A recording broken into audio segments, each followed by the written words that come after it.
Where or where? Nyla, July 14th. His eyes were completely white and milky, like he suffered from triple-layered cataracts, if that was even a thing. For a split second, I thought of my Aunt Alice when her cataract surgery went bad. She was blind for a while, which led me to wonder if the infected man could even see me. He stared at me as if he could, focusing, mouth moving in a vain attempt to bite me. A fence separated us, and I moved closer to it. The eye thing was new. I was curious. It was the third debtor to come to our property in 2 days, the first with that new look. His skin hadn't decomposed too much, which told me he was fresh, only a few days perhaps. There were no bite marks on him I could see. He'd turned, got sick and turned. He was a survivor at one point. I could tell by his clothes and the fact he carried a hunting knife strapped to his right hip and a gun in a holster on his left. I wondered if it was loaded. His neck had the telltale traces of the virus, deep, dark veins that looked like a spiderweb traced to his chin. The virus that brought the world to its knees had mutated. At least that was what we had learned when we stayed at Colony 1. The colonies were government and military towns, with all the bells and whistles, gated up and guarded. Those who lived inside were not only safe from the dead, but what the world had become. Safe until the walls fell, like they did in Colony 1. When that happened, it seemed as if the entire network folded. Of course, it just seemed that way. I wouldn't know. I was back home, on my land and my father's cabin. I thought about them a lot. The research they were doing to cure the virus and their desire to eradicate it by any means necessary, including killing the infected before they ever showed a symptom. On our road trip, we saw evidence of that. Entire towns had been executed. They were survivors. Survivors that got sick. But none of it mattered. I was home. My own world. It just wasn't the same. Not since it crumbled. Loss seemed to be a never-ending avalanche, picking up steam, gathering up those I loved and taking them away.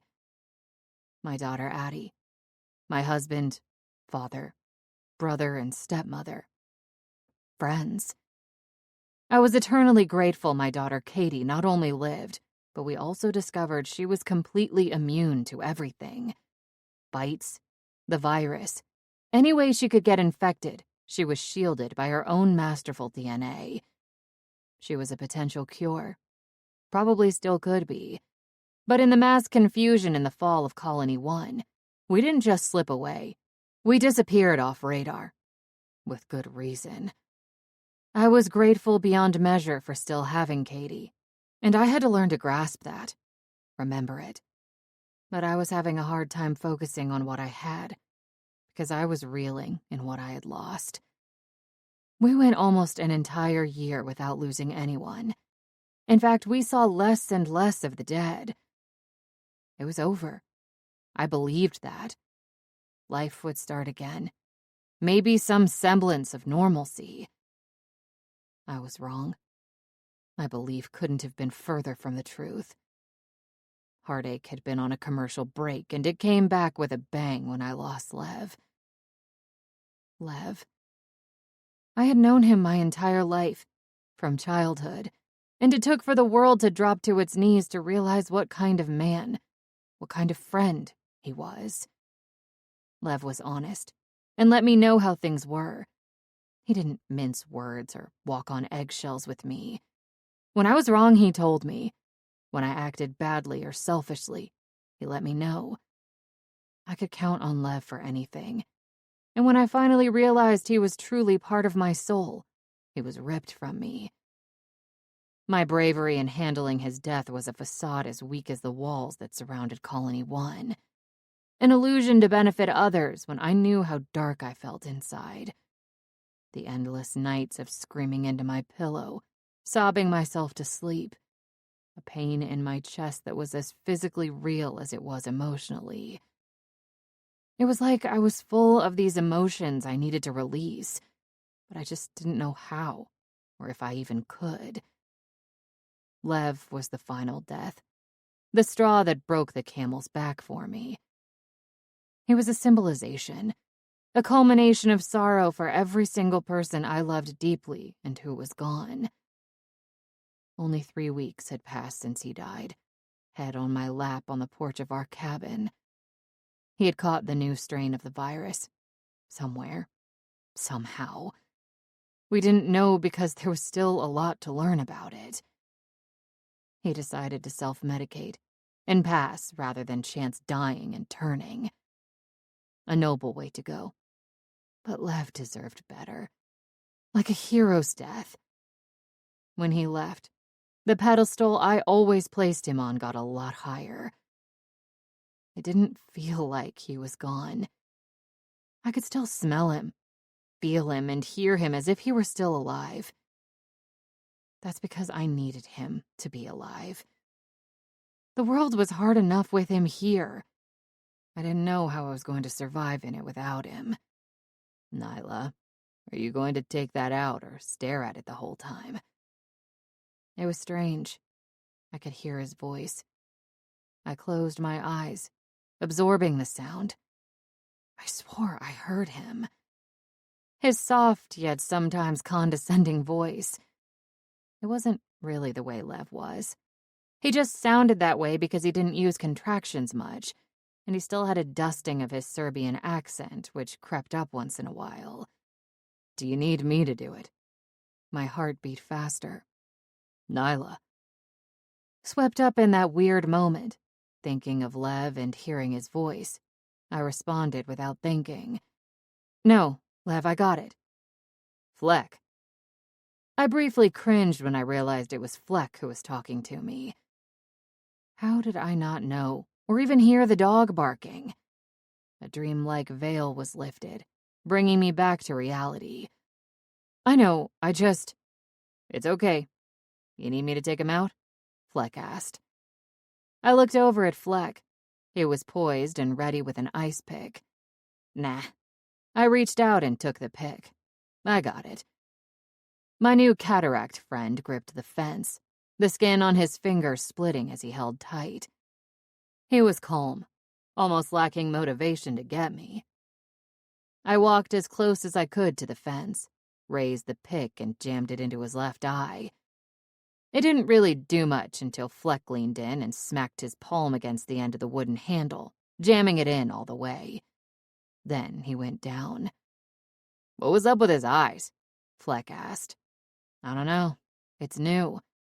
I withdrew the pick and handed it back to Fleck.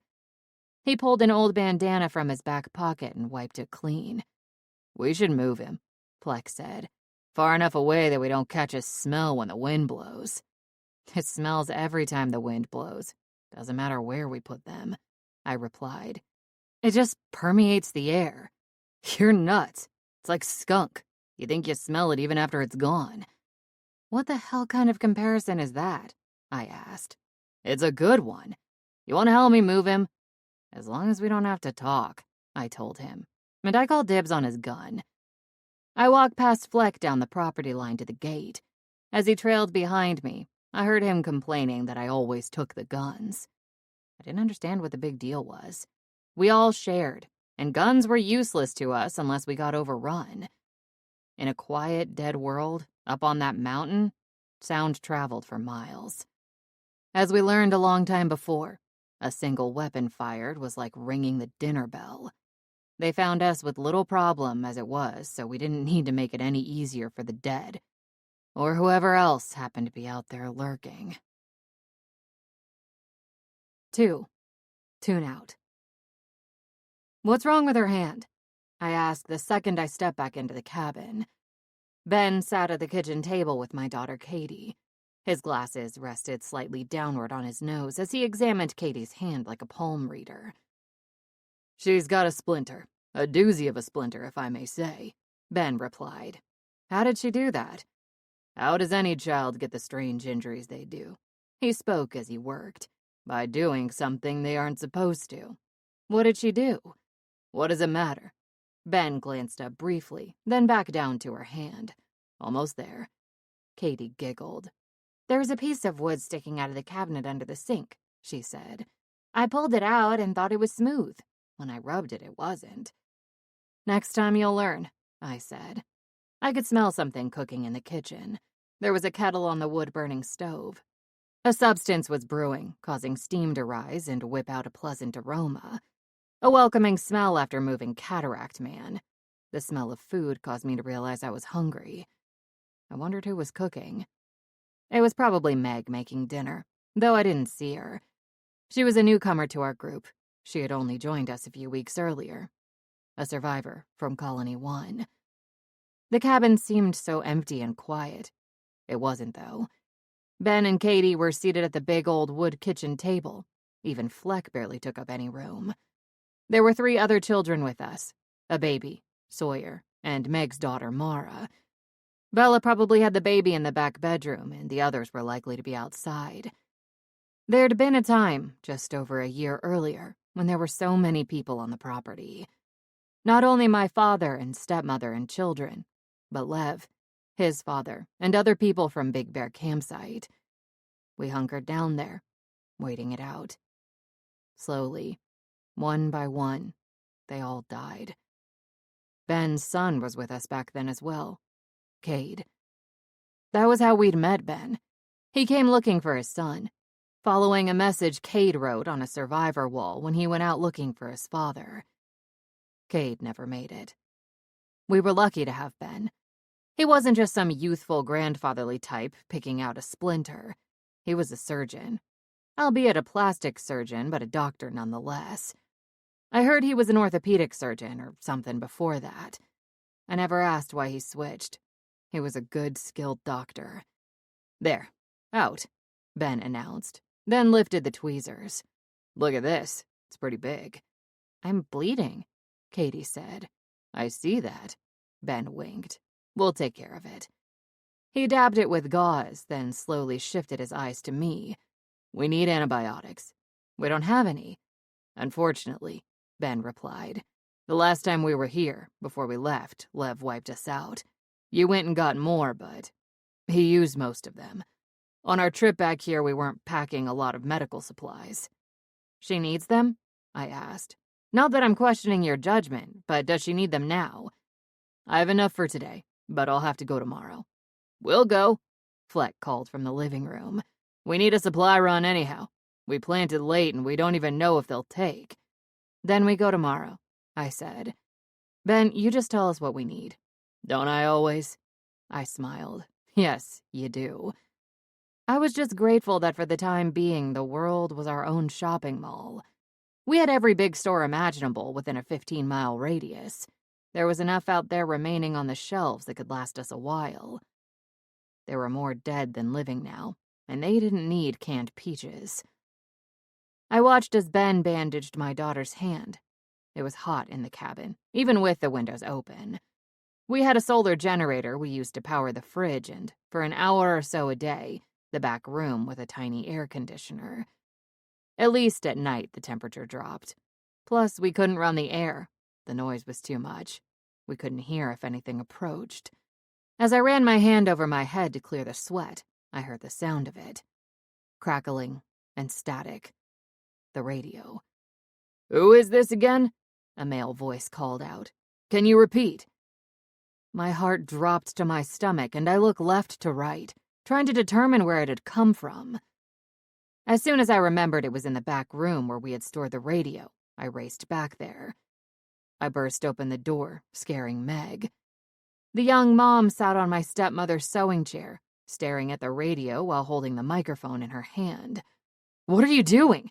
I asked with edge. "It works," she said with a smile, so proud of herself. "I saw it. I did this for a living, fixing things, you know, so I played around with it and it worked. I didn't think it would. I kept calling out and, listen." She lifted the receiver and pressed in the button. "This is Meg. Are you—" "What the hell is the matter with you?" Without a drop of hesitation, I pulled the microphone from her hand. Meg seemed shocked, hurt, looking at me so confused. "What? Why?" "There's a reason this radio was off. We don't call out. Ever.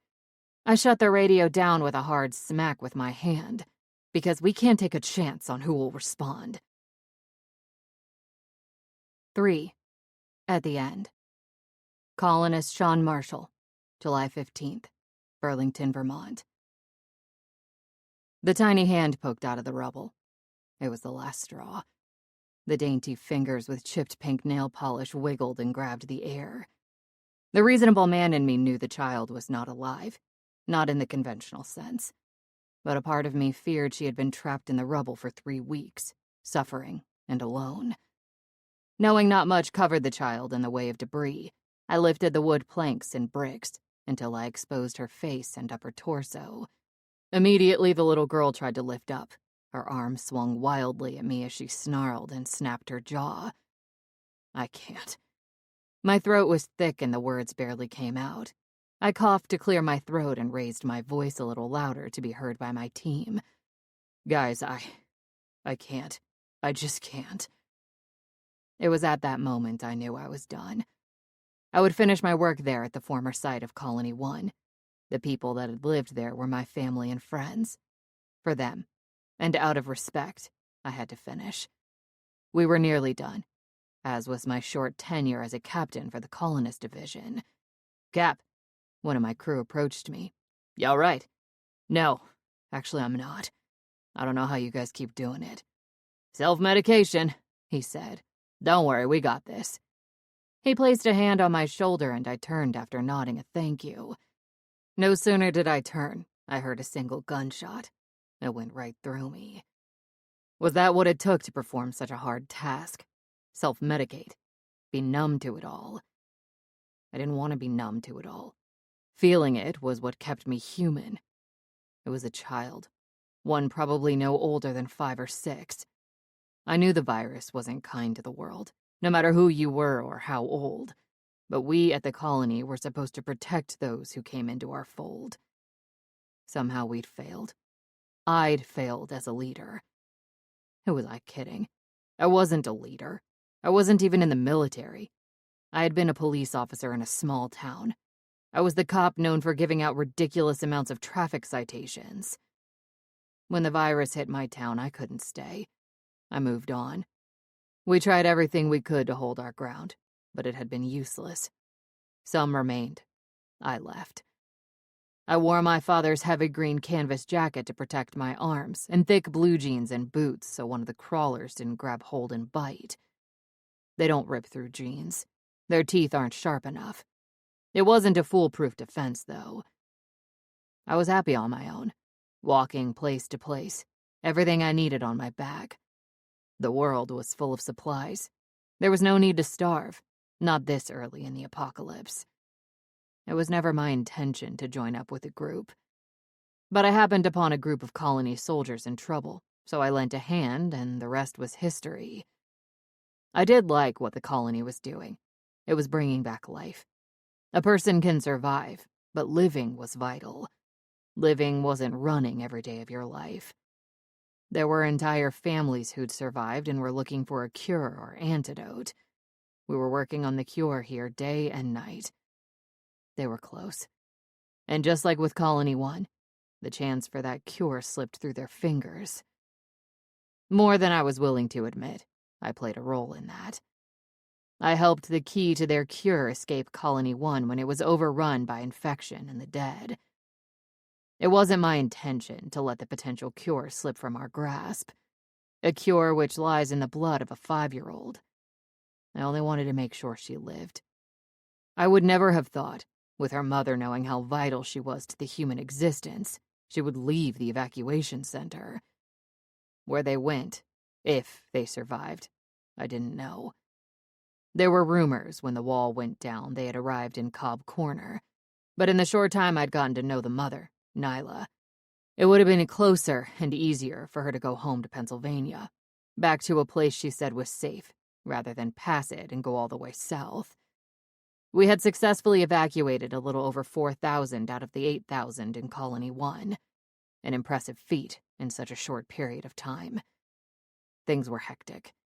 We were trying to keep those who were in the early stages of infection from leaving, but also battling the dead and those who had recently turned. We had to seal the area off. That meant detonating the preset explosives. Since it had happened 25 days earlier, my team and I had been uncovering and accounting for the lost, living out of a campsite where the old school used to be. As far as numbers went, we were close enough to stop. Not to mention, ready to stop. We were near the point of calling it a day. Light was burning, and it was only a matter of an hour or so before it got dark. I had a feeling, with so very few unaccounted for, we were going to be pulled. Wrap it up and move on. That feeling was confirmed when I heard the helicopter approaching. I looked to the sky to see which direction it was coming from, and I watched it appear. From a black speck to a full-blown chopper. It flew in and lowered not far from where I stood. The wind from the blades whipped and stung against my skin. The chopper blade slowed down and then came to a stop. I didn't know who exactly it was, but it was someone important, because they could have radioed before coming here. They didn't. The side door to the chopper opened.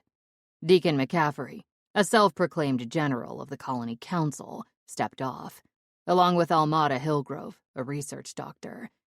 I suppose since the death of Claire, Almada was now in charge. She waved like I was an old lost friend as she made her way over. "Captain," she said, then extended her hand. "I hear congratulations are in order. Everything ran smoothly."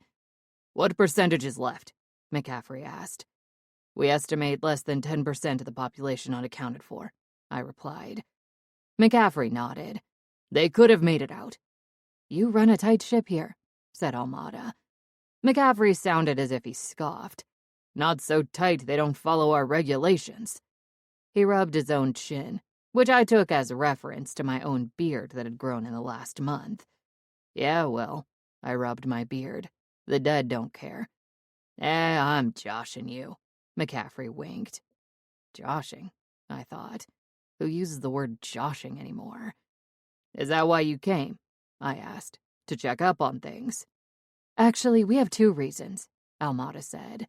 "The first, we're excited because we confirmed where we are building the replacement colony. It won't be as big as the others, but it's a perfect area. It will be research, mainly." "How did you find it?" I questioned. "Just information given to us by those who are in Colony 1. A lot of people suggested areas that were conducive to the project. We've been checking them out and finally settled on one." "That's good," I nodded. McCaffrey spoke. "We think we're finished here, and we'd like you and your team to be boots on the ground at the site first. Help clear it of any dead that remain and protect the building crews." "I'm sure my crew will be happy," I replied. "And the other thing?" "I'm sorry, what?" McCaffrey asked. "The other thing," I repeated. "You said there were 2 reasons." "That's right, Doctor." He looked at Almada. Sean, you spent more time than anyone with Nyla Carter when they were in Colony 1. You brought her on your team." "I guess." "In fact," Almada continued, "it was you who said you didn't think that was her and her group that went to Cobb Corner, even though our soldiers said it was." "It wasn't. Cobb Corner confirmed it," I said. "You were right. This is why we are coming to you now. For your help. We need the little girl. We have not found another like her." "That's because Canada was shooting anyone bitten. People are a little, for a lack of better word, gun-shy," I replied. "I don't know what you want me to do. We don't know if they're alive." "We think they might be. Can we go somewhere quiet?" It was a strange request, but one I agreed to, and I led her and McCaffrey to my tent. "What's going on?" I asked once inside. "Do you know where Nyla is from?" Almada asked. "Her intake says southern Pennsylvania." "I guess. She mentioned a little of her life when we were out. Not much. She worked at Arby's. That was about how personal we got." "So she didn't mention any other place in Pennsylvania she lived or liked to go?" I shook my head. "Not detailed. Not really. Where's this coming from? I don't know her as well as you think. We hung out for like 2 weeks before the fall of Colony 1. 2 weeks in the apocalypse," McCaffrey said, "is like 2 years in the old world." Yeah, not sure where that saying came from," I said. "Again, what's going on?" "We've been scanning radio transmissions. Almada said, trying to find them like we did last time. We picked this up yesterday. She nodded at McCaffrey. He pulled a small device from his pocket that looked like a recorder, and he pressed play. A woman's voice came over the tiny speaker. "Anyone out there? Hello? Can anyone hear me? Hello?" McCaffrey shut off the player. She continued on like that until we responded. "That's not her, I can tell you that," I said. "That woman has a distinct Vermont dialect. It's not Nyla." "We know," Almada replied. "That's not what we want you to hear." McCaffrey pressed play again. "We read you," a male voice said. "Identify yourself." "My name is Meg Erickson. I'm with a group of survivors in Pennsylvania. Right now, we're fine. We're trying to locate other survivors." Again, the player stopped. "Meg Erickson and her daughter were in Colony 1, Almada said. "I spoke to Meg many times. That's her voice. She disappeared about the same time as Nyla." "So you think Nyla's with her?" I asked. "You tell me. I haven't spoken to Nyla. Listen and tell me what you think." With another nod, McCaffrey pressed play. "This is Meg. Are you... What the hell is the matter with you?" "That voice. The second female voice," Almada said. "What do you think?" McCaffrey played it again. "What the hell is the matter with you?" I requested he play it once more, and he did. Then I shook my head. "Nah, it's not her." "You don't think?" Almada asked. "Maybe if you listen to it one more time." "It's not going to make a difference. I can listen to it 100 times, and heck, maybe even convince myself it is her. But it's not. You're reaching." McCaffrey chuckled in ridicule. "It's not reaching. Meg Erickson disappeared after evacuation at the same time. That is Meg Erickson." "What makes you so sure it's not Nyla?" Almada asked. "You said I spent more time with her than anyone else. I did. I know that's not her voice. And 2, you said Pennsylvania, right?" Almada nodded. "That's what Meg said." "Think about it. Nyla is smart. If Nyla, Lev, and the gang left the evacuation center, they ran from us. They don't want to be found. She knows what to put on that intake. The last place she is going to go is a place she knows you'll look. Listen again, Dr. Hillgrove. That second voice is deeper and raspy." "But Nyla has..." I shook my head to stop her. She did not have a deeper voice. "Maybe she's just tired," McCaffrey suggested. "It's not her. I'm sorry, it's not. Even if it was, I don't know where she would be. Pennsylvania is a big state." Almada exhaled slowly and loud. "I guess not. It was worth a shot. We need to find her." "I know," I said. "I'm sorry." "We'll let you be," Almada said. "We're going to camp here tonight and help close up tomorrow." "Thank you," I replied. McCaffrey stepped to me. "We plan to leave in the late afternoon. Give you a chance to..." He rubbed his own chin. "Before you and your team go." "Yes, sir," I replied. They walked from my tent, leaving me alone. Our work was done at Colony 1. It was now official. We were moving out the next day. Unlike everyone else, I wasn't shaving, nor was I heading to the new colony site. I was going off alone, and my direction was elsewhere. 4. Only Human. Nyla, July 15th. It was beautiful, and I recognized it right away. I couldn't help myself when I saw it. I stood a good distance from it, arms folded. Fleck and I had gone to Butler to get more antibiotics and medical supplies for Ben. It wasn't the first time I had been down that way off the mountain, or on hospital grounds, but it was the first time I had seen it. Did it just arrive? Somehow I would have thought I would have noticed the large RV in pristine condition. It was parked at the end of the congested traffic that surrounded the hospital property. "Nyla," Fleck called my name. "That is not antibiotics." "No, it's not. This wasn't here before." "Yeah, it was." "No, it wasn't." "Nyla, it was here before we even went to Florida. I recognized that blood smear on the side window." "This is amazing. Someone stole this, because it belongs to Big Bear.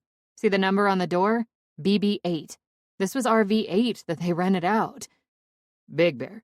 The campsite Lev and his father owned. Yup, the very one. I folded my arms. I think this was one of the ones taken when everyone panicked and left the camp. Lev was so pissed. I bet. And look, it was never far. Whoever took it died. All that blood, Fleck said. Maybe it's karma. Oh, that's not nice. Yeah, and this coming from a woman who poisoned the well. I faced him, my jaw dropping slightly. I can't believe you brought that up. That's not something you easily forget. Now let's go. The longer we stand here, the more chance we have of the debtors coming out. I looked again at the RV. Lev and his father were so proud to have them and rent them out. They were beautiful and slept 6, or maybe it was 8. Nyla, come on. I think we should take it. What? Why would we do that? Because we need it, I replied. Right after the outbreak, we had people stay on my father's land. Edie, her husband. Fleck, you saw we had 2 trailers there before. Which we moved. They were fucked up. They were. But this, I bet we can clean this up. We need to clear the cabin. Right now, there's me, Katie, you, Ben, Bella. Yeah, I get it, there's 9 people. All in the cabin. If we give people space, they will be happier. Again, Fleck laughed. You just want people out of your house. That too. The idea is good. I'd like to not sleep on a chair. Why don't we see if we can find 1 or 2 not damaged? I really want this one, I said. Why this one? Because it belonged to Lev and his father. That's a pretty insane reason to keep it. You want to keep a fucked up RV for sentimental reasons, when I know for a fact there's an RV park and storage right outside of Cranberry, filled with RVs that people didn't die in. We don't know anyone died in there, I said. The big blood smear on the window is a good indication. But the blinds are down, I defended. That happened after the blood. Debtors don't do that. You're impossible when you get something in your mind. I mean, what would Lev say? Is that on the same line of what would Jesus do? Really? Fleck shook his head.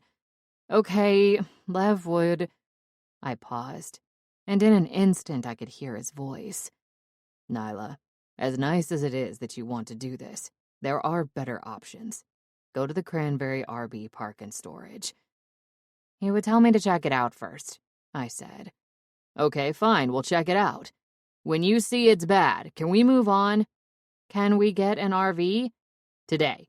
You want to go today? It's early, I said. Really, we need 1, or 2. It's a lot more complicated than just getting in the RV and going. The battery will be dead after all this time. No jumping. We'd have to go get one and... He stared at me. Fine. But we get the antibiotics first. Take them back and go get the big truck in case we need to jump a battery. Thank you. Now this.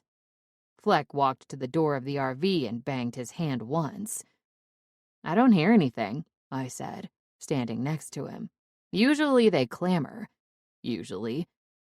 I leaned toward the door. I'm still not hearing anything. You smell anything? Fleck asked. Because I am gonna bet the stench. What was the word you used? Permeates. Yeah, that was it. I bet it permeates the place. It doesn't really fit in this instance, I rebutted. Let's do this. I reached for the crowbar, dragging down my belt loop. You first. He latched his fingers on the small metal door handle, stepping to the side for me as he pulled. The door swung open and out lunged a debtor, full force with a snarling leap. The debtor wasn't small. He was big, and after his hands grabbed for me, the weight of him knocked me right over and onto the ground. I felt the small of my back connect with the concrete, then my head cracked against it as well. I didn't register the pain. I was too busy trying to push him off, or at least keep his mouth away. He snarled and snapped, and not only was it the most horrendous smell, right there blasting my face, my hands just sunk into his slimy flesh. It felt like I was trapped beneath him forever, that I struggled for the longest time, but that probably wasn't the case. Fleck took him out. I saw the ice pick go into his head and the debtor drop down to me.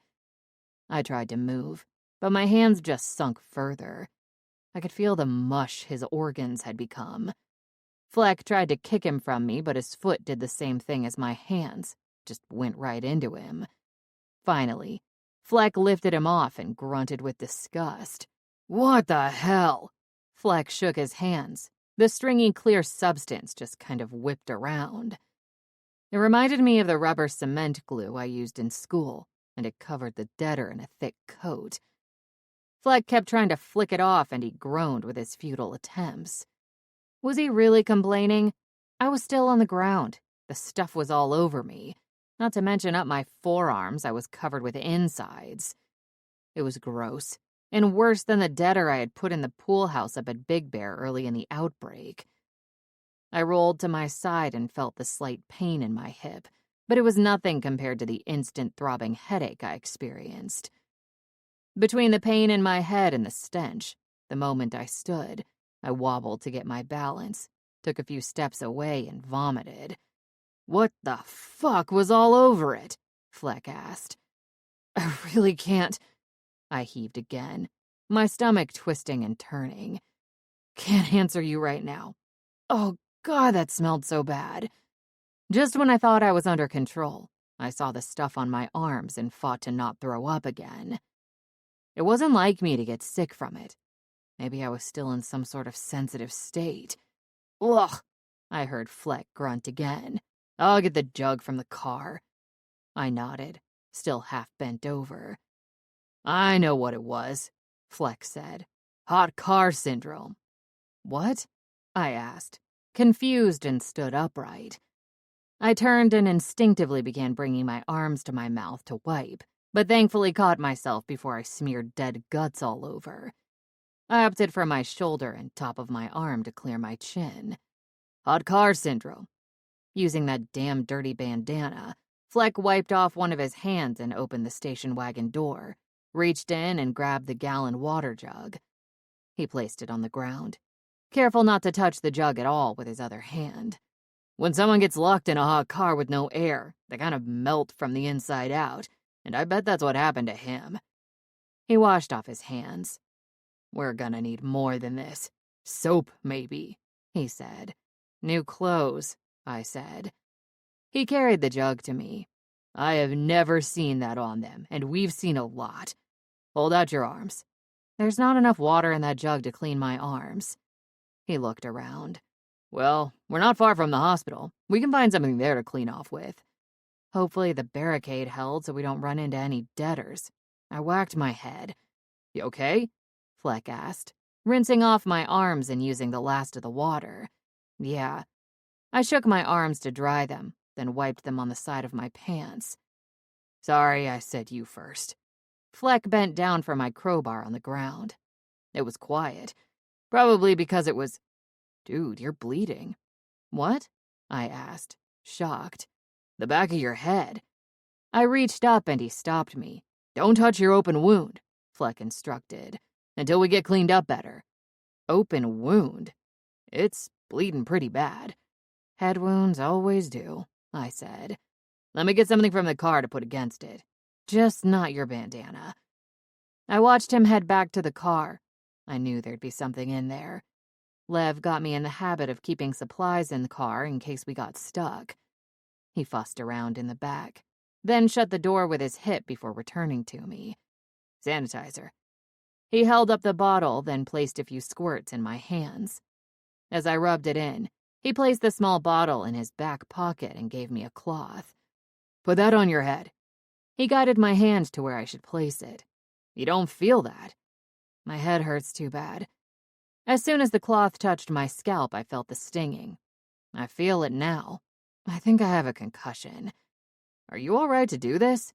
he asked. "I'll be fine. We need to get those supplies." It really wasn't that far. The amount of cars hadn't changed since the last time we were there. It was about 1/4 mile from where we had to leave the car to the entrance of the emergency room. I was really fretting it until we started walking. I tried focusing on the pain in my hip to divert attention from the pain in my head. It moved to my eyes. Every time my heart beat, I felt a throb of intense pain. It felt like 10 miles, but I didn't want to let Fleck know I was feeling poorly with each step I took. Other than wanting to vomit again, I was extremely thirsty, and every time I thought about the fact that there wouldn't be drinkable water at the hospital, my thirst grew stronger. I tried anything to take my attention off how I felt, looking in cars, hoping to spot a bottle of water. It was impossible to see inside because a year's worth of dirt covered the windows. When I could see inside, it just made me feel worse. The corpses in the cars were mummified, and the other half-eaten ones exposed to the elements were almost pure skeletons, with the exception of the leathery skin that remained. "It held," Fleck announced as we moved closer to the ER. He was referencing the bench and garbage cans we'd placed in front of the doors. It didn't really protect anything. The glass on the doors had been busted for a while, long before we even went there. The bench with the stacked garbage cans were more of a blockade and warning system. If they were moved or disturbed, someone or something had made it inside. "At least none came in this way," he said. When we arrived at the entrance, I had to stop. Mid-moving the bench slightly, enough to slip through, Fleck asked me if I was all right. I told him I was, just really thirsty from throwing up. "We can bust into that vending machine in the waiting room," he said, "if it's still intact. If the barricade held inside, it will be. I thought it was odd you guys never raided it." "There was never a need," I replied. "You don't look well." "I don't feel well." "Give me the list." He held out his hand. "I'll grab the stuff." I reached into my pocket and grabbed the list. "You sure?" "Positive. Let's get inside out of the heat, but let me check first." I nodded and Fleck went inside. I turned to keep an eye out for dead. I spotted one in the distance. Just one, weaving in and out of cars, looking at them, just like I had done. I squinted, because for a moment, I wondered if it was a deader. "Clear," Fleck said. "Barricade held." "Is that a deader or survivor?" I asked. "You can't tell? That's a deader." "I can't see that far right now." "Man, wow, let's get you inside." There was a small security check area as soon as we entered. Fleck grabbed the swivel chair, rolling it through into the reception area. I shut the security door behind me, just in case the wandering deader found its way to us. It was darker inside, but not impossible to see. Sunlight seeped through the windows of the waiting area. "Sit." Fleck pushed the chair to me. Immediately, I did. I was feeling worse by the second, and the heat didn't help at all. Along with being sick to my stomach, I was dizzy too. I didn't need to be Ben to know for sure I had a concussion. I'd had them before. I just didn't remember feeling as bad so fast. Opening the vending machine caused a loud bang to ring out, and in turn alerted the dead that we were in the hospital. I could hear the immediate sound of them pounding against the doors, rattling them. I wasn't worried. I knew they couldn't get through. Fleck handed me a bottle of water and a soda, then went into the back. Immediately, I started drinking the water. He would be safe. Nearly a year before, when Lev nearly died in Canada, Fleck and I went to the ER. It was after the initial trip Ben and I made. More supplies were needed for Ben to replenish his medical stock. We decided then and there, in case we ever had to come back, we'd make it as easy and safe as possible. That was Fleck's idea more than mine. So we made sure after we cleared the few debtors and we secured that ER, the supply area, and pharmacy to keep them out. It worked. I was glad. I wasn't in the mood to battle and didn't feel up to it physically. It was like an anomaly to me, feeling so horrible. On top of the pain in my hip and head, my shoulder ached from holding the rag to my head. I lowered it and brought it around to look. There was a lot of blood. The blood stain on the cloth blurred and then doubled. I felt like I needed to reach for glasses. That was when it dawned on me. Sure, I had been sick and injured in my life, but it was the first time since the outbreak that I was hurt. Everyone else had their share of injuries, not me. I felt weak and stupid at that moment. The pain increased in my head. I didn't think that was possible. I wanted to scream, it hurt so badly. I wanted to holler out for Fleck to get me something for the pain, but in that instant, I couldn't even remember his name.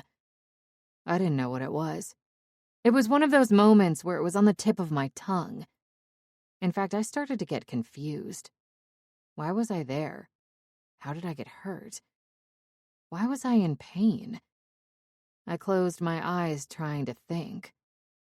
Think, Nyla, think. Nyla? His voice called softly to me, almost internally inside my head rather than outside my ears. I opened them. My vision was even more blurry.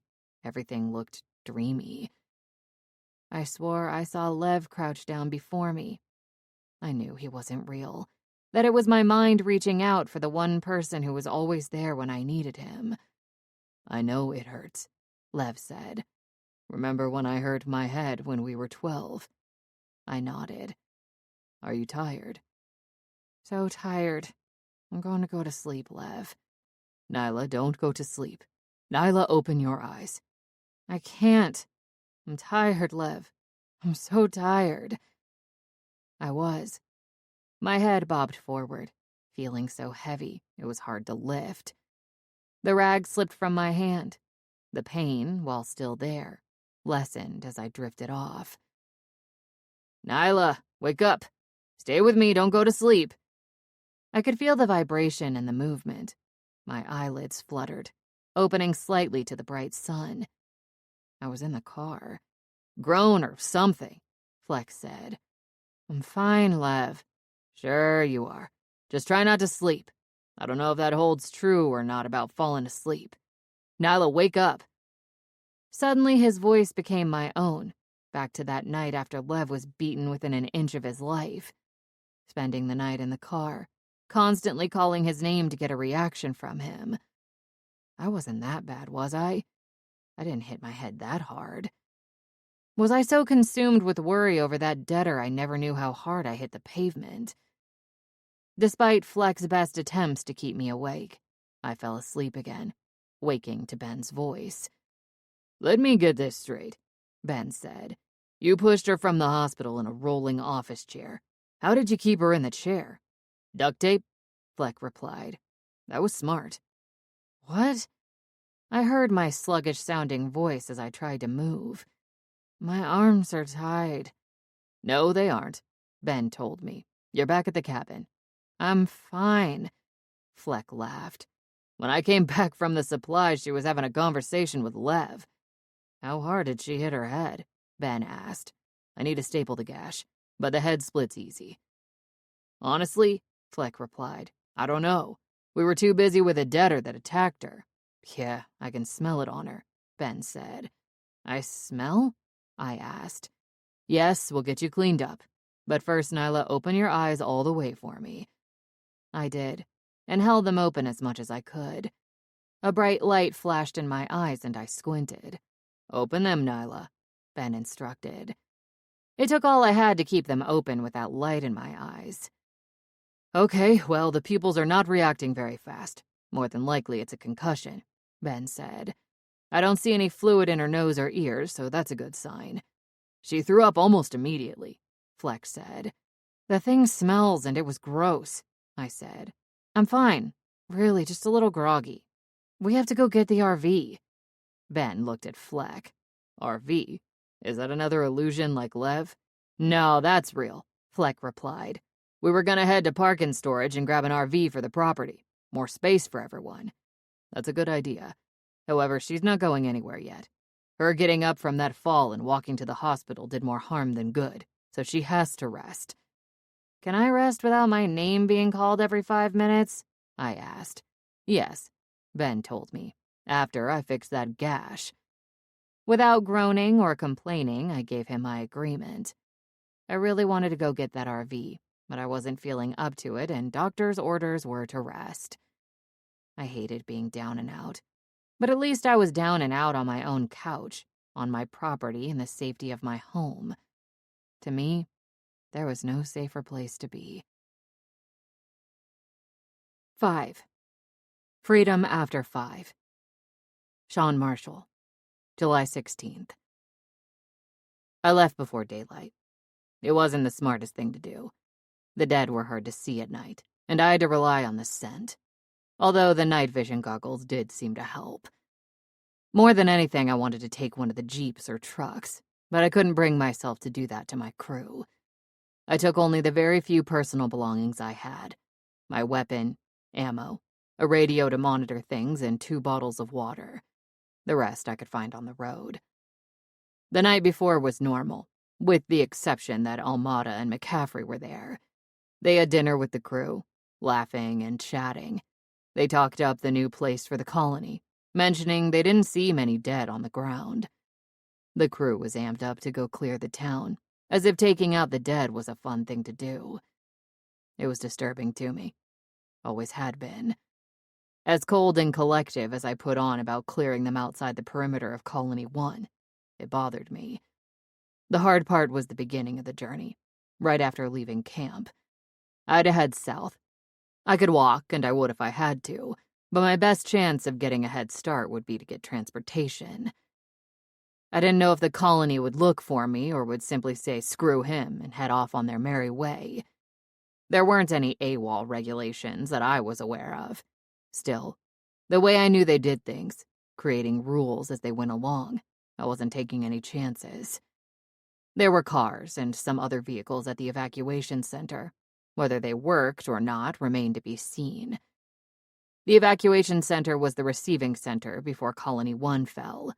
A former hotel transformed into the first stop for survivors and new residents. Safe and secure. Those entering the colony often left their cars there. The last time I was there, inside the building, was to get Nyla her gun so she and I could go perimeter hunting.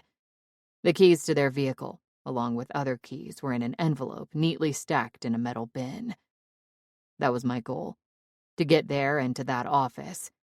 But to do so, I had to walk the 3-mile stretch of road between Colony 1 and the center.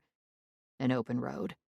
Any and all buildings on both sides had been cleared and knocked down, so there was no coverage from the dead.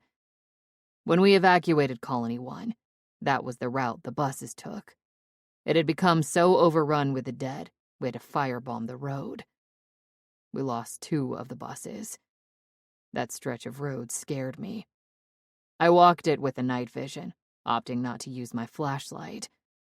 I hadn't been on that road at all since the fall.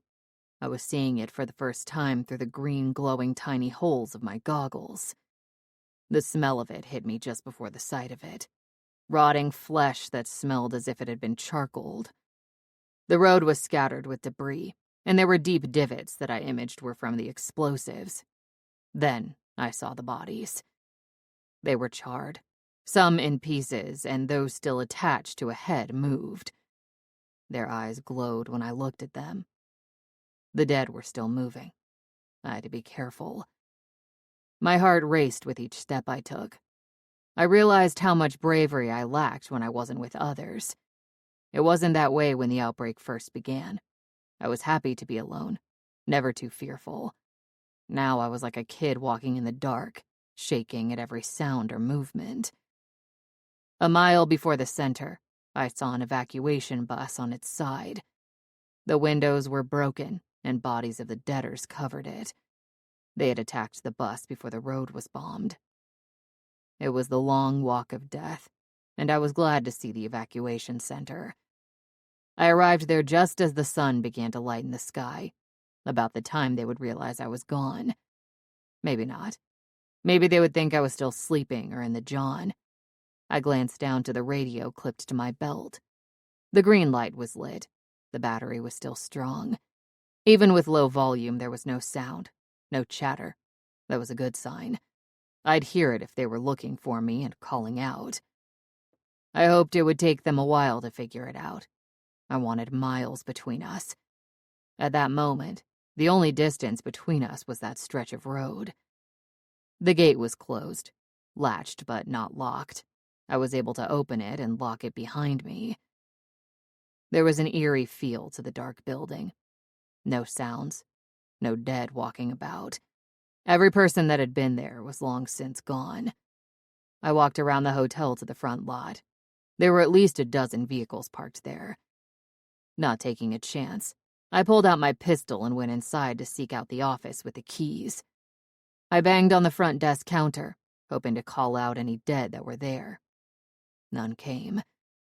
Making my way around the front desk, I went to the office in the back and used my flashlight. It was in disarray, no longer neatly organized as it had been. Someone had been in there, searching. The envelopes with names, the ones once neatly lined up in a bin, were on the floor. I shined my light on them, then crouched to the ground, feeling each and every one until I found one that felt as if it had a set of keys. Bingo. Found 3. Looking at the dates, I took the one that was the newest. That was my best chance for a working car.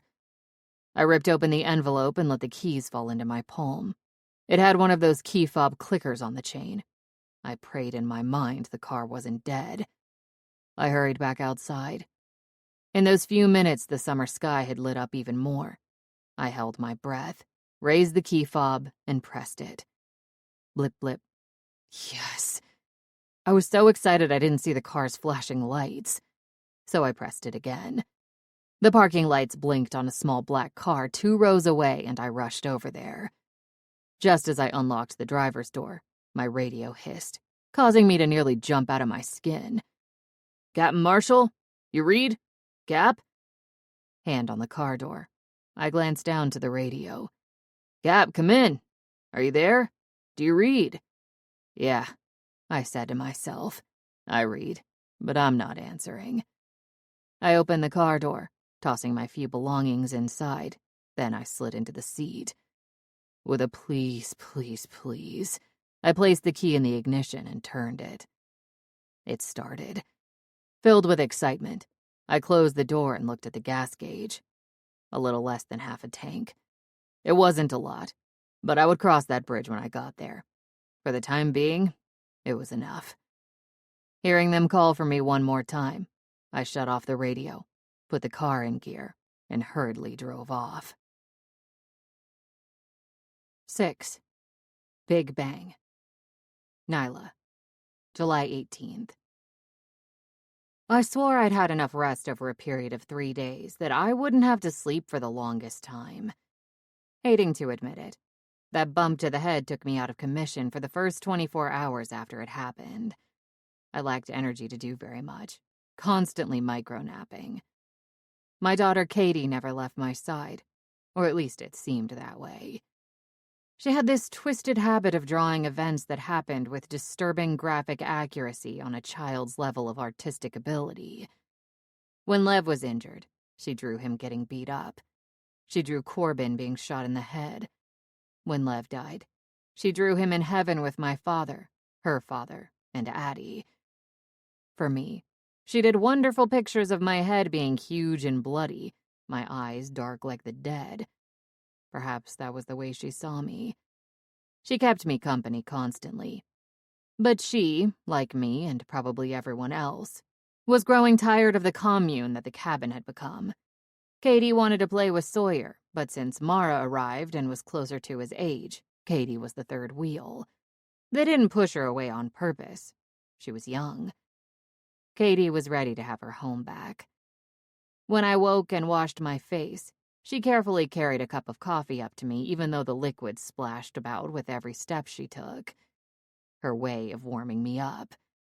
Mommy, is today the day you go get the houses on wheels for everyone? I thought about it for a second, tapped into how my body felt. You know what? Yeah, we can get at least one today. Who is going to go in there? I don't know. Fleck says he wants one. Fleck can get one like Edie had. Small. That's right. I sipped my coffee and thanked her. The taste of it told me Ben had brewed it. He always made it a bit strong. Are you feeling better? She asked. Yes. Yes, I am. I told her, even though a part of me didn't feel 100%. I enjoyed a bit more of my coffee. It was still early, and I figured I'd find Fleck to see if he was up to hitting the park and storage place for RVs. Pack up the jumper cables, the charger, and head on out. I stepped out of the bedroom into the living room. Ben was sitting there with Bella and Meg. Nyla, Bella said brightly. You look better. Thanks, I feel better, I replied. Anyone seen Fleck? He's outside, replied Bella. Hey, Ben called out. You weren't thinking of making the RV run today, are you? I was thinking about it. You think that's wise? You're the doctor, you tell me. As long as you feel better, he said. I do. Then I suppose that would be fine. It's not like you're doing anything too strenuous. No, I pointed to the door. See if Fleck is up for the run. Meg asked, Can you pick up some supplies? Do we need stuff? I mean, no, she answered. But we can use it, just in case. Maybe we should always be as fully stocked as we can. Then we'll stop. Nyla, Ben called me again. Only if you feel up to it. Waving him off, I scoffed and said, I'm fine. Then, with my coffee in my hand, I opened the front door. The second I stepped out there, I knew I wasn't exactly 100%. Maybe it was the fact that it was the first time in a long time I'd stopped moving and my body needed to just get motivated again. I heard Katie's dog barking. That alarmed me. Usually when he barked, it was because something was wrong or a debtor had made its way to the property. But he was joyfully running about in circles, chasing something Fleck was tossing his way. Fleck saw me and waved. You feeling better? Yeah, I replied. I want to finish this and was thinking we could head out. Fleck gave a thumbs up. As long as you feel better. I was better. My head didn't hurt anymore, but my stomach was still off. No sooner did I lower to sit on that top step, my favorite place of the cabin, a wave of queasiness hit me. Oh, boy, I said softly, and brought my lips down to my coffee. As the warm brew crossed my lips, the porch screen door slammed and the patter of feet ran across the wooden planks of the porch. Here, Mommy. Katie handed me a cracker. Thanks, honey, but... Hey! She shouted as she raced down the steps and across the yard. Fleckenstein, don't! I am training him! I watched as she retrieved her beagle and with a quick double clap of her hand, she ran off to the side of the cabin with the dog following her. Fleck, shaking his head, headed back to me. That is one really strange kid. Why? I laughed. Because she's training the dog? No, because she called me Fleckenstein. That's my real last name. How did she know that? I didn't have an answer, because I didn't even know that was his last name. All I could do was mutter the word strange and look down to the cracker she had handed me. I had to admit, a conversation with Fleck was interesting.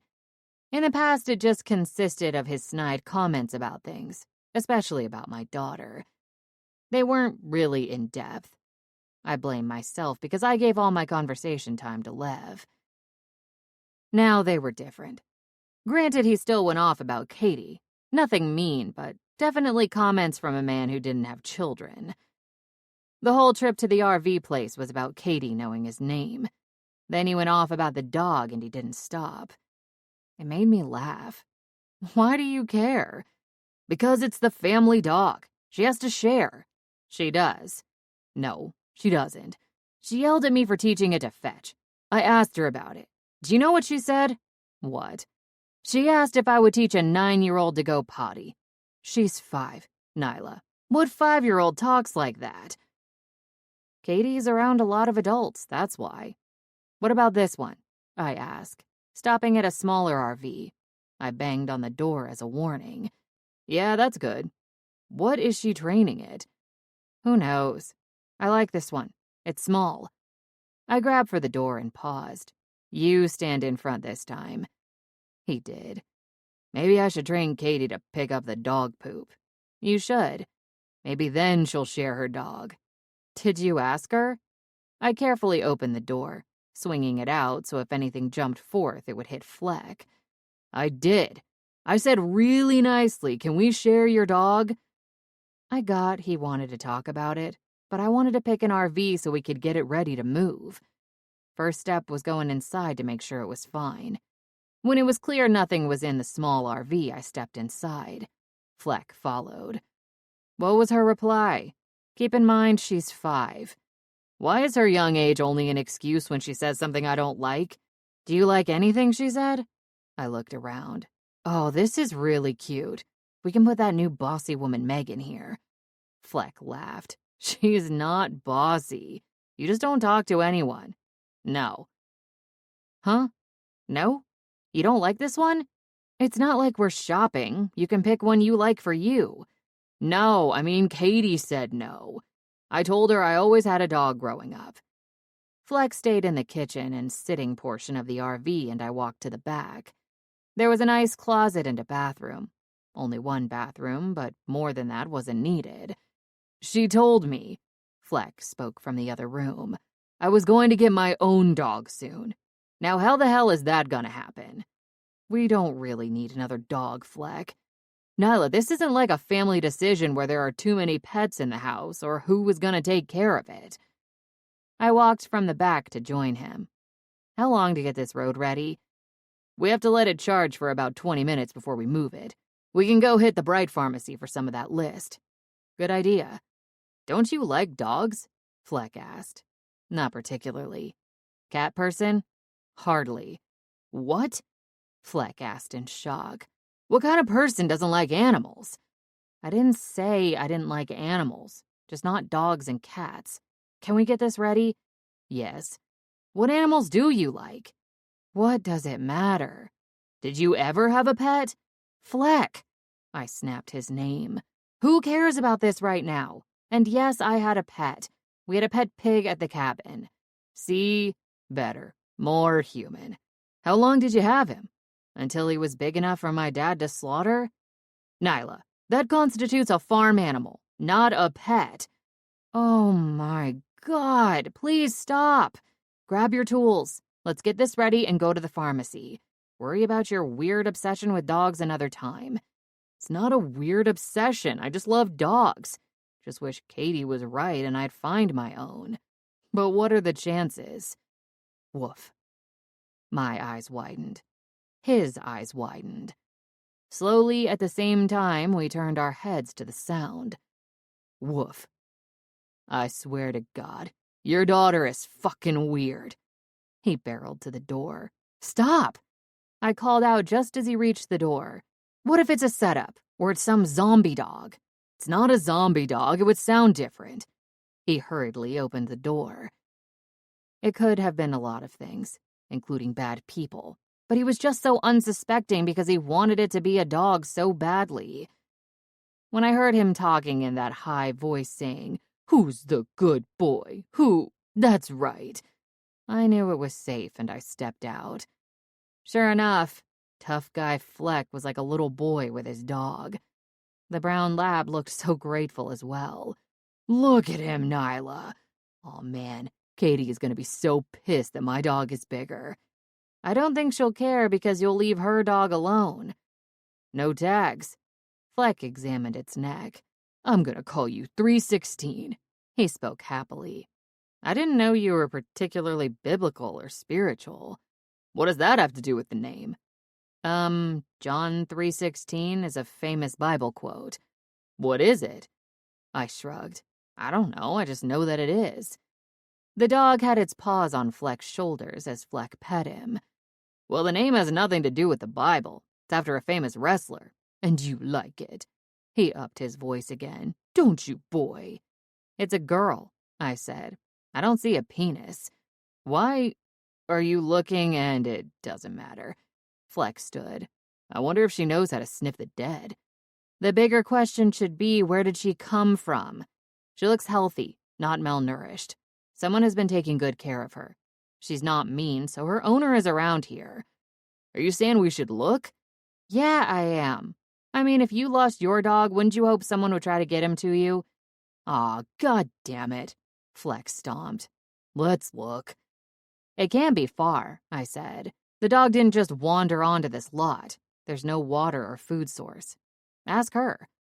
Where's your friend, girl? Huh? The dog barked. Where is he? Show me, come on. The dog moved in circles, then took off running. I swear if I lose her, it's on you, Fleck said, following the bouncing lab. I wasn't as blind as Fleck, and was much more cautious. The moment I turned the bend, I pulled out my pistol. The lot was huge, and there were a ton of RVs and tractor trailers. It was like a scary maze. My anxiety level instantly increased, reminding me of the days when my husband, Paul, thought a good date night was going to one of those haunted houses.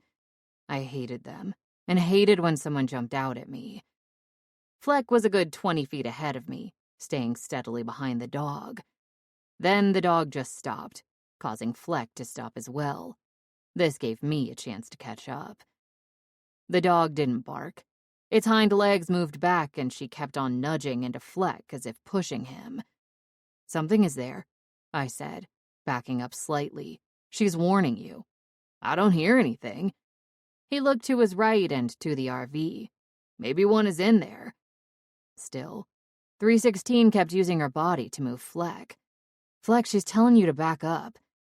Fleck put his back against the RV, inching forward to peek around. That made the dog even more determined. Something was there. I sensed it, and the lab was truly trying to move Fleck. I couldn't smell anything, at least anything that smelled strong enough to be close. The dog went wild, but with its body, not vocally. "What?"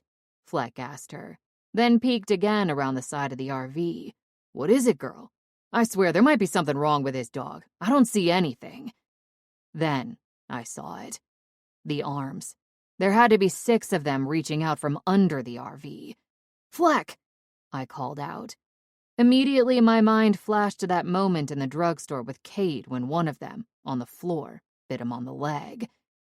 Even with my call of warning and the dog, they grabbed onto his leg. I replaced my pistol and lifted my crowbar, racing forward.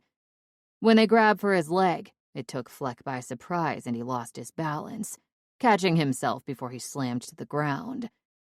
He tried to kick his leg to free himself, and he reached for the ice pick. "Fucking look at their eyes," he said. In the position he was in, it was nearly impossible for him to reach far enough to get an effective head blow. Even the angle was difficult for me.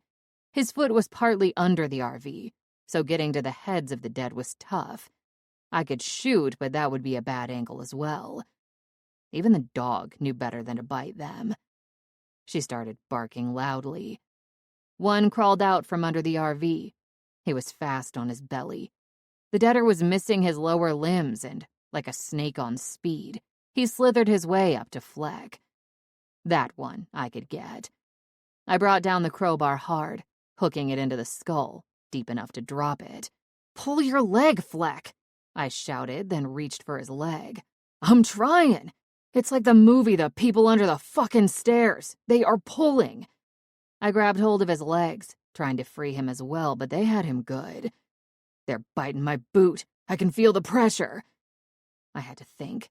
It should have been an easy free. It should not have been a problem for him to get loose. But for some reason, the 5 that remained weren't letting go unless they had another focus. Telling Fleck to get ready, I moved a few feet from him and got down on the ground on my stomach. I banged the crowbar against the concrete, then the side of the RV, calling out to them. Sure enough, their attention was caught, and they scurried my way. Unlike Fleck, I was ready for them and scooted back so they would have to emerge enough for us to get them. The first one's head emerged, and Fleck got it. I was fearful of standing because I didn't want them to retreat under there where they could surprise us at a later time. I remained the bait, vulnerable on the ground as Fleck eliminated them one by one. 316 finally calmed down, and that told me, at least I hoped, that there weren't any more around. With Fleck's help, I stood and dusted myself off. "You okay?" he asked. "I'm fine. You?" "The outside of my boot is fucked up." "They didn't bite you, right?" "No." "Good." I bent down to 316. "Thank you, girl. Good girl. When we get back, I'll give you a treat." "That's my dog, you know." "I know it's your dog," I said. "We just do not have luck with RVs, do we?" Fleck asked. He was right. We were 2 for 2 with deader attacks on the RVs, and if we didn't want to press our luck any further, I knew we had to prep the one I picked, get some supplies, and head back. We did search. We took one more walk around the lot in the area. Sure enough, The sadness moan that came from 316 told us we had found our owners. A young couple, maybe in their 30s. They'd set up camp in the Home Depot lot a half a block from the RV place and next to the Bright Super Pharmacy. They used one of those prefabbed display sheds as shelter. Their car was nearby. A fire pit and their belongings were still there, probably just the way they left them. They were inside the shed, both dead. The second I saw them, I told Fleck to stay back. They may not have been debtors and a threat, but they were a threat to him nonetheless. Their necks and arms showed they had the virus. No bite marks whatsoever. They were sick, and they knew it. The male had a single bullet wound to the head, and she, evidently, had taken her own life. They knew they were sick and knew what they would become. They opted out. I didn't blame them. It was what the colony had told us about, how the virus mutated and was being carried somehow. Lev never knew how he caught it. I didn't need to be a scientist to figure out people spread it. It worked like a weapon. The virus was silent. It crept in without notice, without symptoms, burying itself and wreaking havoc for days before it could even be detected on the early detection scanners. The couple could have passed a checkpoint a week earlier and been let through, carrying the virus. How many people did they meet, come into contact with? It was a scary thought. After going through their things, I learned their names were Colt and Selma from Indiana. A picture with the dog confirmed she belonged to them. I didn't have the heart to tell Fleck I found a dog tag with the name Mercy on it. He wouldn't have changed it anyhow. We checked out Bright Pharmacy for debtors, and Fleck, suggesting I keep his dog with me, left to prep the RV while I started the shopping list. He would join me once it started charging. The store was more than a neighborhood pharmacy. It had everything in it. The first thing I did was go immediately to the pharmacy and grab some medication I was familiar with. It's strange how well in the store I was suddenly seeing things we needed and either had used so much of or never had in the first place. Cough syrup, allergy medicine, calamine lotion, more diapers for the baby, batteries. I loaded up the cart as I browsed the aisle with a quiet 316 by my side. It would probably be easier to bag all the items when I was done. "Nyla!" Fleck called out. "Where are you?" I paused in grabbing an item and peered up to the sign. "Aisle 9. RV's charging," he said with his voice moving closer. "Holy shit, that cart is full. That was fast. How is it? Ugh. What? You had to be in this aisle." "What's wrong with this aisle?" I asked. "It has all this, you know." "Seriously?" I laughed. "Considering there are 3 women in the cabin who menstruate, I would think this is an appropriate aisle." Fleck turned his back as if being polite. "Just grab what you need." That really made me laugh until we both heard the sound of it. A bang. A loud bang followed by the crunching and banging sound of metal. "What the fuck was that?" Fleck asked. "I don't know." The sound was steady and loud, growing louder each second. A mixture of metal smashing metal and metal scraping concrete. "Sounds like the movie Transformers," Fleck commented and walked toward the door. We stepped outside and the sound was louder.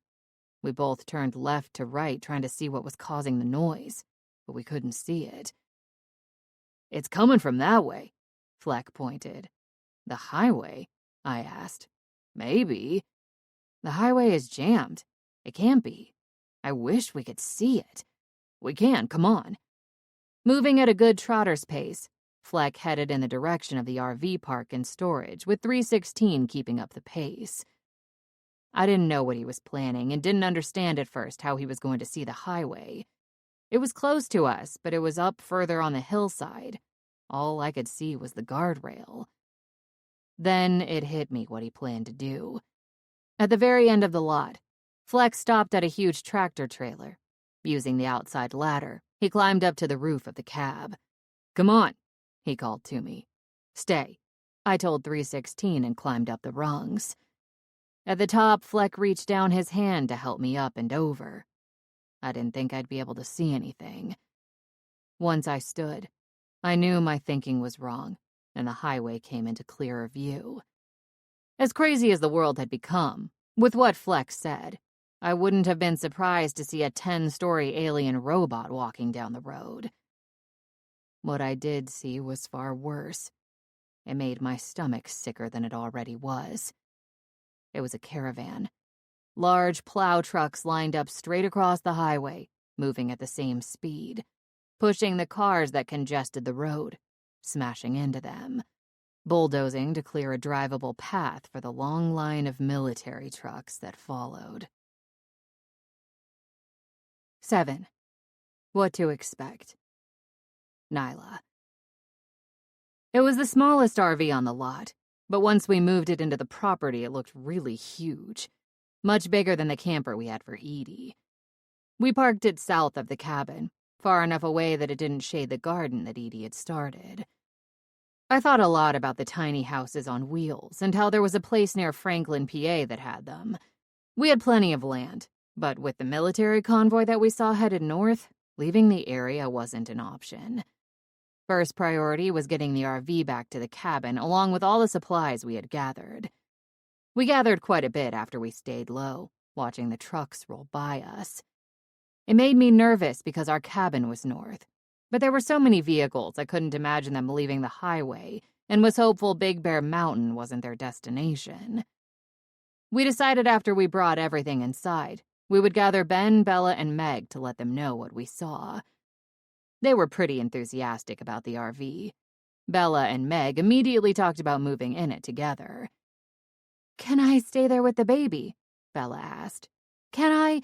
Not that your cabin isn't nice, it is, but—" "You guys can decide that," I told her. "Talk about it amongst yourselves. It really doesn't matter to me who lives in it." As far as our new pet addition, Fleck was a little let down when Katie didn't get excited about it or give him a hard time. She hardly had a reaction.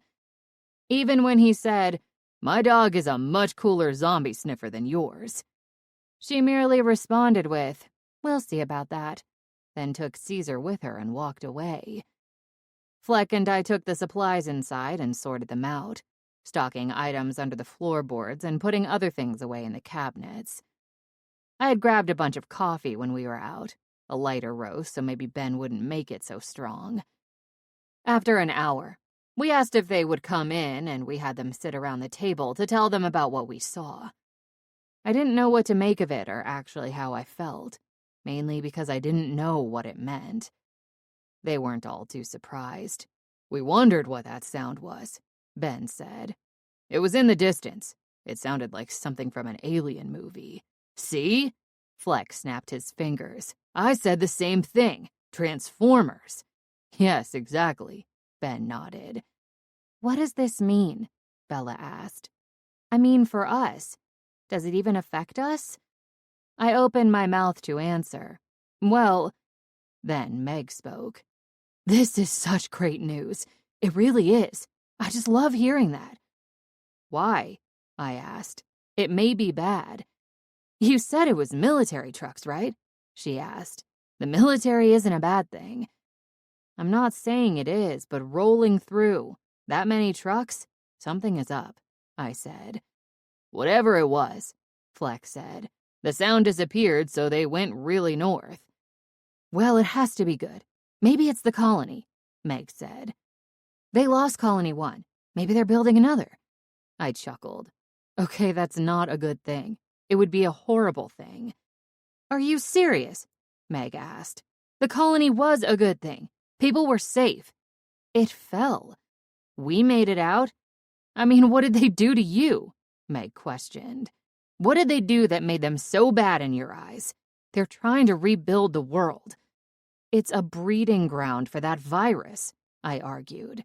"Lev would never have gotten sick if we hadn't been there." Ben put in his 2 cents. "You don't know that, Nyla.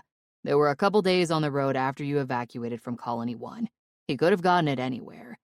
"So why didn't she?" I pointed at Meg. "She was with us. She isn't immune at all. If he got it on the road, why didn't she?" Meg replied. Maybe it's not as contagious as you think. Maybe, I said snidely.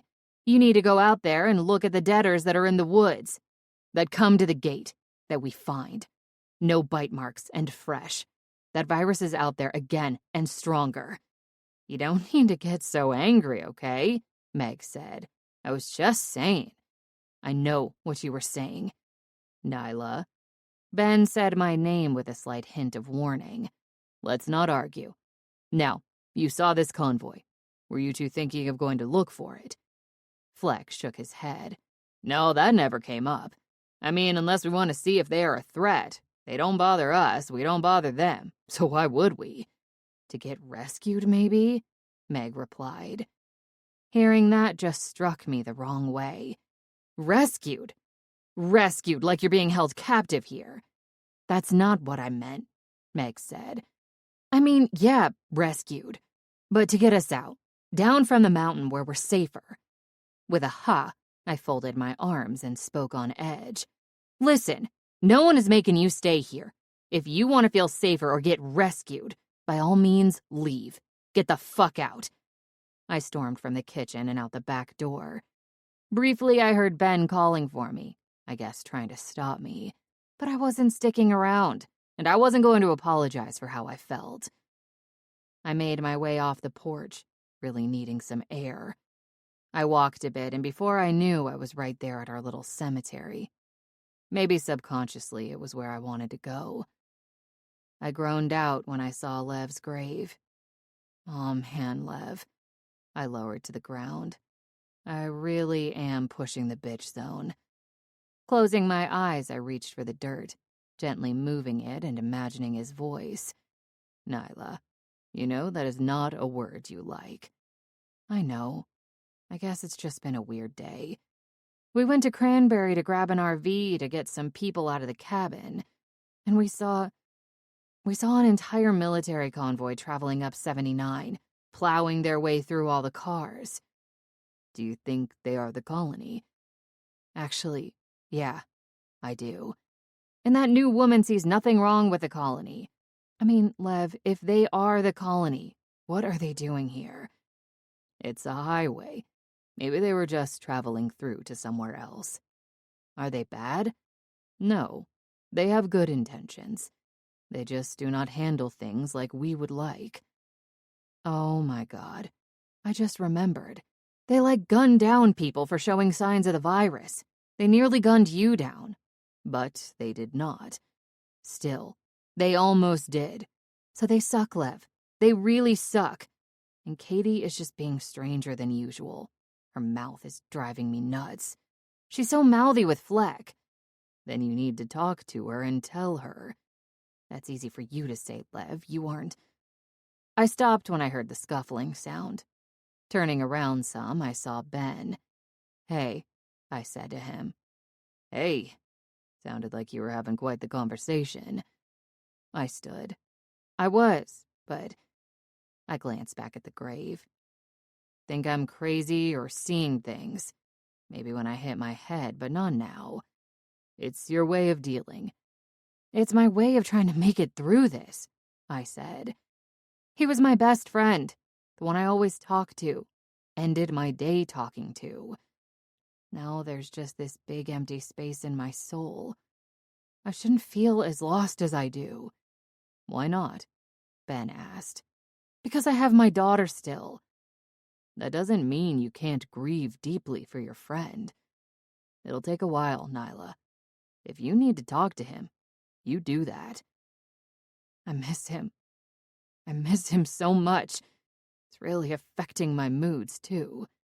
Like how you were with Meg? Ben pointed back toward the cabin. No, that had nothing to do with Lev. I was pissed. She's just naive. Ben defended her.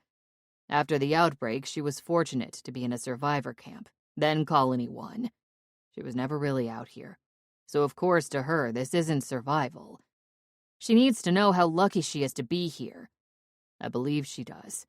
You just have to understand her. You don't deal well with outsiders. I know.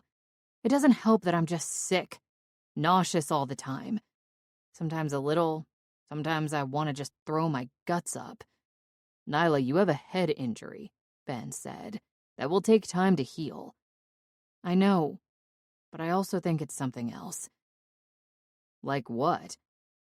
I lowered my head some, looking at Ben through the tops of my eyes. Then I spoke out loud the words that had rattled through my head after Katie handed me the cracker. I think I might be pregnant." "Wow, are you sure? I mean, it could really be the head injury." "No, I'm not sure. I did grab a test from the store today," I said, "but I'm almost 3 weeks late.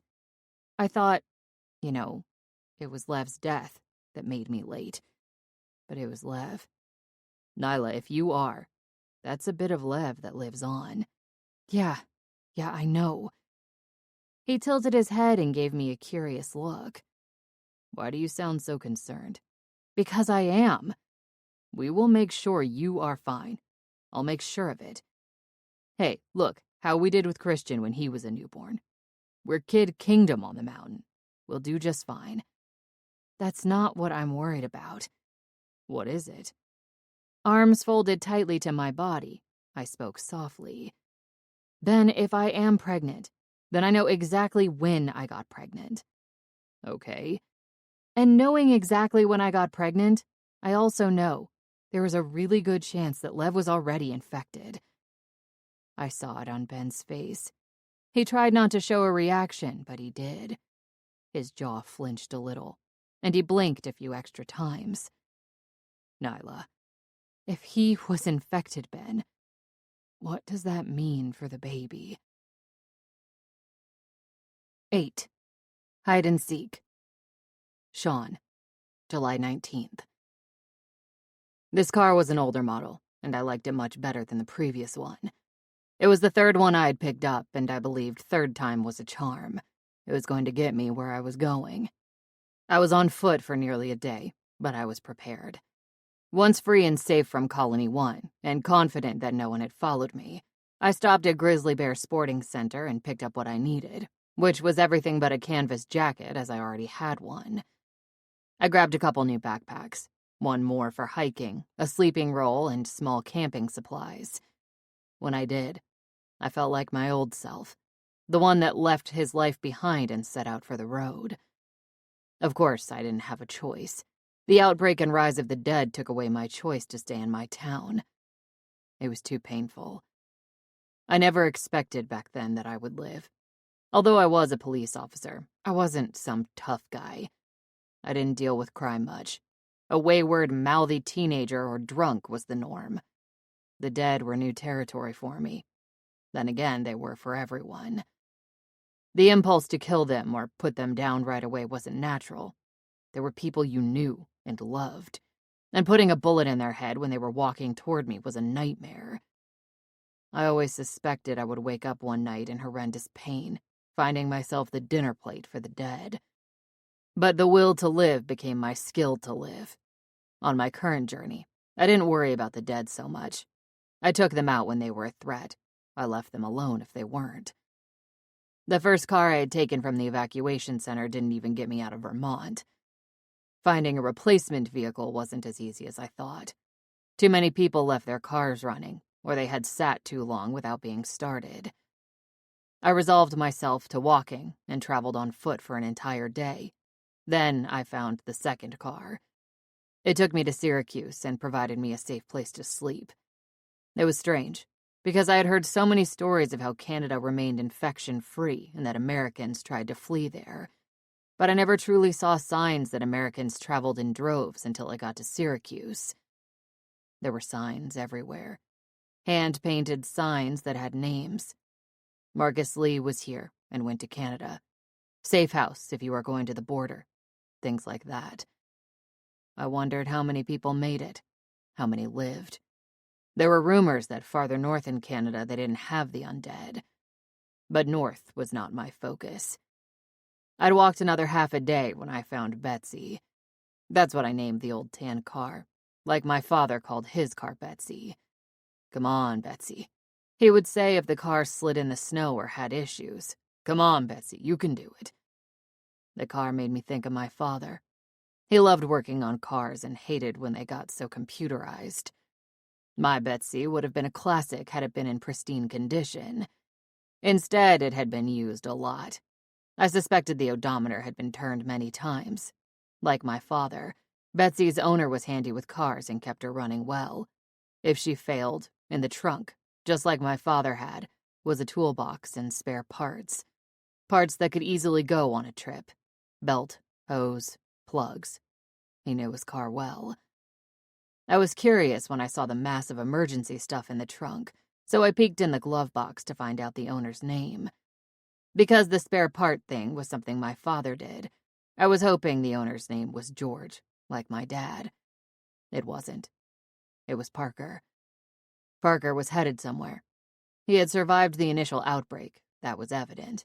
He had supplies, water, and a rifle in the car, along with 2 gas canisters. Where was he going? Why did he just leave the car? Had he died? Maybe he ended up at the colony.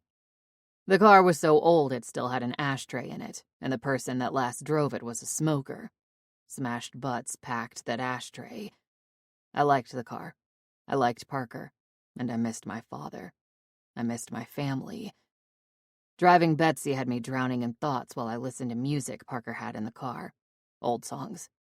Stuff my own dad listened to, and my thoughts took me to the last time I saw him. It was a few weeks before everything really went insane.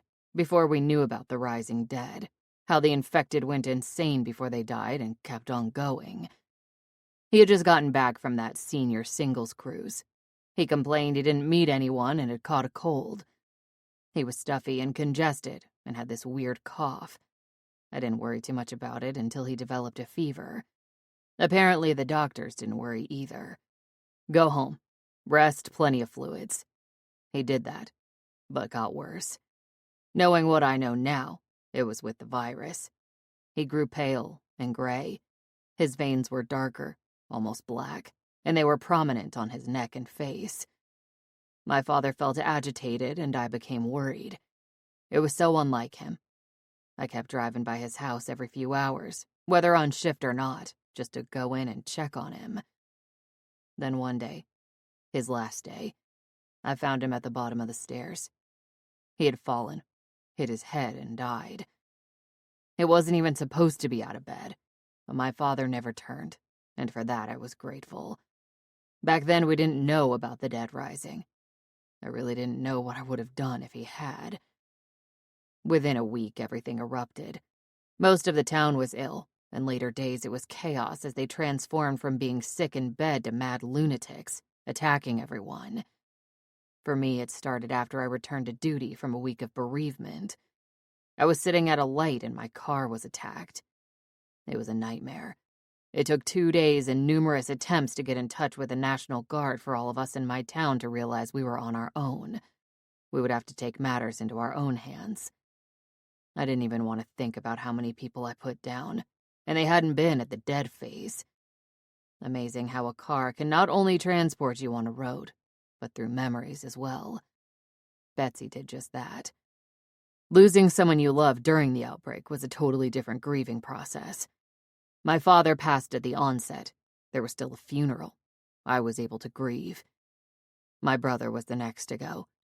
He, like my father, had caught the virus, only my brother turned. He went into that rage stage, still alive, moving on memory alone. Like everyone else, I couldn't accept my brother was no longer in there. I even witnessed him hurting a woman, and like some gullible asshole, I called his name, pulling at him. The woman's husband ended my brother's life. I couldn't feel anger or sadness, only shock. And because he turned, I wasn't permitted to hurt. My children, however, were a different story. It wouldn't have mattered to me if they had torn apart the Pope and eaten him for breakfast. It was soul-crushing. Grieving was a whole different thing. They lived with my ex-wife, and when things started getting out of control, we all thought the best idea was to make a safe place for them. Using firemen and local people, along with police officers as guards and protectors, the fire hall served as a camp. Being ill-informed about the virus and how it worked, it made us all vulnerable to defeat. We no longer were going out and around the town. We stayed at the fire hall just on the outskirts. We took shifts, making a human wall of protection around the circumference of the hall, behind a hastily erected fence. We stayed dark, blackened out the windows, and we stayed quiet. Although the dead and infected still gathered outside the fence, nothing whatsoever was getting through us. Nothing did. It came from inside. Because within days, all news networks shut down. We didn't know about the domino effect. When one infected turned, many did. And it happened in the fire hall in the middle of the night. They dined upon the unsuspecting and sleeping people. By the time the screams erupted, so many were dead or infected. I was useless. I kept my family by the door so they could easily escape, and it ended up being the worst place to be. When I rushed in, they were the first ones I saw. My ex-wife covered my 9-year-old son Garrett's torn-apart body, trying to protect him while 2 infected were tearing her to shreds. I could see the bones in her back, yet she held a protective hover. Her eyes lifted to me.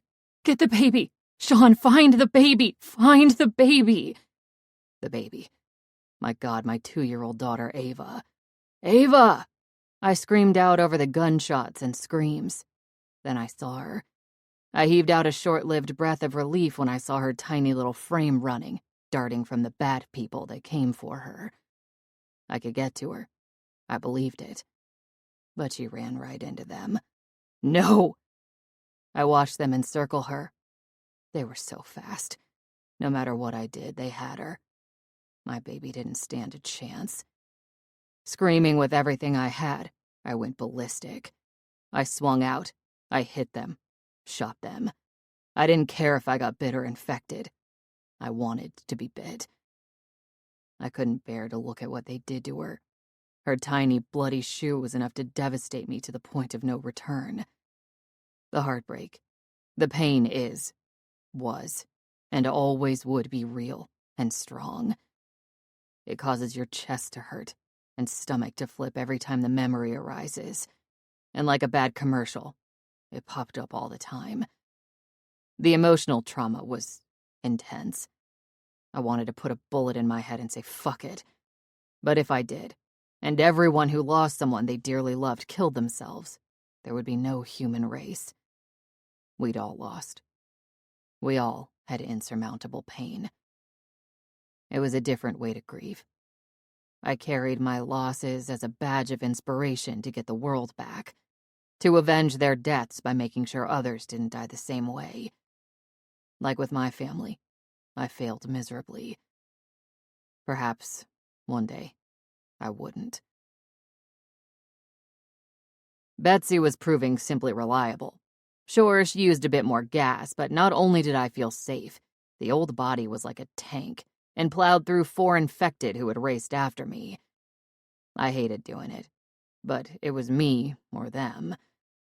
However, that run-in left a slight mess on the windshield, and when I went to clear it, the windshield fluid pissed out the last drop and smeared the mess even more. I drove a couple miles, peeking through the streaks. After not seeing any debtors, I pulled over. It was a roadside parking lot for one of those one-stop-all places. Store, gas station, diner, located just northeast outside of Erie, Pennsylvania. I didn't take any major roads. I knew traffic congestion would be bad. I shut off the Don Henley song and the car. Complete silence engulfed me for the first time in hours. After checking it was clear, I popped the hood, grabbed my rifle, then stepped out. I assessed the situation. No sounds, no movement, no smells. There were a few cars in the lot, one at the pump. The driver probably didn't realize they didn't work without electricity. I was still good on gas and didn't need to add any, plus I had a weird feeling about the place. I just wanted to hurry. I made a comment in my mind about Parker, how he had everything good to go in the car except windshield fluid. I did recall seeing it in the trunk. Shouldering my weapon, I retrieved it and carried it to the front of the car. "Yeah, that's empty," I said, peering down into the container. I poured it in, enough to fill it halfway, then recapped the gallon bottle. In case there was a leak in the fluid tank, I tossed the jug in the back seat. A leak was realistic since Parker was up on everything. There was no other reason for the empty washer fluid. It was just when I was about to close the back door that I heard it. It was like an electric shock, sending my senses into instant alert and causing my heart to beat out of control. I prayed it was my imagination. It wasn't. I heard it again. A child's cry. It was a young child. Not quite a baby, but young. Jesus, no. I pulled forth my weapon, shifted my body left to right, trying to hone in on the continuous cry. Where? I was caught in a dilemma. The child kept crying. What if I called to him or her and it summoned the dead? Then again, what if the dead were around the child and my voice would draw them back? Time moved slowly, and finally I focused and discovered the direction of the cry. It came from the diner. Weapon ready, I raced inside. It was an instant flashback to the night in the fire hall. I nearly tripped over the body of a man. It looked like a campsite had been set up inside the diner. A small horde of maybe 8 dead moved slowly around. They bumped clumsily into tables, but they were focused. I didn't need to see to know what they were focused on. A tiny little girl, so short and petite with dark hair. She had to be about 2, the same age as my daughter had been. If I wasn't thrown back into the nightmare before, I was now. I was there watching my daughter again. However, this child stood a chance. "Hey!" I blasted in my loudest voice. "Over here!" They all turned. It was good. That's what I wanted. I waved out my arms, calling out, and then the little girl cried. Any attempt I made was countered by her crying. They decided they wanted her. My inside screamed, "No!" and I raced forward. "Run, baby, run!" I shouted. They were close, edging in. I worried about shooting because I didn't want to take a chance on shooting her. But she was just a baby, a toddler. She didn't know any better. All that poor baby knew was they were bad and scary. She wasn't listening to me. And then she did what any other child her age would do. She crouched down, bringing her little knees to her face, and she covered her eyes with hands barely big enough to hide her face. To her, she was hiding. If she couldn't see them, then surely they couldn't see her. She was wrong. They saw her very well. It wasn't going to happen again. Not without me giving my all, even if it meant my life. Many times I had heard the story about some person being so enraged, so impassioned they only saw red. I thought it was an expression, when in reality it really happened. I literally saw red. Was it blood rushing to my eyes? Like a tinting filter over my vision. Everything was red and I barreled forth. Holding the rifle, I clobbered the 3 in the back, shoved another to the ground, then hands first I dove to the floor. Like a baseball player sliding headfirst into second base, my hands reached out, and instead of touching a base, I grabbed onto the huddled child. I whipped her to me and into my fold. Deader hands reached down, grabbing. I could feel the legs and arms against me, pulling my canvas jacket and jeans. I stood with an eruption of energy, and in my best running back imitation, child cradled against my chest, I blasted through the horde. I didn't know the layout of the diner, but running to the door wasn't an option. I'd have to run back towards the dead. I made it to the kitchen before they did, and I hoped there were no more inside. If there were, I didn't see them. And for safety, though probably not the smartest idea, I ran into the walk-in fridge.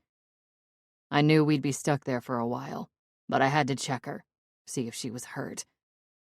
It was completely pitch black in there, and that caused her to cry even more. No, I said soothingly. It's okay. I knew there was always a flashlight or emergency light in a walk-in fridge, but I couldn't see it. Just when I thought about opening the door for light, I heard the dead against it. It took a few minutes of feeling around, baby crying in my ear and hand running against slimy food till I found it. It was one of those round push lights. It wasn't bright, but it was enough light to find the flashlight. "Please, little one," I said. "Please don't cry.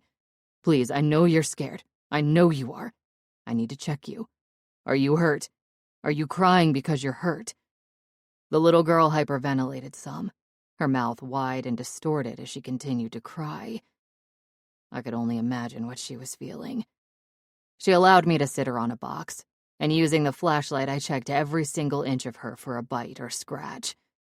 Once I saw she had nothing, I collapsed to the floor and couldn't move. I wanted to hug her, hold her. She didn't want held. Instead, for an hour, she called out Dada, causing the dead to be relentless. Nonstop. She wouldn't have water or eat. Nothing would stop her calling for her dad. It was her cries feeding the moans of the dead, and the moans of the dead causing her cries. A relentless circle of noise. Nothing soothed her. I tried every father trick in the book. Finally, like most babies, she cried herself to sleep. She exhausted herself so much that not even the pounding on the refrigerator door woke her. Eventually, with me being quiet and her sleeping, the pounding stopped. I didn't hear them out there. That didn't mean they were gone. They just weren't focused on the door. I looked down at the time and knew it was getting dark out. We couldn't go anywhere. After giving it some time, I pushed open the door slightly, not only to let fresh air in, but to see if they were still out there. They were. They meandered through the kitchen. I shut us back in. She woke up a lot calmer. She didn't have a verbal answer for her name, nor could she tell me how old she was. I estimated her to be about 2 because of the way she spoke. All night long, I checked outside the door. Finally, the dead moved on, at least out of the kitchen. She understood enough of what I said to be still, and she was quiet. We crept out of the refrigerator into the kitchen, peeking over the counter into the dining room. I didn't see any in there. The front door was open, and it was light enough to let me know morning had arrived. I was super cautious about making any noise, and looked everywhere. I could run from the dead. The infected were another story.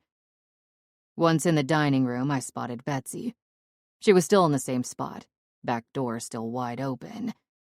As I made my way to the door, I buried the girl's head in my chest. I didn't want her to see her father on the floor. At least I assumed it was her father. Almost out, I saw the purple child's backpack next to a duffel bag. Balancing the child and rifle on my shoulder, I grabbed them both. I moved at a slow pace, encumbered with everything. When I stepped outside, I saw the horde. It was like they sensed us and instantly turned our way. Picking up the pace, I rushed as fast as I could to Betsy. I tossed the bags in the back, closed the door, and with the baby still in my arms, I jumped in the driver's seat. The horde of deaders were only 5 feet from us when I shut my door. Keys still in the ignition, I cranked the engine, shifted it into gear, and one-handed drove off. I'd pull over and get things situated as soon as I knew we were clear. At that moment, I was so grateful. Not only did we make it through the night, we made it out of there, alive. 9. Looking. Nyla, July 20th. "You've been quiet about it." Ben approached me from behind. I didn't hear him coming. I was too busy watching Fleck divert his attention from checking the truck to looking for something elsewhere. He looked under the truck, then in the bushes. He wasn't saying anything, just looking. It kind of amused me because we were supposed to be gone and on the road, yet he continued looking for something. "What do you suppose it is?" was my reply to Ben. "You're not." Furrowing my brow, I turned to him. "I'm sorry, what?" "I stated you've been quiet, and you asked what I supposed it was." "Oh, no, I meant, what do you suppose Fleck is diligently searching for?" "He looks like he dropped something." "Whatever it is," I said, "must be important." I wanted to get down to the Home Depot, then possibly Walmart. We need more stuff? We're designing and building another outhouse. My father had the best one. I'm gonna make one better. Whatever gets you through the day, said Ben. True. I glanced at him. I'm not... What? Did anyone ever check you for attention deficit disorder? Ben asked. Because the way you switch gears in a conversation really can be maddening. I won't get mad if you actually have a disability. I'm sorry. Let's start again, Ben said. You've been quiet about it. It meaning... He raised his eyebrows. It took a second, then I got it. Oh yeah, I have been. Sorry, just embarrassed about telling you. I thought I was before I knew for certain. No need to be. We all make mistakes, Ben said. Many women have done that. So how are you feeling? It's only been a couple days, and I'm still sick. I told you it was the head injury. Ben waved his finger. No, it's the pregnancy. But you said you weren't pregnant. No, I didn't. Yes, Nyla, you did, Ben argued. You said you were embarrassed about it because you said something before you knew. Exactly. God damn it, Nyla, quit talking in circles. Are you or aren't you? I am. Ben exhaled loudly. Okay, now we need to come up with a plan to keep you healthy. I'm taking it you took the test. Yes, and I was actually going to talk to you and show you. I reached in my back pocket and pulled out the white test. Clear as day. Pretty fast. Positive. See? I extended it to him. Nyla, he said calmly, I really don't want to hold that. Oh, okay. I put it back in my pocket. You saw, though. Positive. I did, Ben answered. But tell me why you put it back in your pocket. Because I don't want to throw it away. What if someone finds it? We burn trash. How long do you expect to hide it? Ben asked. I'm not hiding it. I'm just not ready for you to tell people.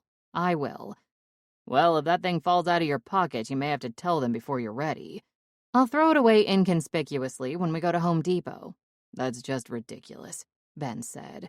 But whatever works. I will want to do an ultrasound on you in the next few weeks. So tell them before that because you'll need Fleck to go get the machine. I will. Would you feel slighted if I told you at this moment I'm not really sure I'm comfortable with you giving me an internal? We'll cross that bridge when we get there. Ben upped his chin. Here comes Fleck. Hey. I clapped my hands together once. You ready? Have you seen 316? Fleck asked. Ben chuckled. You lost your dog already. Dude, that's not even funny. I let her run about the yard, now she's gone, Fleck said. Oh, she's back by the chicken pen with Katie and Caesar, I said. They went back there about 15 minutes ago. You saw me looking, Fleck said. Why didn't you say anything? You didn't say you were looking for your dog. You looked under the truck for crying out loud, I argued. For all I knew, you were looking for your phone. You're the only crazy person who still carries your phone. For pictures, Fleck. Pictures. Fleck nodded. Pictures. All right, Ben interrupted. Now that you two have argued, why don't you get going so you can get back here and start that outhouse? Why you're building another, I don't know. We need more than one bathroom around here, Fleck replied. I'm thinking men's room, ladies' room. Ben nodded. Whatever you want. I'm going to round up the kids and work with them. Meg and I decided we need to start teaching them. While you're teaching them, Fleck said, can you teach Katie to leave my dog alone? How about I do that after I teach you how to share? Ben turned and started to walk away. And ask her, Fleck yelled, why she has my dog in the chicken pen. He then glanced to me. Do you know why? I haven't a clue. I'll find out, though. I walked to the truck. Did you make a list? Found my father's outhouse plan, so yeah, list already made, I copied it. I patted my back pocket. When I did, I felt the test and made an instant reminder to myself to be careful pulling out the list. I opened the truck door and climbed inside. You think it will take long to get all the stuff? Fleck asked once inside. Probably more time at Walmart, I replied. What are we getting from there again? Clothes. Katie in this past year has outgrown all her clothes. I gave Addie's clothes to Mara, and Sawyer needs some things as well. Christian, too. Once we pulled out of the gate, Fleck got out, secured it, and got back in. We drove down the winding road, but at the bottom he made a right instead of a left. Why are you going this way? Okay, so hear me out. I hope you're okay with this. I've been doing a lot of thinking. About? That convoy we saw. What do you say we go to Big Bear, grab some gas stash, hop off the tank, and head north on 79? You mean look to see if they're close? I asked. Just to see if they're close, Fleck replied. They cleared the path. They could be long gone. It's been a couple days. Exactly. How far north? I asked. Not far. 20 miles, that's it. If they aren't in a 20-mile range, I'm not worrying. What do you say? I think that's a really great idea. It will put my mind at ease.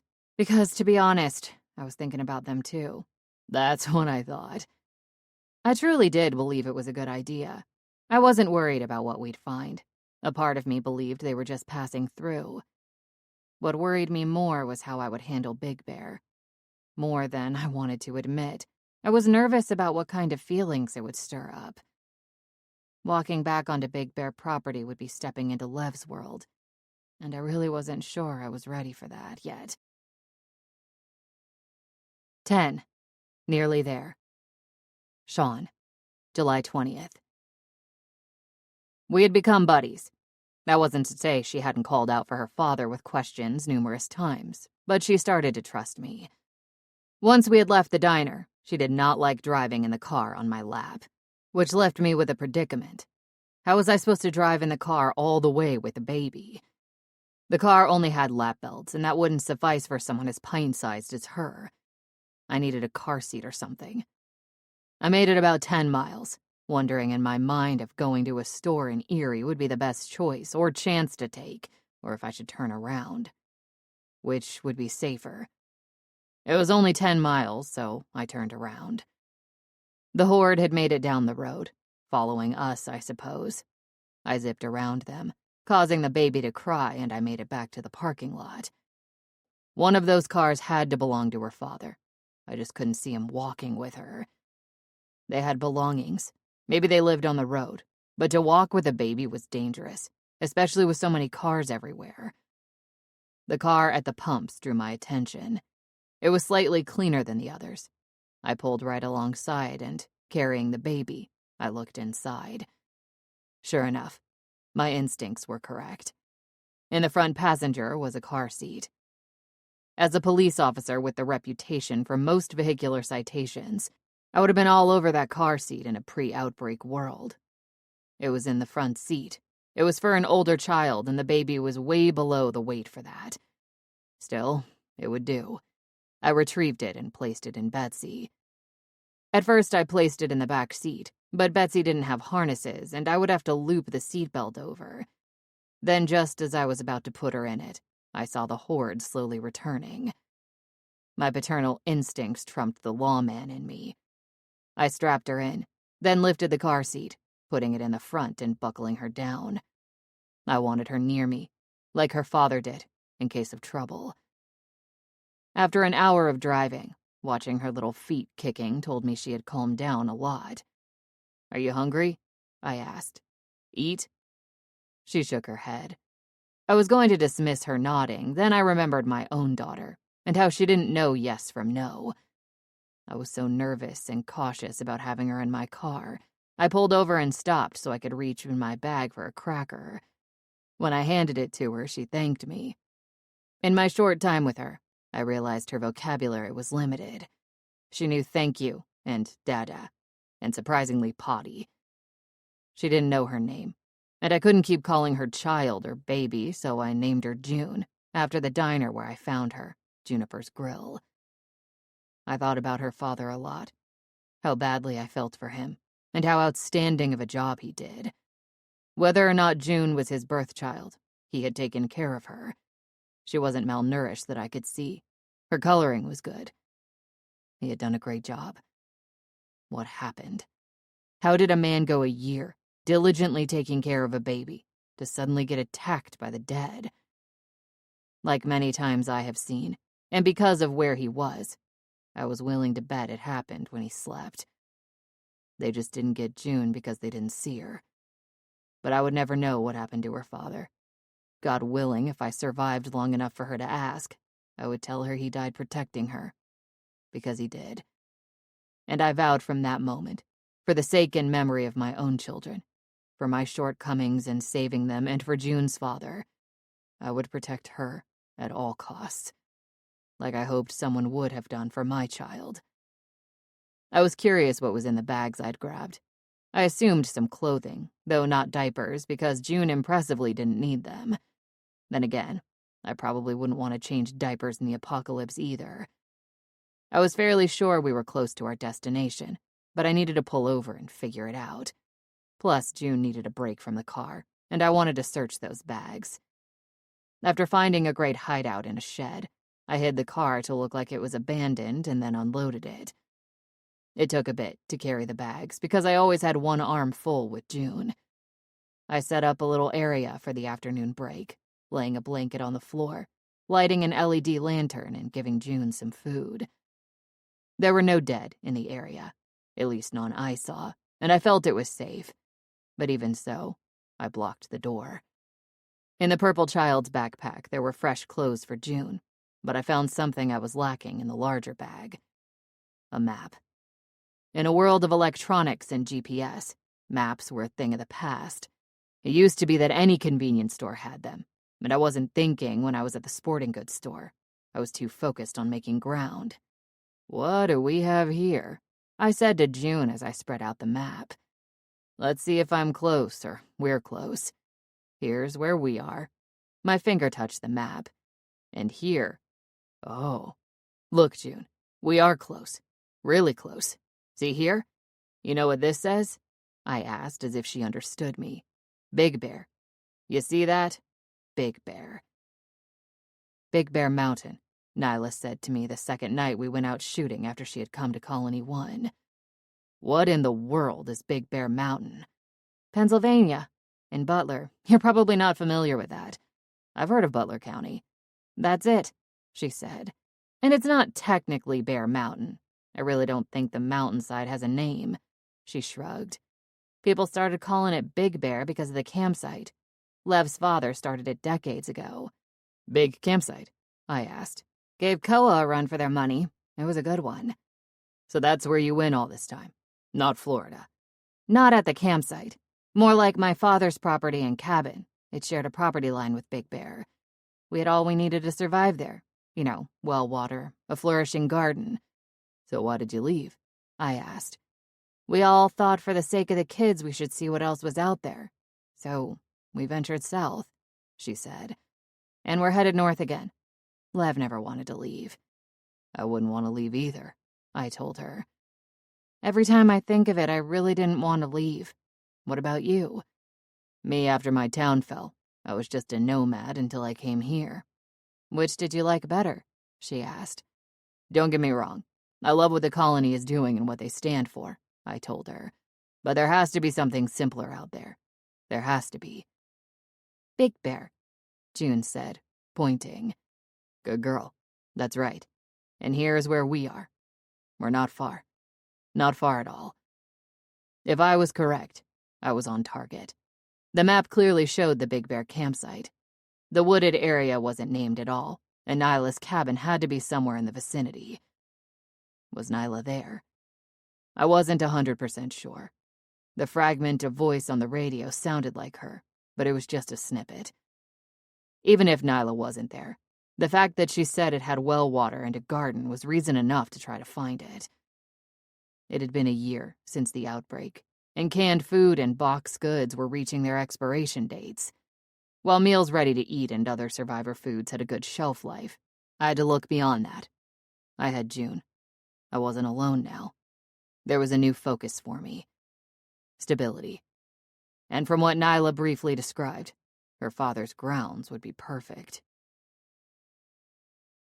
11. Found. Nyla.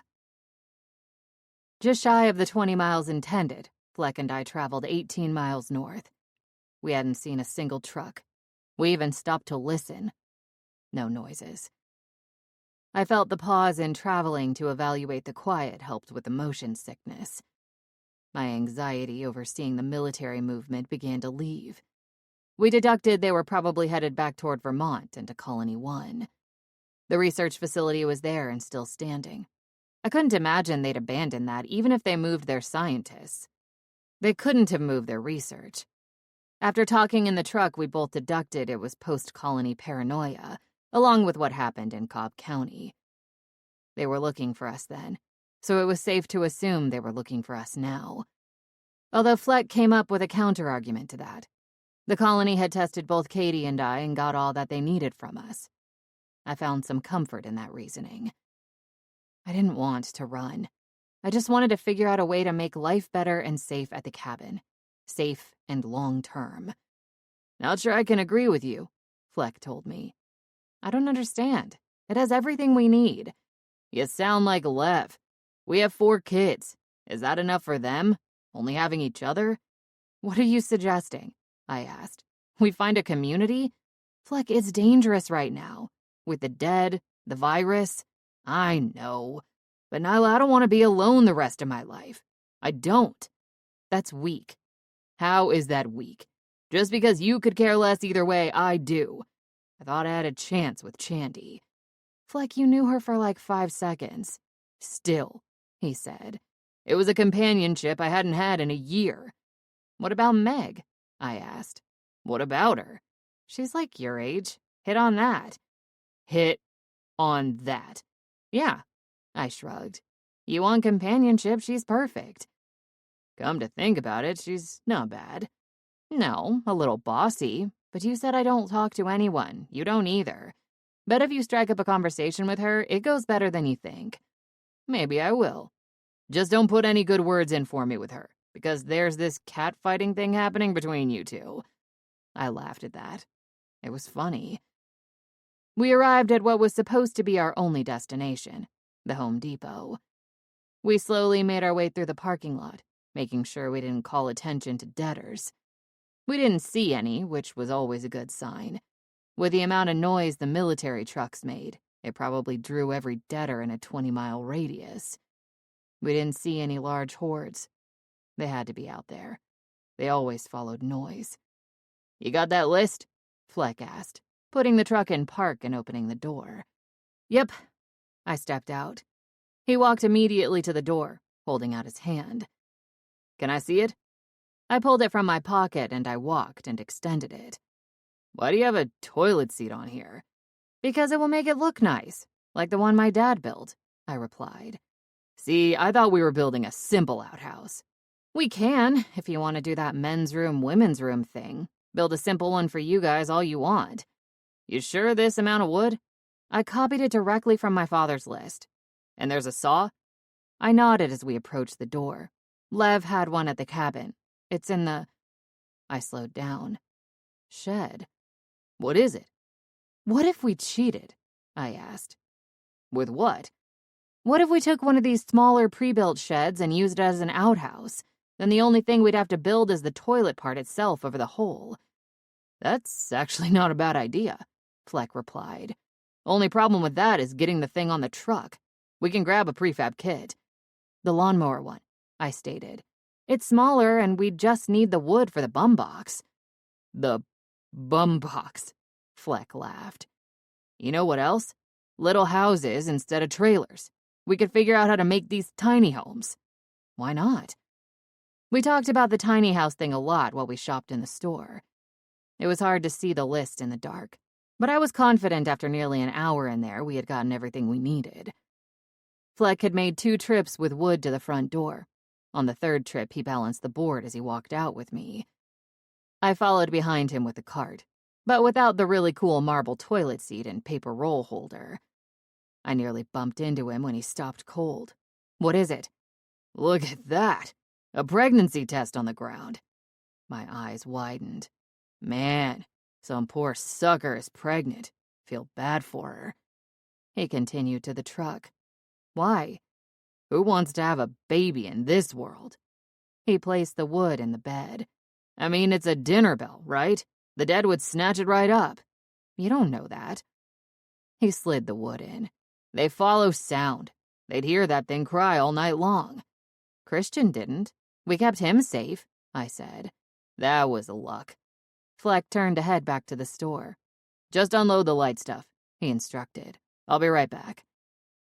I disagreed with him, but had to ask myself, would I have disagreed if I wasn't the one pregnant? Just as I started unloading the stuff, Fleck hurried back to the truck, giving me the be quiet sign with his finger to his lips. What? I whispered.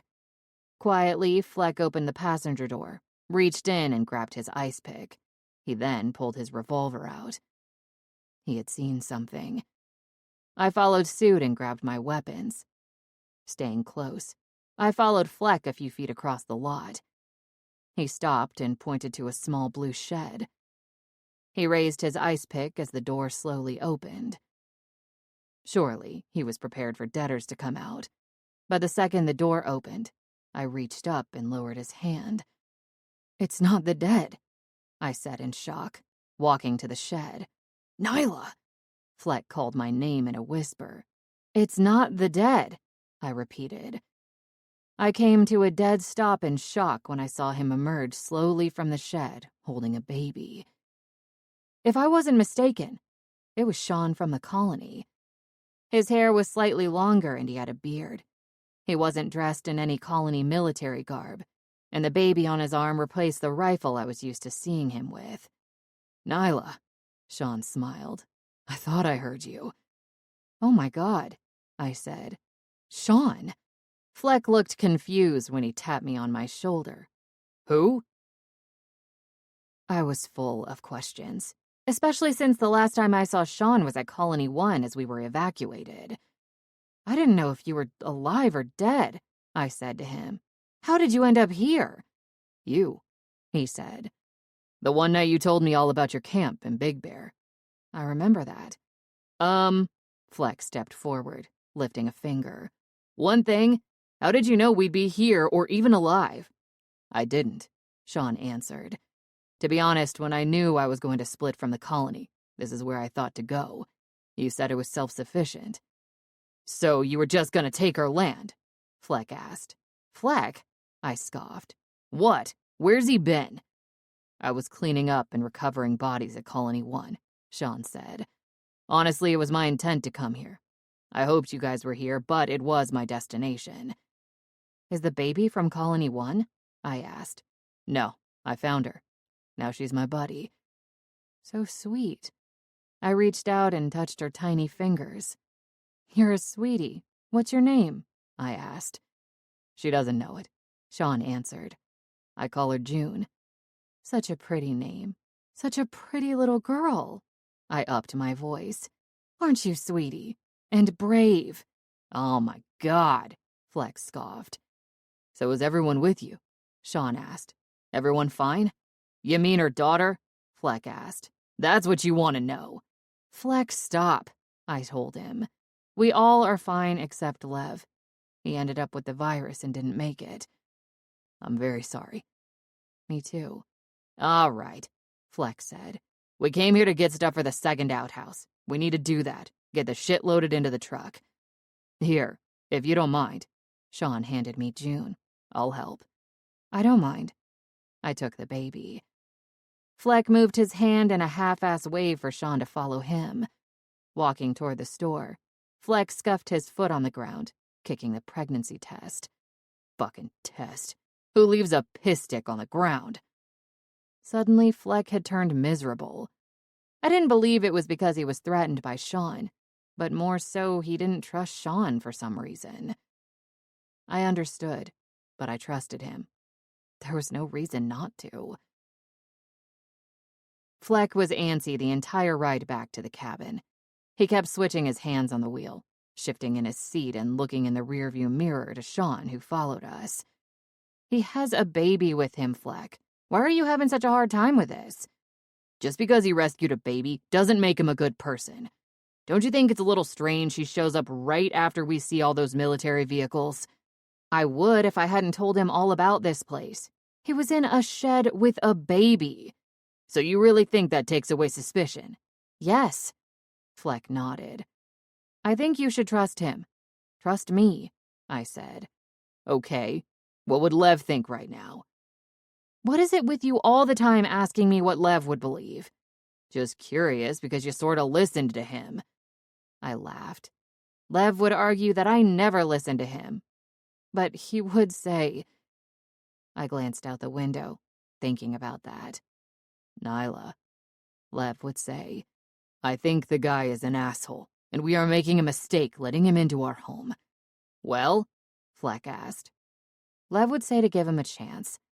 Fleck laughed. Lev also said to check out that RV. He had as much of a bad gut instinct as... What the fuck? I was too busy looking at Fleck to notice, but when he switched up what he was saying, I glanced out the windshield. Immediately, I grabbed my pistol when I saw the debtor sauntering toward the gate. A gate that was open.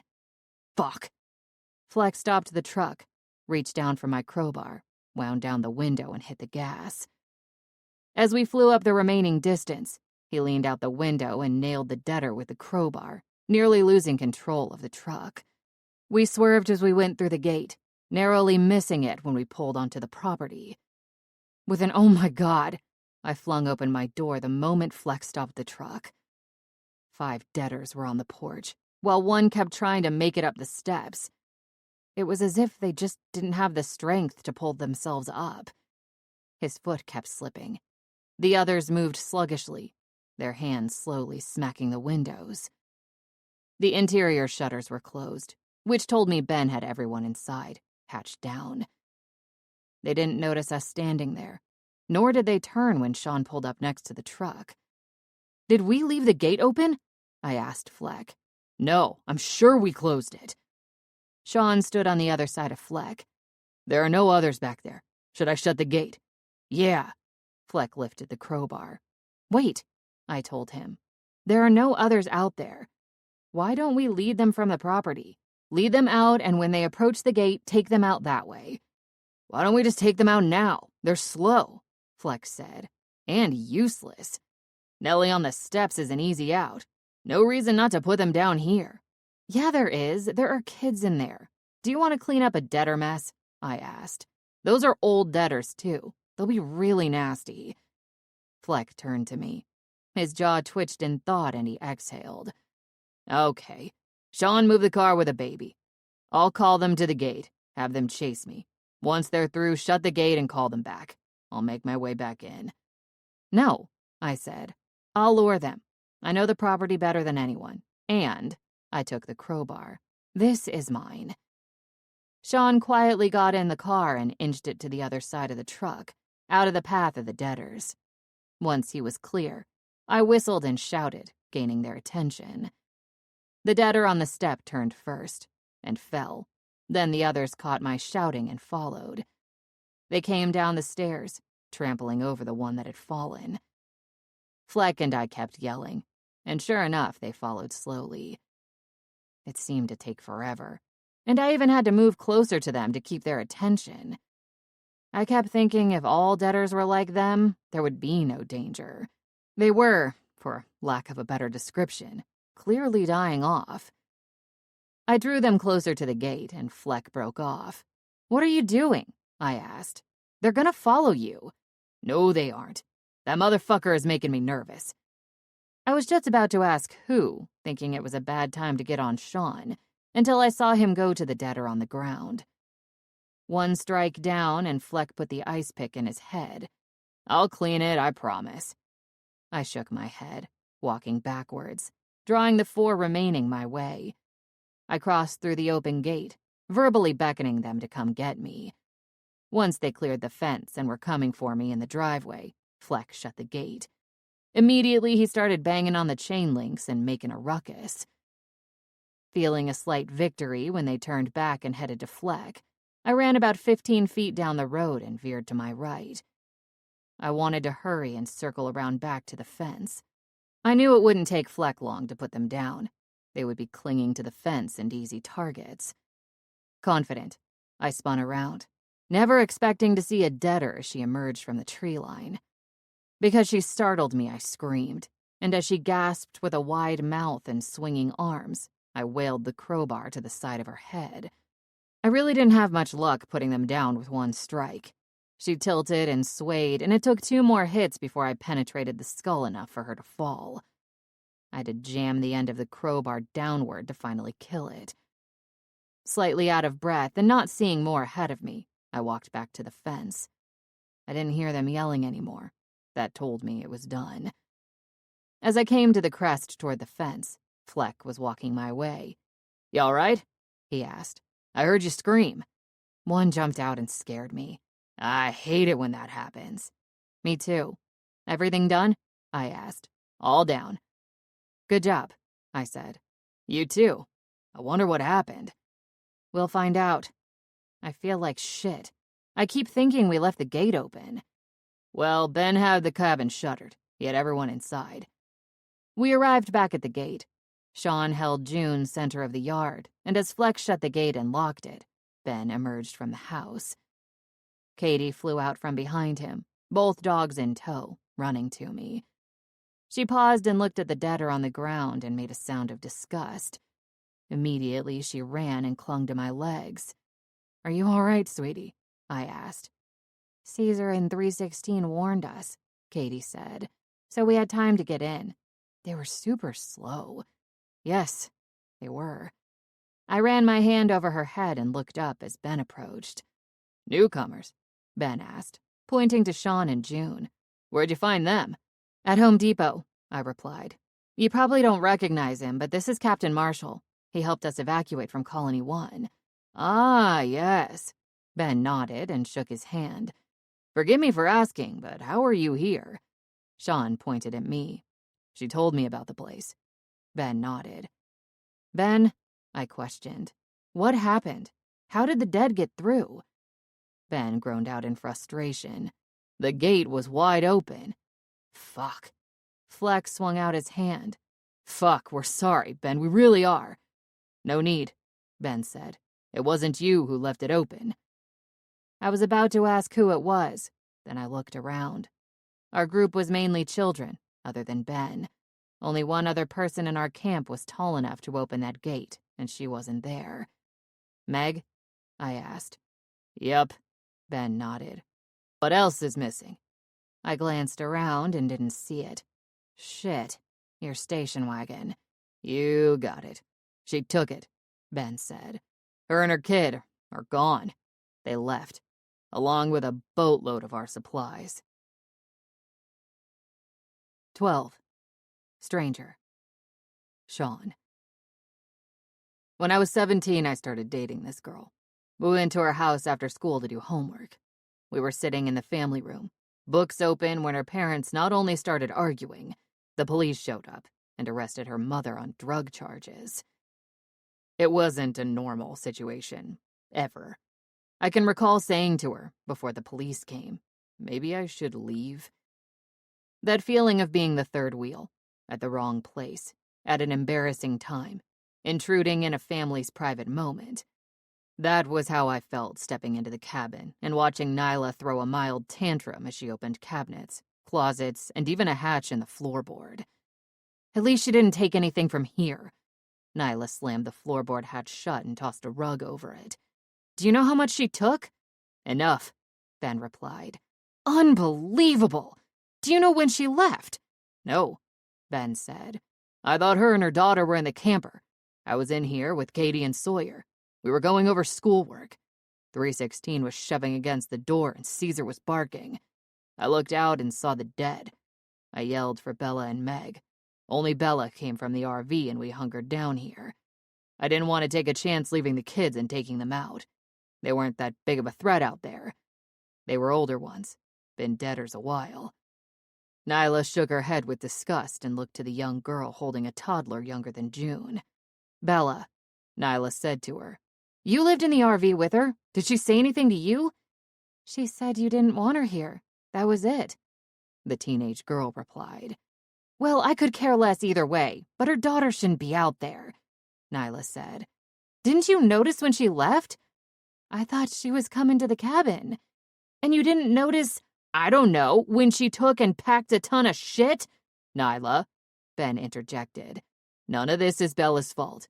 Even if she did know, you can't blame her. I'm not, Nyla defended. I just find it hard to believe Bella didn't know. None of us did, Ben said. She took a lot of stuff. Fleck huffed. Unbelievable. Now we have to replenish.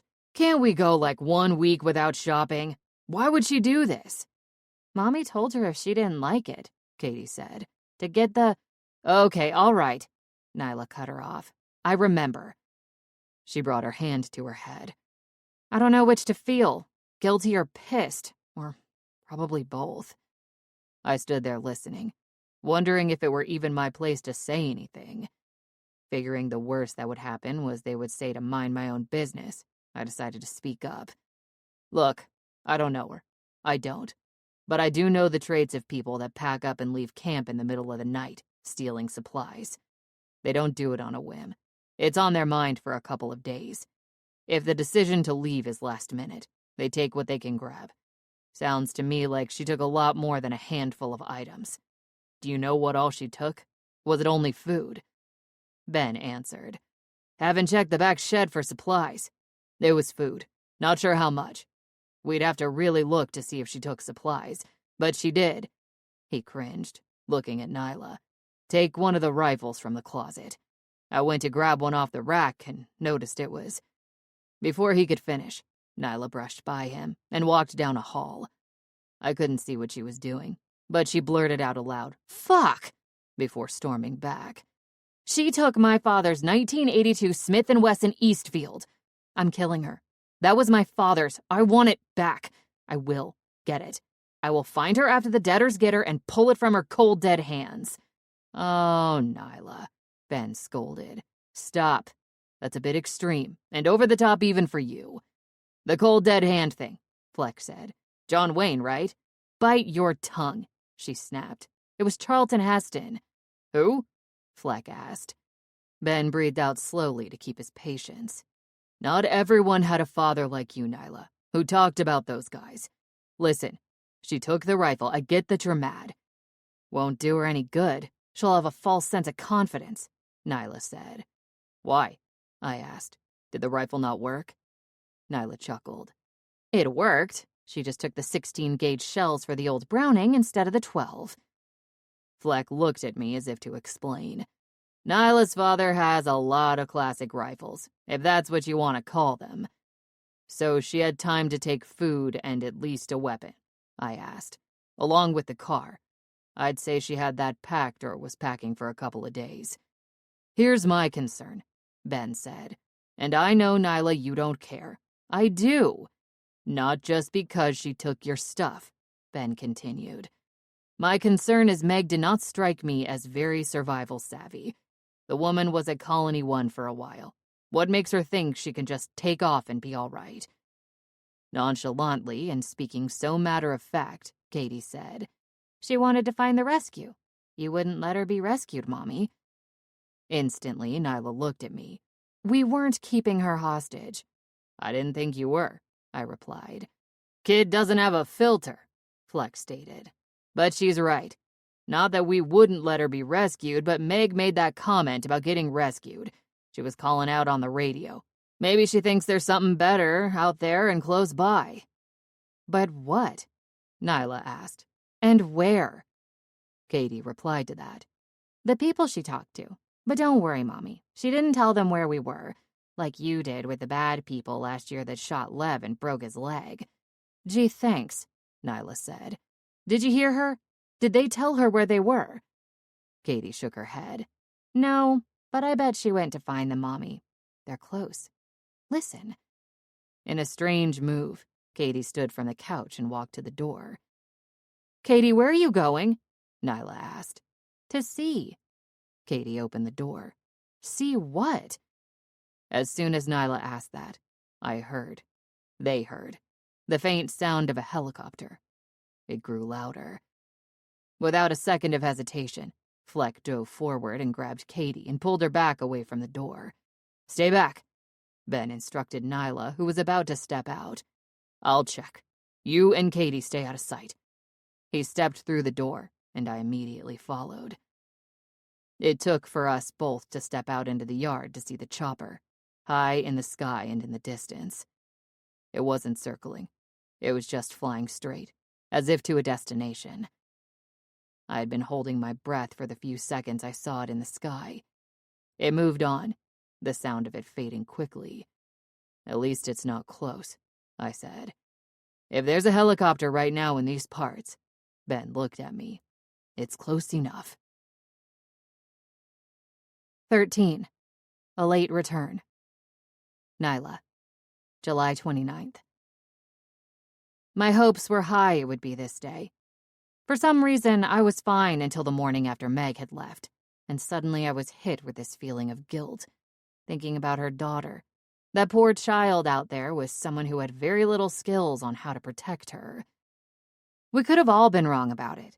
Maybe Meg was some sort of apocalypse survival queen, but could we take that chance with the life of her child? We'd set a search limit. 10 days. We were about to go out for day 9. Sean had a map with public landmarks and restaurants. Not that I didn't know the area, but it brought to attention some places to check. Heck, I even went up to Big Bear to check there because maybe she was thinking it was a viable place. I wish I hadn't gone. I saw the source of a lot of the dead. How that many even got there, I couldn't figure out. Thankfully, we didn't pull the car all the way into Big Bear, so the deaders never followed us. We knew we also had to think she may have actually gone beyond where we searched. I didn't feel that was the case, but I felt responsible to check. Plus, what else was there to do? We were able to pick up items during every search to prepare for winter, even though it was still some time away. Me, personally, I had to think about things for the baby. God willing, all went well, and Ben saw no reason for it not to. The baby would be born in March, just at the end of winter. Pennsylvania weather was strange. March often brought a ton of snow. Ben was still the only one who knew I was pregnant. Him and Lev. I knew Lev wouldn't say anything. I was the only one who talked to him. I'd be lying if I said I didn't wish Katie's special abilities extended to talking to those beyond. I would have been having her tap into Addie, my father, my brother, and Paul. Of course, Lev. But for some reason, I talked to him anyhow. He seemed to be the one person whose spiritual response I could sense. Though I certainly questioned my own sanity at times. But my conversations with Lev got me through the day. Sean commented once when he saw me taking my stroll, probably looking totally irrational talking to myself. When I explained, he likened it to a form of prayer. Not that I was praying to Lev, but I was reaching out for answers. In a way, that was right. I did reach out to Lev for answers. It was almost time for our morning powwow to talk about where we'd go look and why. While everyone finished their breakfast, I wandered outside to take a walk. Eating in the morning still didn't agree with me, but by early afternoon I could eat anything. Outside in the yard, the behavior of our dogs grew more strange. They walked together like a pair of security guards, moving along the perimeter of the fence, occasionally pausing to check something underneath, sniffing, then moving on. When they finished the entire fence, they would go into the tool shed for a few minutes, come back out, and repeat. My daughter wouldn't give me the secret to how she was training them, just that she was. We're headed out again, Lev, I said. Today and tomorrow, then we quit. I know you wanted to find them, Nyla, and I know why. I'm concerned about the child. And her mother. Nyla, we both know better. You want your father's rifle back. That too. I paused to think if Lev really was still alive, how he would have probably stopped her from leaving in the first place. Katie was the only one who said it, but I know they blamed me and my attitude toward Meg for her leaving. Lev, in his often righteous stance, would have made me apologize. One thing was right. I did want my father's rifle back. I bent down to pull a couple weeds from Lev's grave. Why do you always get the most weeds? Because you notice them more. Not true. Look at your stepmother's grave.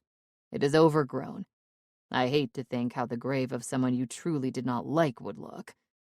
I glanced over to Lisa's grave. Sure enough, there were more weeds than at anyone else's.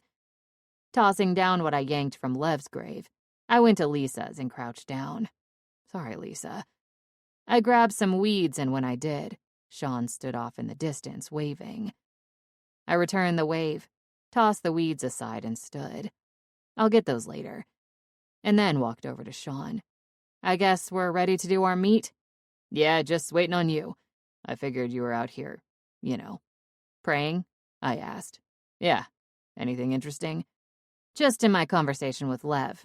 He told me he thinks I'm only searching for Meg to get back my father's rifle. I have news for you, Sean said. We all think that.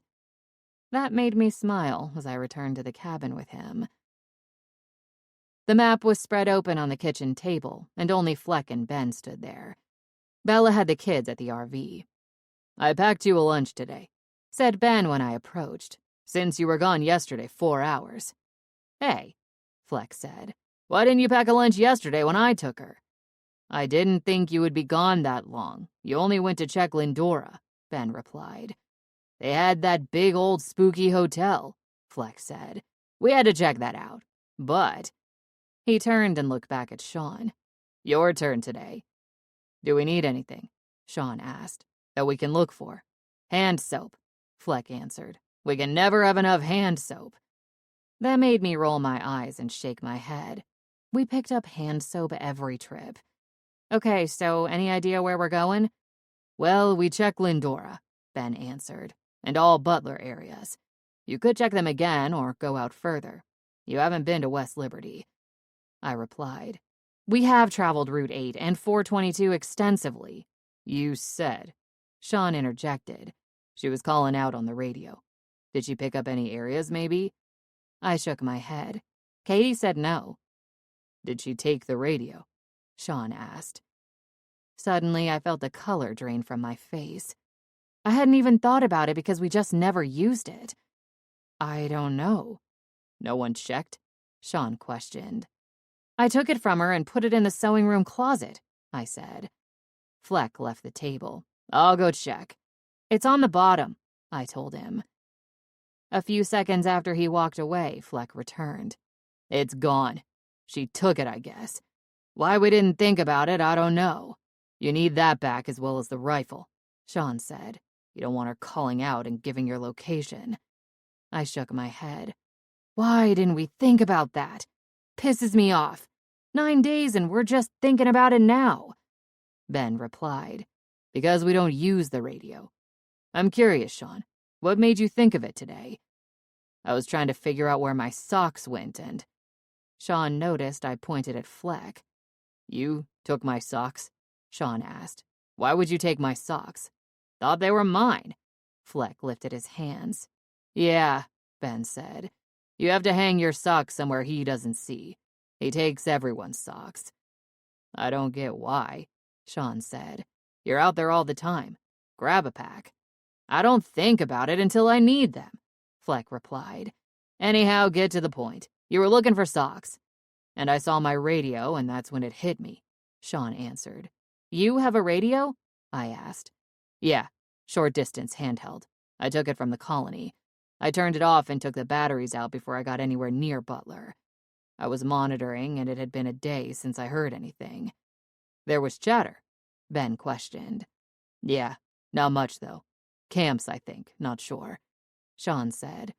So I thought if she had the radio and she called out, maybe got a response. Maybe that's where she was headed. Fleck snapped his finger. She did get that one response. She probably tried calling out again. I asked Sean, do you remember any names or places? He tilted his head. Let me think. He closed his eyes. Sister, something. Somerset. I nodded. That's a possibility. That's southeast. There are survivors there? That's really good to know. One more, Sean said. Brady.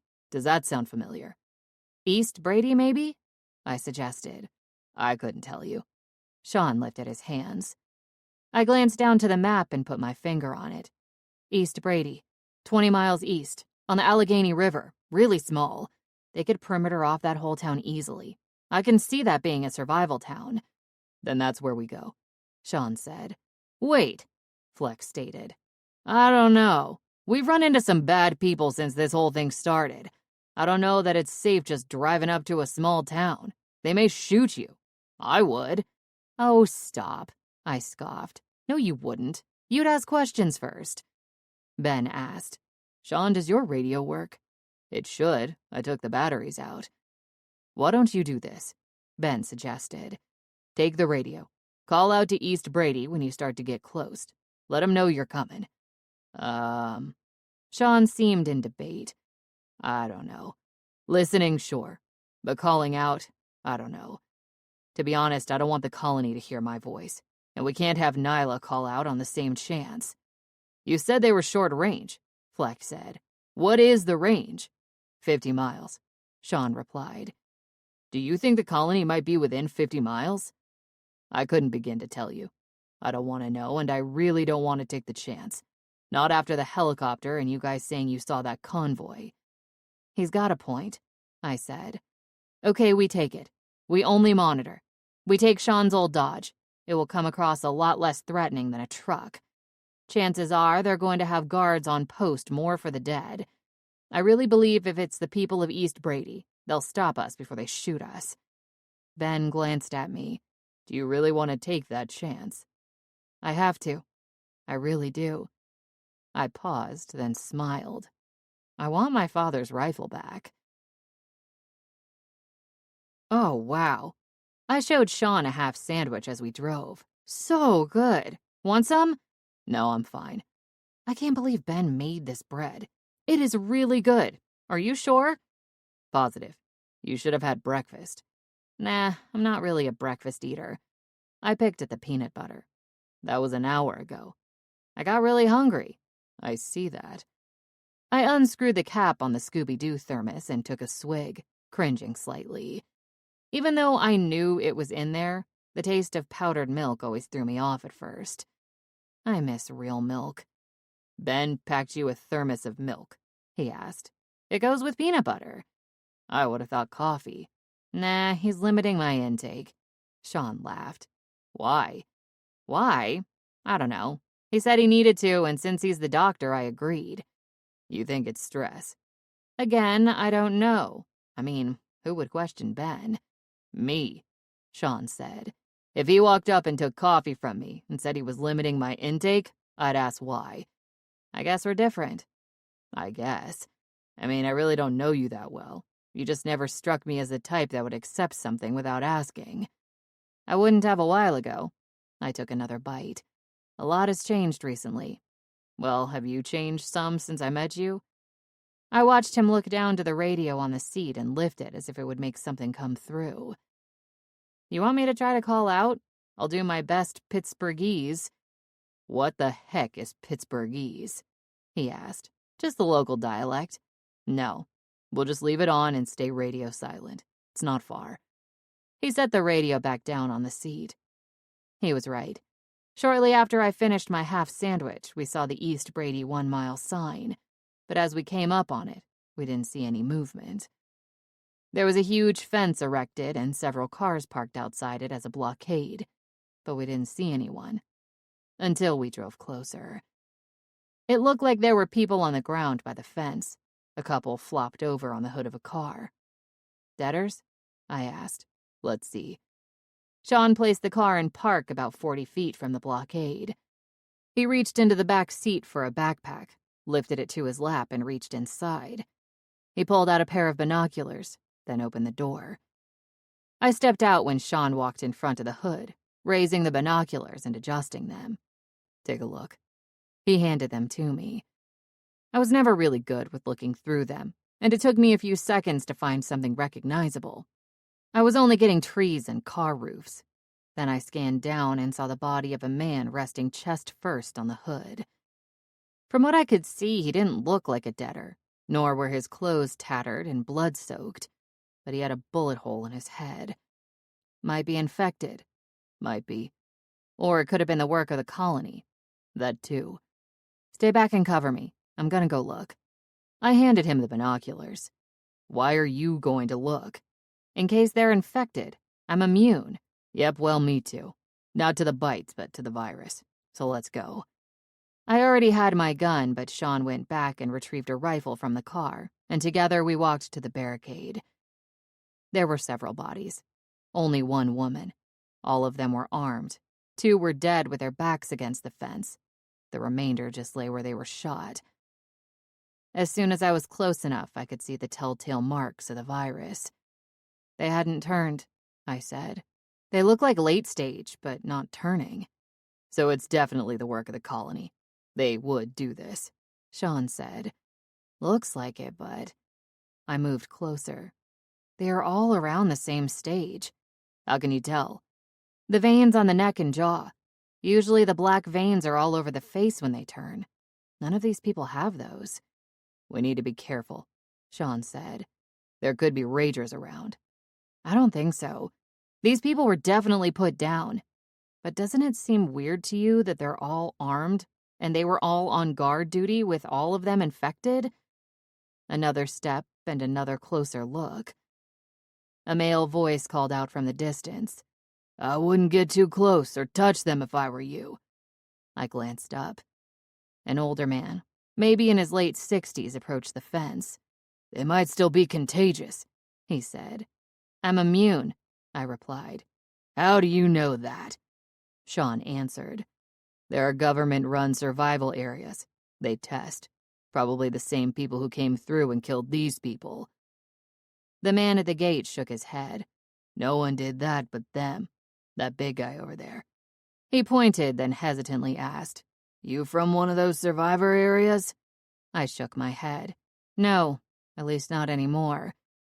Then he turned to look at where he'd pointed. I hadn't seen the man. He was on the other side of a truck, seated on the ground. He was slumped with his back against the truck, shotgun between his legs, and his head partially blown off. They all knew they were sick, the man said. How could they not? A lot of our camp got sick. How many were there? I asked. We had 60 survivors here from all over. Now, 12. Several took off. We have healthy inside. I can't let you in. For you and for us. I lifted my hand. I completely understand. We're actually looking for someone, Sean said. A woman. She was part of our camp and she would have come here not long ago. Has a daughter, driving a station wagon. Oh, yes, her. Yes, she left. She and the kid were 2 of the ones that left. Do you know if she was sick? I asked. I thought most of them that left were, but she said she wasn't. Hurriedly, I racked my brain, trying to remember if Meg was a blue bracelet like me and was immune, or was a yellow, like Lev. I couldn't recall. Do you know how long ago she left? I questioned further. 2 days. She wasn't here long. Thank you, Sean said. You've been very helpful. You're welcome.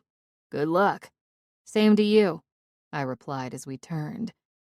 I'd tell ya, the man called out. I'd say I hope you find her, but for the sake of your camp, I hope you don't. We returned to the car and got inside. Sean started the engine and turned to me with his hand still on the ignition. Well, what do you think? I think he was being honest. I feel bad for him. So many people dead. This virus scares me more now than it did when it started. Me too. What about Meg? We found her, sort of, I said. I think knowing what she's been here, I think it's time we stop looking. I couldn't agree more. Back to the cabin? No, let's get Fleck his damn hand soap and socks, then we'll head back. Sounds good. And I think I'll take that peanut butter sandwich now. After seeing that? I asked. I'm hungry. And they call me strange. I reached down for the lunch bag Ben had packed and pulled out the half sandwich for Sean as he backed up and turned the car around. I felt at peace for searching, and even a bit resolved, my father's rifle or not. We could put it behind us, put the Meg situation and mystery to rest. Now we just needed to get hand soap and socks and head back to the cabin for normalcy. Fleck's obsession with hand soap baffled me. It didn't matter what kind. It could be strawberry-scented and he still wanted it. I wasn't sure how long he had it, but I noticed the obscene amount of bottles he had right after Lev had passed away. Apparently, he had been grabbing a bottle or two whenever he went out. He even had soap from the colony. It would be different if he was using it up fast, but he wasn't. He was just collecting it. I asked him why, and he said when things were going bad during the outbreak, he couldn't find hand soap. I didn't recall that shortage, or any shortage at all. Then again, when things finally crashed, we were at the cabin. Sean and I stopped, and at the first store they had plenty. Maybe in Florida, lack of hand soap was a thing, but it looked to be plentiful in Pennsylvania. I grabbed him 8 bottles in hopes he wouldn't ask for more for a while. I didn't know where he was going to put it. We talked on the short drive about what the reactions of the others would be to the news of not only finding Meg, but of the outbreak in East Brady. As we pulled up the road to the cabin, I found it odd that I could hear Caesar barking as we neared the top.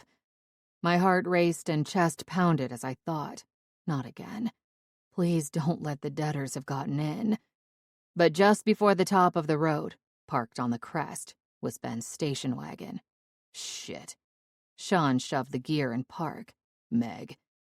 I pulled out my pistol and opened the door. I saw Meg standing at the fence facing Ben. "Don't let her in, Ben," I shouted, gun extended. "Do not open that gate." I ran past the station wagon and toward them. "She may be infected." That was when I saw 316 was trying to push Ben back. Had Meg turned? She wasn't charging the fence like the infected did. Slowly, she turned around. She was crying. "I'm sorry," she sobbed. "I'm so sorry." She didn't look sick, not from where I stood. "Let me see your neck." "What?" she asked, confused. "Let me see your neck." Meg lifted her chin. "Lower the collar on your t-shirt," I told her. "Let me see." Fingers gripping the collar, she lowered it some. She didn't need to lower it much, and I saw the start of the dark veins.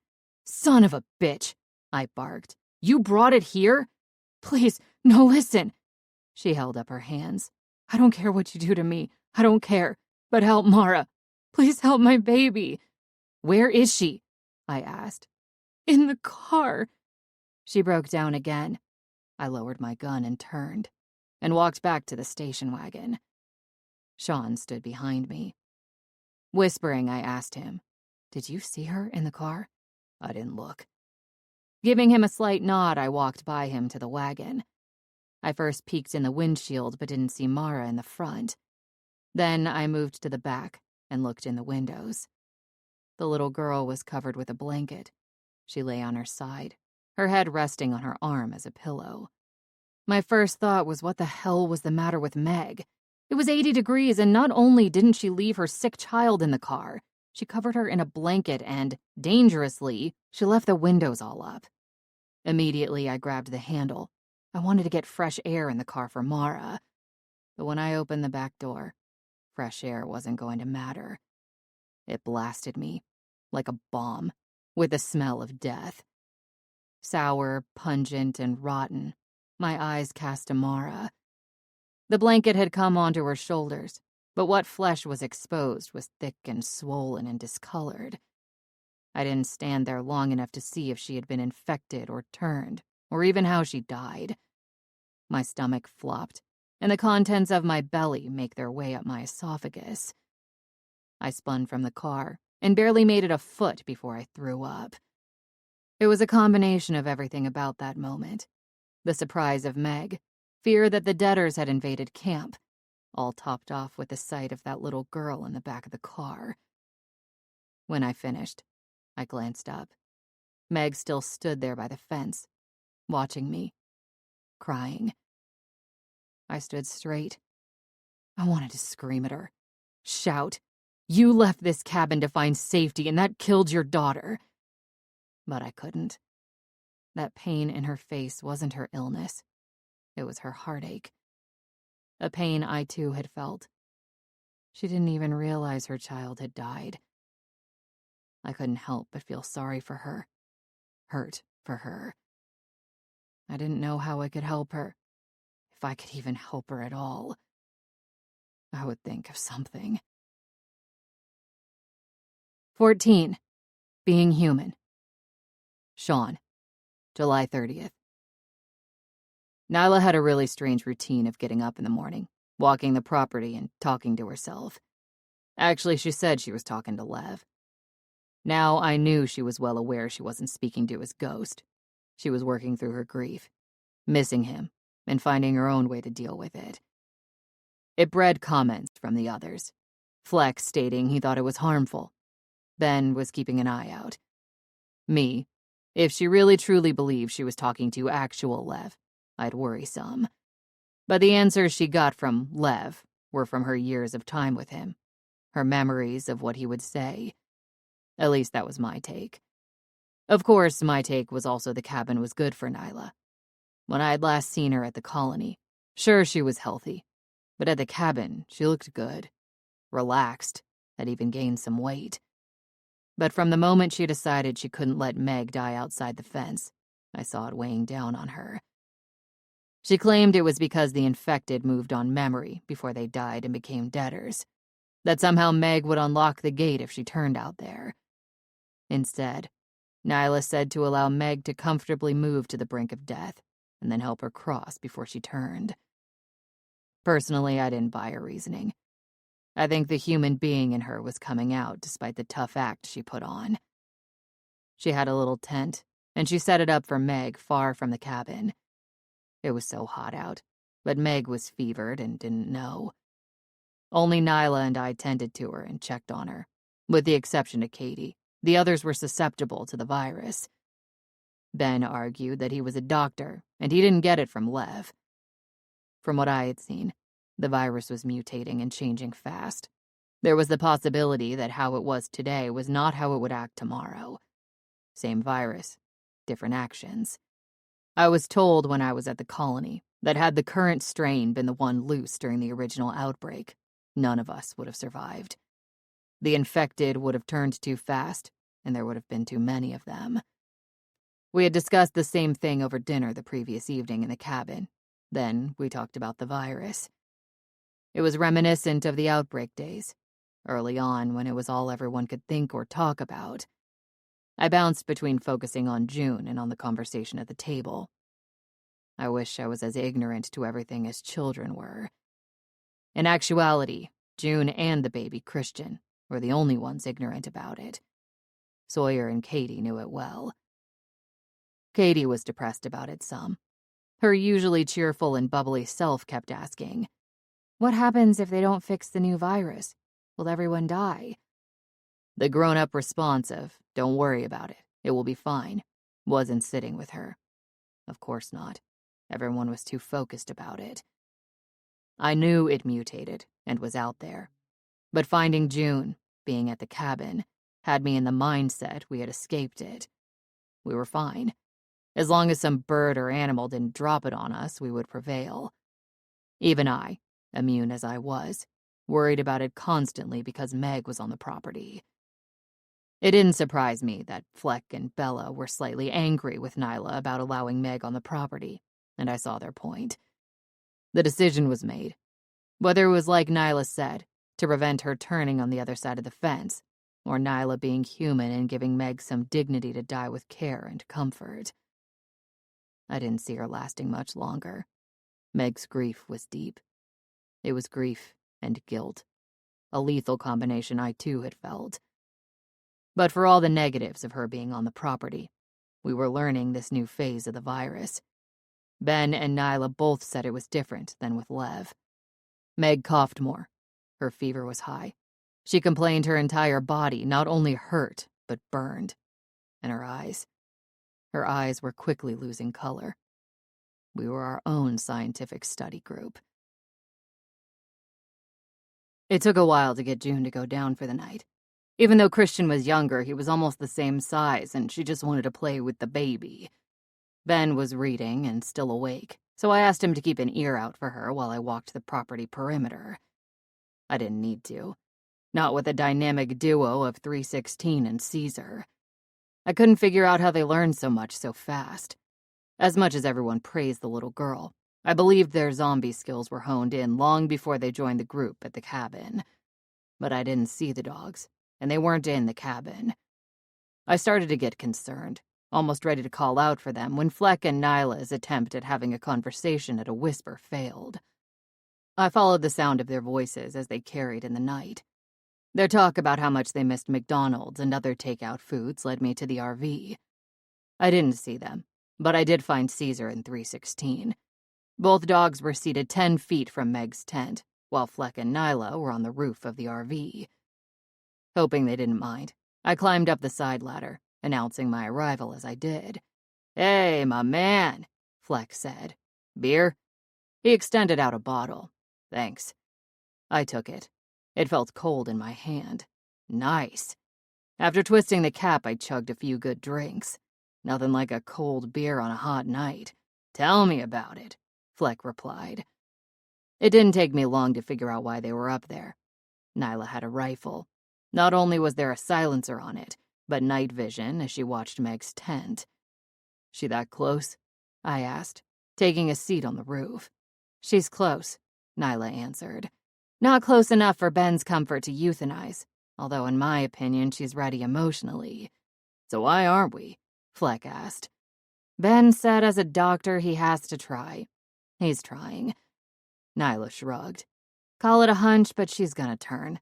I'm not taking a chance of her turning in the middle of the night. She'll be infected and they move on memory. They can open doors with ease. I'll be on edge until she turns or passes." "Maybe someone should be on her all the time," I suggested. Nyla nodded. "I'm taking night shift tonight. Fleck will take tomorrow." "I'll take a shift," I told her. Fleck nudged Nyla. "I don't think we're going to need that."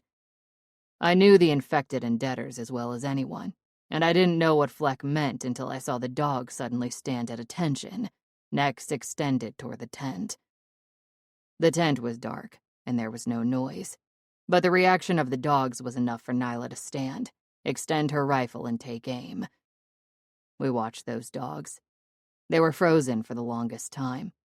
There was no conversation on the roof of the RV. We held our breath. I chalked it up to a false alarm until Caesar barked. He barked once, then again.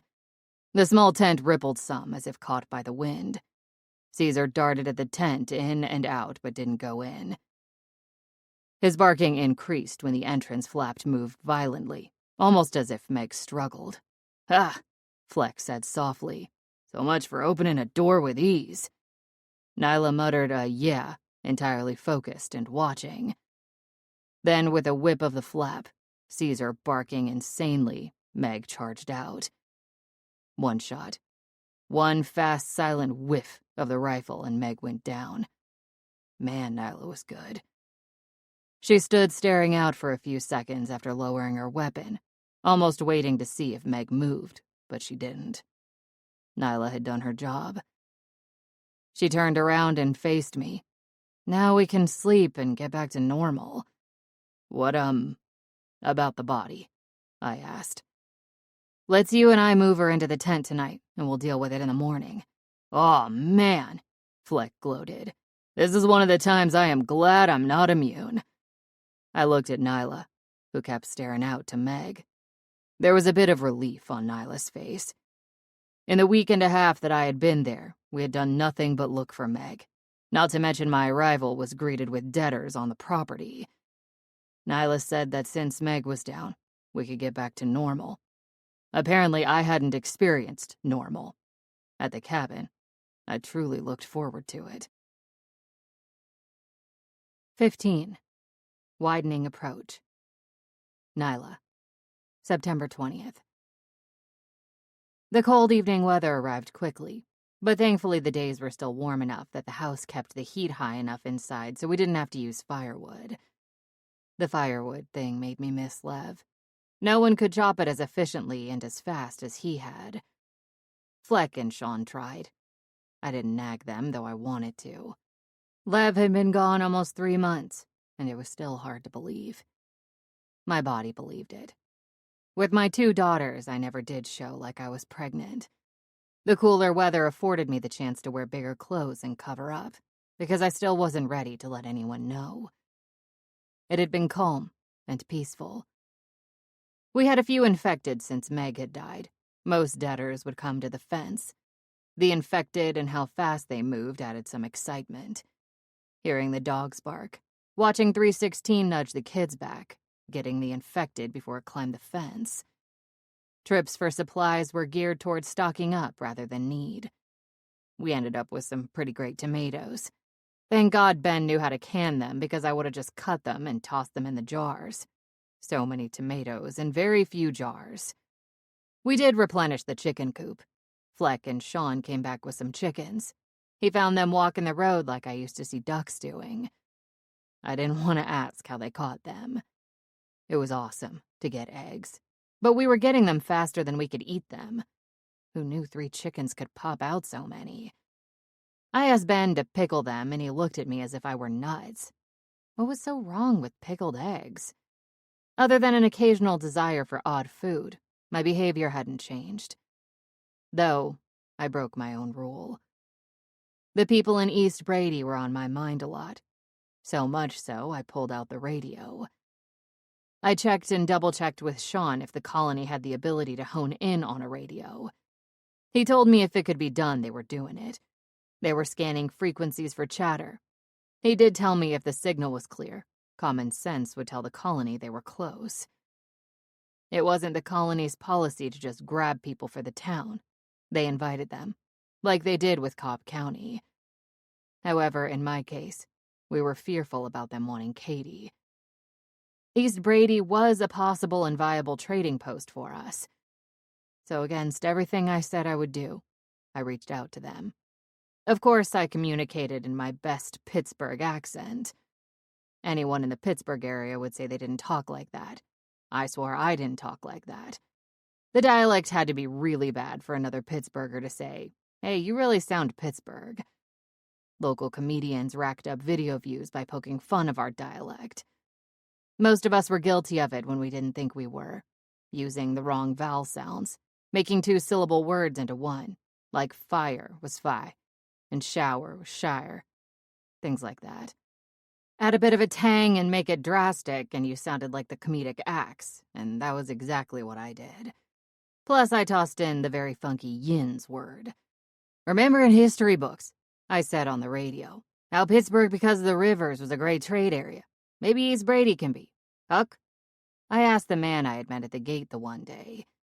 "If more people come out of hiding, sure. How you holding up for the cold? We're getting there. You? We're getting there. Biff and Skip are trying," I said, using my code names for Fleck and Sean. "But they're no Vaughn," Huck said, meaning Lev. "No, they are no Vaughn. Well, I'm gonna end this for this morning. Let me know if you need anything." "Sounds good. But Spice Girl, yes, I have to ask. Not sure where you are, but did they come there yet?" "Who?" I asked. "The people. We got a late afternoon visit yesterday. They drove up to the gate in a black SUV and Jeep. Some people called the colony." Hearing that made my heart stop. "I never heard of them," said Huck. "So I guess you didn't either." I knew that was a lie, and Huck was covering in case they were listening. "No, I haven't," I said. "Who are they?" "Government and military, I guess. They seemed nice. They are looking for people to fill their cities." I respectfully declined, especially after the virus hit us. "I don't blame you. I wanted to give you the heads up in case they happened upon you. They're searching for survivors." "I appreciate that, Huck, I do. Talk to you in a couple days. Keep me posted." I set down the microphone and turned off the radio. Huck was giving us a warning. He knew I had been with the colony at some point. It was one of the first things I told him when we met at his fence. We never discussed it in detail. Maybe he thought I was running from them. Either way, Huck in his own words gave us the clear sign to stay away and be ready. The sound of Ben clearing his throat drew my attention, and I turned to face him. "I heard," Ben said. "Honestly, I am not making the same mistakes I made last year." "I know," Ben replied. "Plus, you already met them." "Do you think I'm responsible?" I asked. I mean, Sean said they listened for chatter. I called out for Brady. "Maybe, but they didn't attack the town. They didn't shoot anyone. The ones that remain must be immune. I hope. What do you think? Ben asked. I think we need to keep an eye out. Have a plan for hiding me and Katie. A story we can all stick to in case they do show up. We're really buried in the trees. Not for long, Ben said. What do you mean? The leaves are falling. We'll be more easily spotted, and eventually, we're going to have to light a fire for warmth. Smoke rises. Then we'll have to be diligent. You don't think they'll be forceful, do you? They weren't with East Brady, Ben said. However, Katie isn't there. Do they really need her that bad? Ben shrugged. I'd say they tested all they could with her. If they do need her, it's to go forward. I stared down to my hands. You're not thinking of moving, are you? Ben asked. No, absolutely not. This is my home. I'm standing my ground. If they are looking for us, they'll find us, you know. I do. I nodded and jumped in my seat when Fleck flew into the room. There you are. Thank God, we have a problem, Fleck said hurriedly. Seeing the look on his face, the panic, immediately made me think the colony had showed up. What is it? I asked. Your daughter, Fleck replied. Honestly, Fleck, it's getting a little ridiculous, you fighting with a 5-year-old, I sniffed. What is that smell? Oh, it's horrible. Is that you? Ben needs to talk to you about your diet because... Thump. Fleck wasted no time, had no tact, and probably enjoyed tossing the source of the smell my way. It landed hard on the desk in front of the radio, causing me to push away and jump from my chair when I saw what it was. A human hand. What the hell? I asked, shocked. Your daughter, Fleck pointed to the hand, was playing with it. It was hard to believe at first. He was talking about a 5-year-old. How was she playing with a decomposed hand? The next question that came to my mind was why. The last was, where did it come from? After freaking on Fleck to get the hand out of the house, I walked from the office with Ben, my mind spinning as I sought out Katie. Is she mentally ill? I asked Ben. This is a serious question. I mean, do I have a Michael Myers in the making? She's not going to slaughter us in our sleep, he replied. You need to remember this is her world now.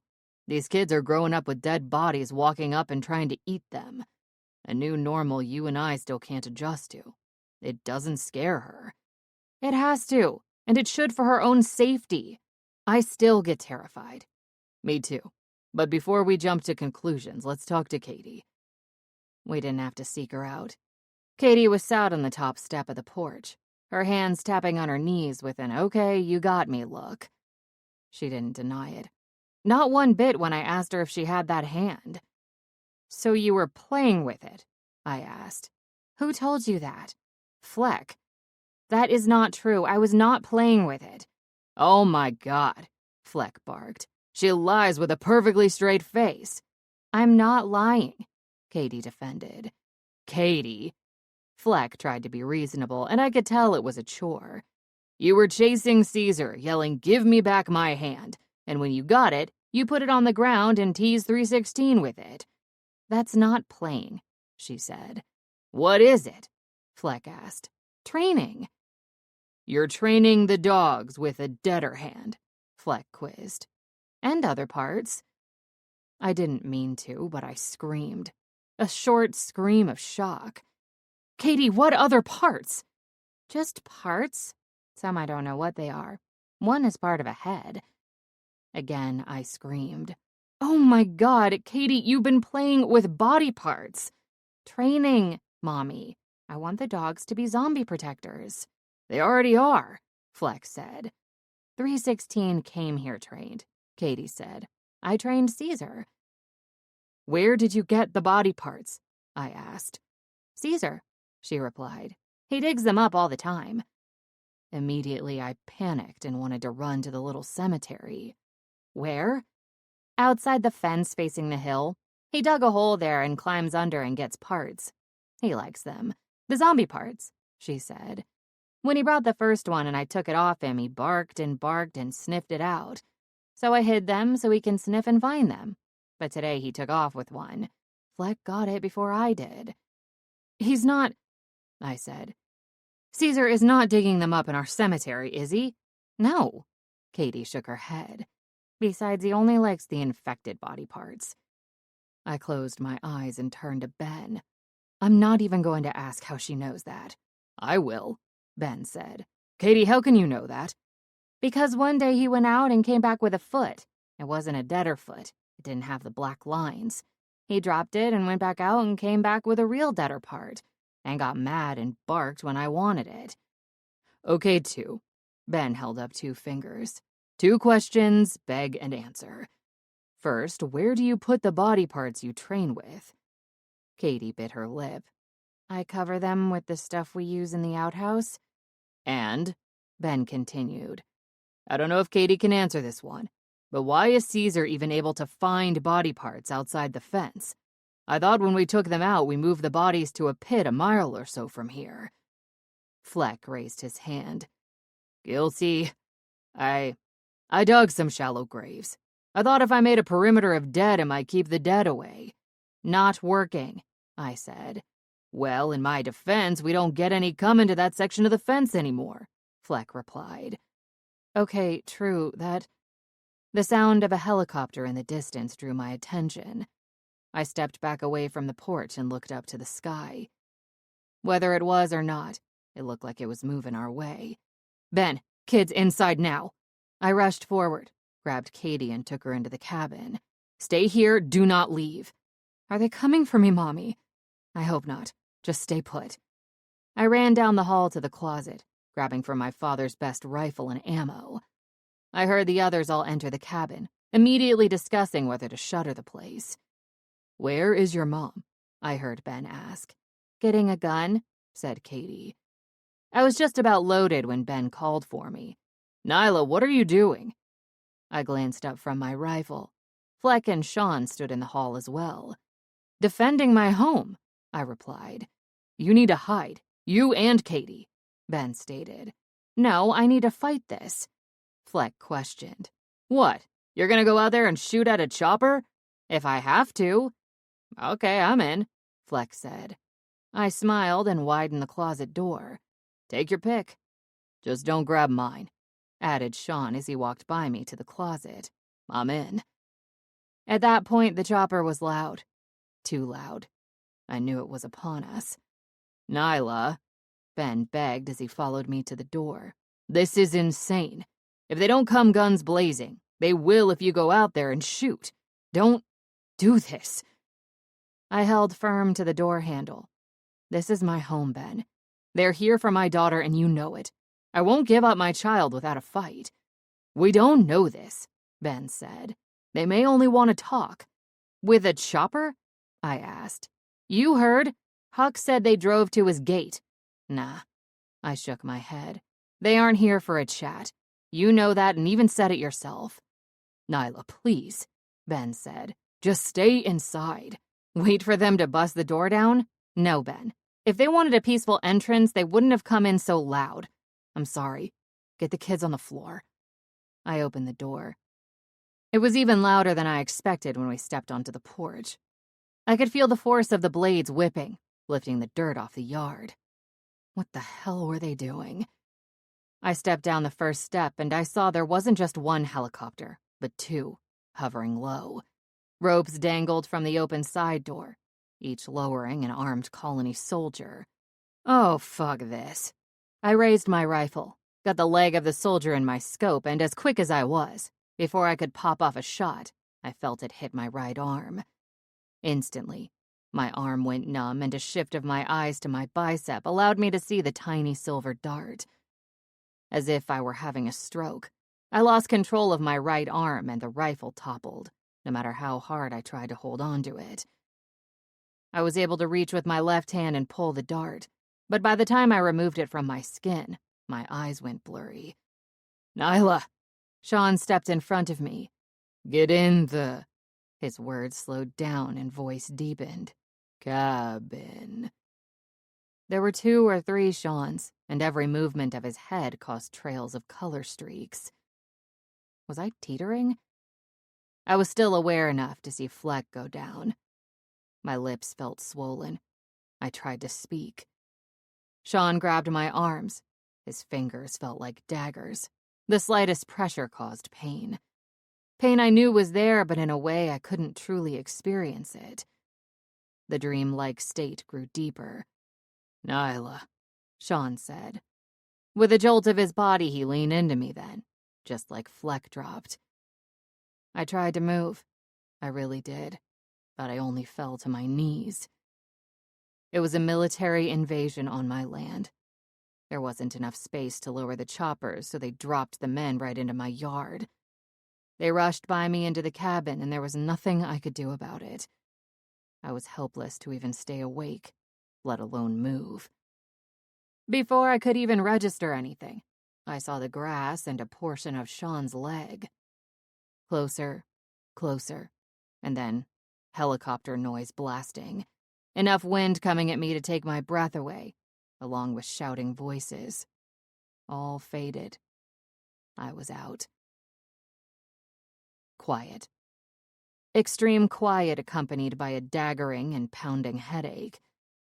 I could feel the blades of grass against my cheek and my eyelashes as I fluttered my eyes. I knew instantly I had been drugged. I remembered that. There was no question. But when I fully opened my eyes, I saw a leg. And when I lifted my head, I was shocked to see I was still at the cabin. Somehow, some part of me expected to be taken. They had done such a huge, dramatic invasion of my little bit of land. When that reality struck me, I sprang up.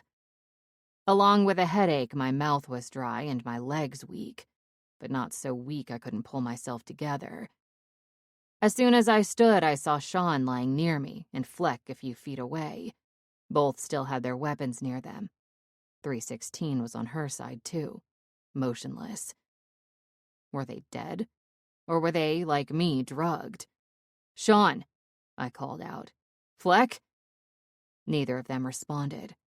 I didn't see any blood, but my concern was elsewhere.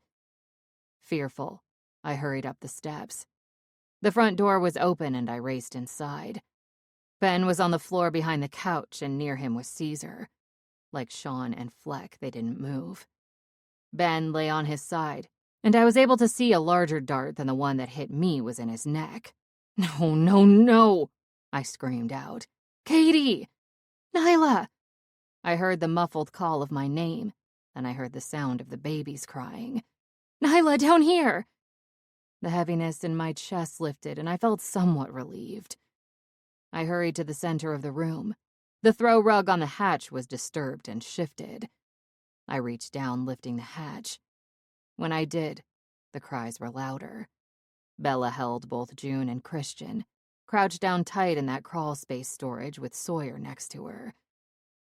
One child was not there.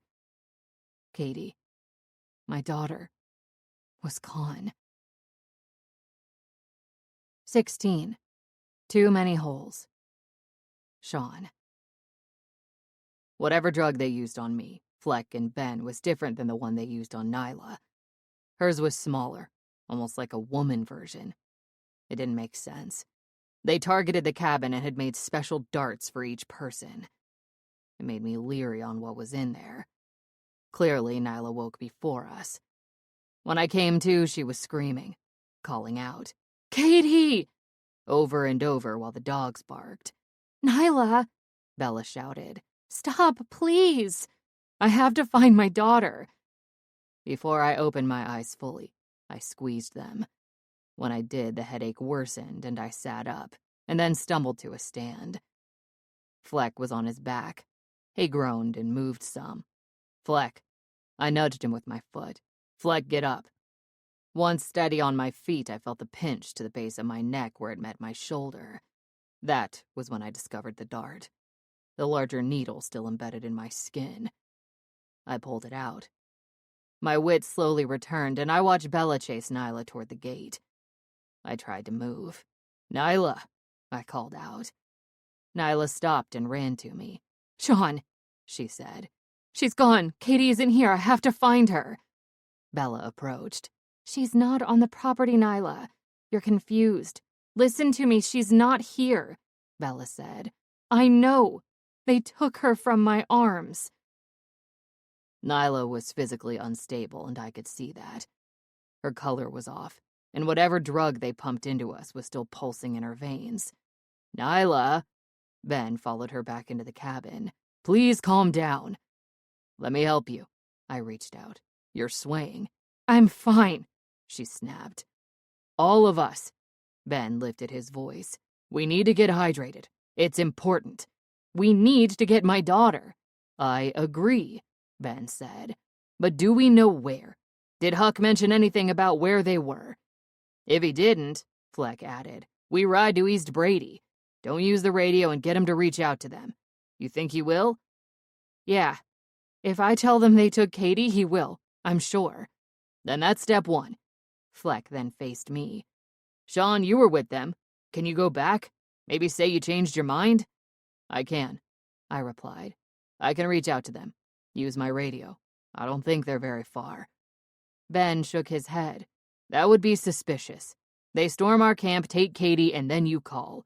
They're gonna know something is up. I know this, I said. I know they can be brutal with infected. They want to eliminate the virus. That is their number one goal. If they can't cure it, they will eradicate it. They want to cure it. They don't want the human race to die. They have a funny way of showing it, Fleck said. Shooting up towns. I'm not defending that.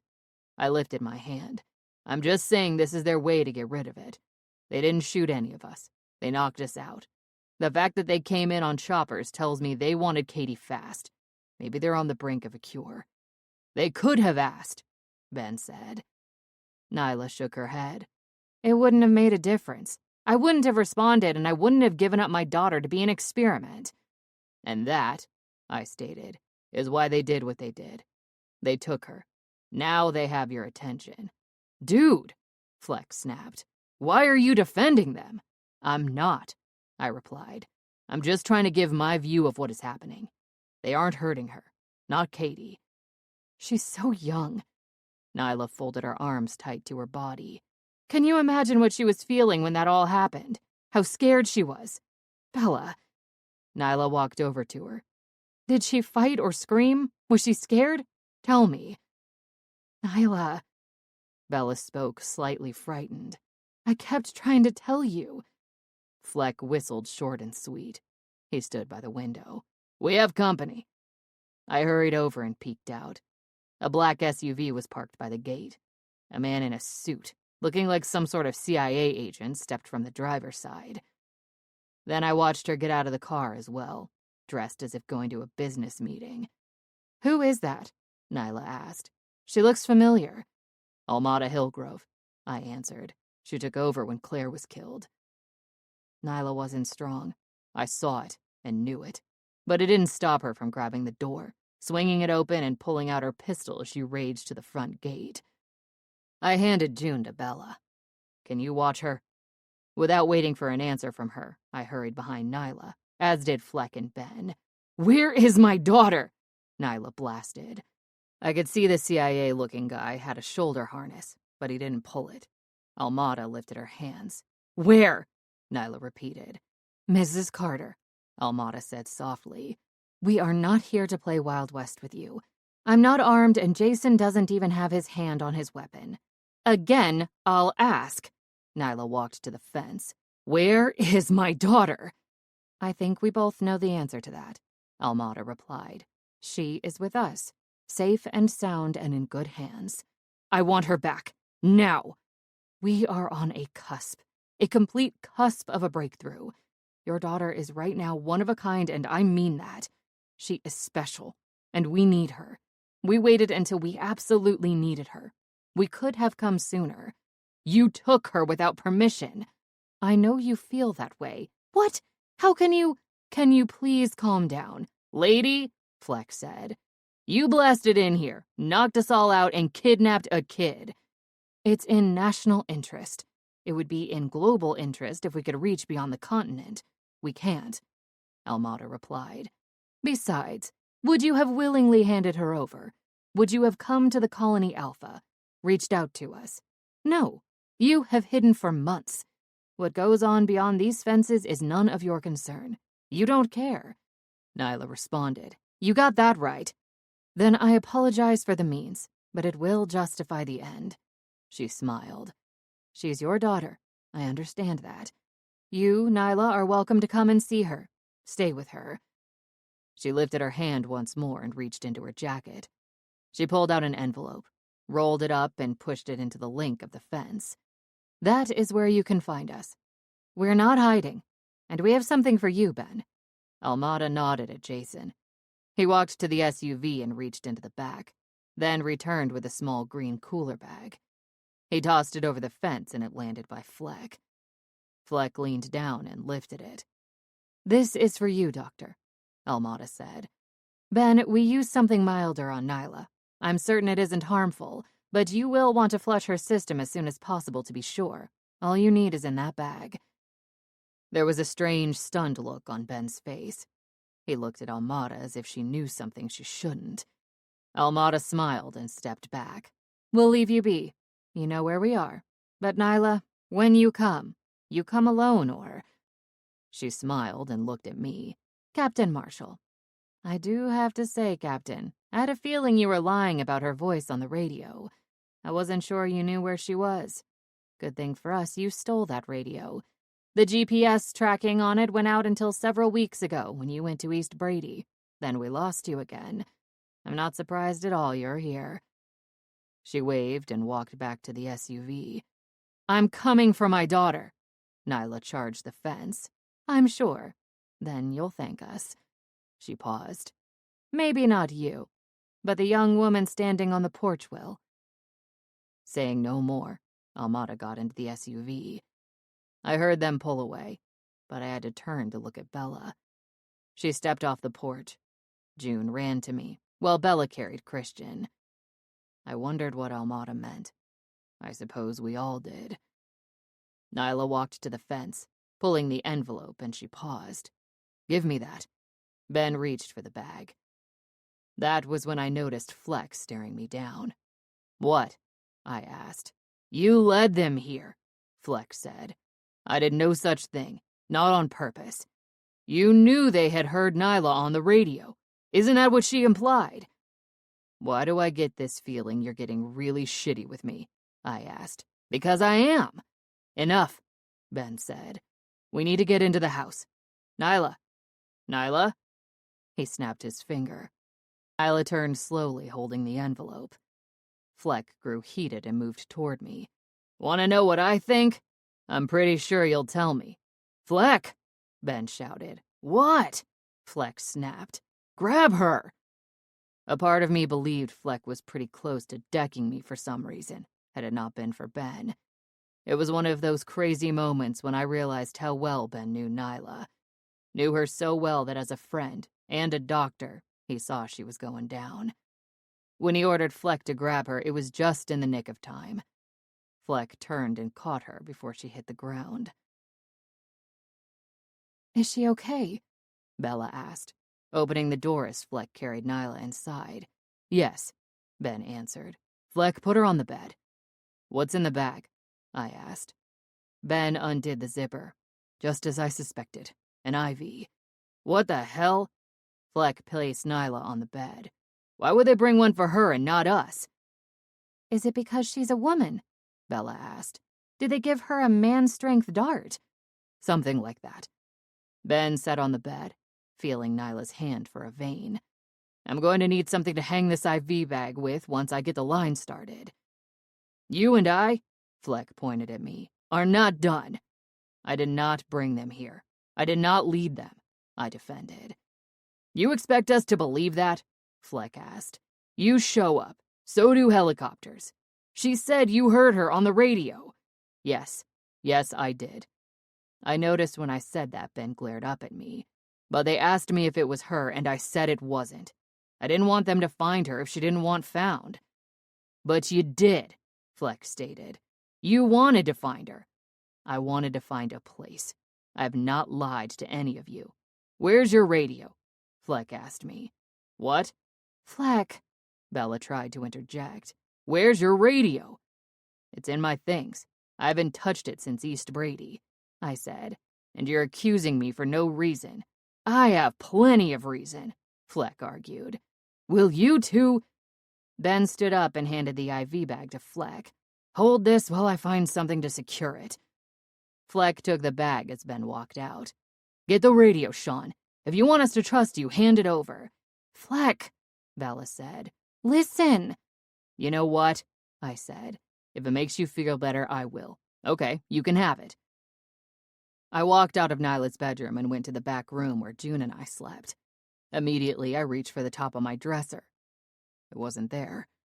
I swore I put it there. I checked my drawers, the nightstand. Maybe it was in the car. I hated going back to tell Fleck that. I was certain he was going to come up with a reason why I was some sort of traitor. I headed back to Nyla's bedroom. Ben had returned and was duct-taping the IV bag to a broom handle. Fleck held out his hand. Where is it? It's not in my room. I must have put it somewhere else, I replied. I'll find it. Fleck tossed up his hands. Am I the only one here who thinks this is all on him? Guys, Bella spoke up. I have to... Hold on, Bella, Ben said and looked at Fleck. I understand why you think that way, but I don't think so. Fleck laughed in ridicule. How can you say that? They tracked him, and I think he communicated with them. How else do you explain why they easily found that hatch? They wouldn't know it was there if someone didn't tell them. Imagine Katie, as tough as she is. She's a kid, probably crying and screaming, not knowing. She wasn't crying, Bella said. They opened the hatch and she went without a fight. What? Fleck asked. Okay, maybe she wasn't scared. Someone told them about the hatch. I agree, Ben said. Ben, I spoke up. I swear. Ben stopped me by holding up his hand. Someone did communicate with them. I don't think it was you, Sean. Not only did they know about the hatch, this. He pointed to the IV. They said the tranquilizer was safe, but to flush it out of her. They knew she was pregnant. None of you did you? She's pregnant?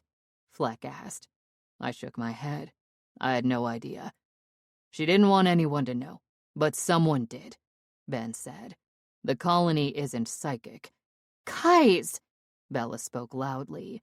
I have been trying to tell you and no one will let me speak. I think I know who was radioing them. She reached for her back pocket and handed Ben my radio. What the hell? Fleck snapped. Almost bashful, Bella brought her shoulders up. I tried to tell Nyla, all of you. It wasn't me, but that was in the hatch. That's what I thought. Ben sighed, tapping the radio on his hand. Katie. 17. Coming to grips. Nyla. The colors were muted, more like sepia. The same look seen in an old photograph that had faded and lost its luster. I knew with every ounce of my being it was a dream. I felt it. I sensed it.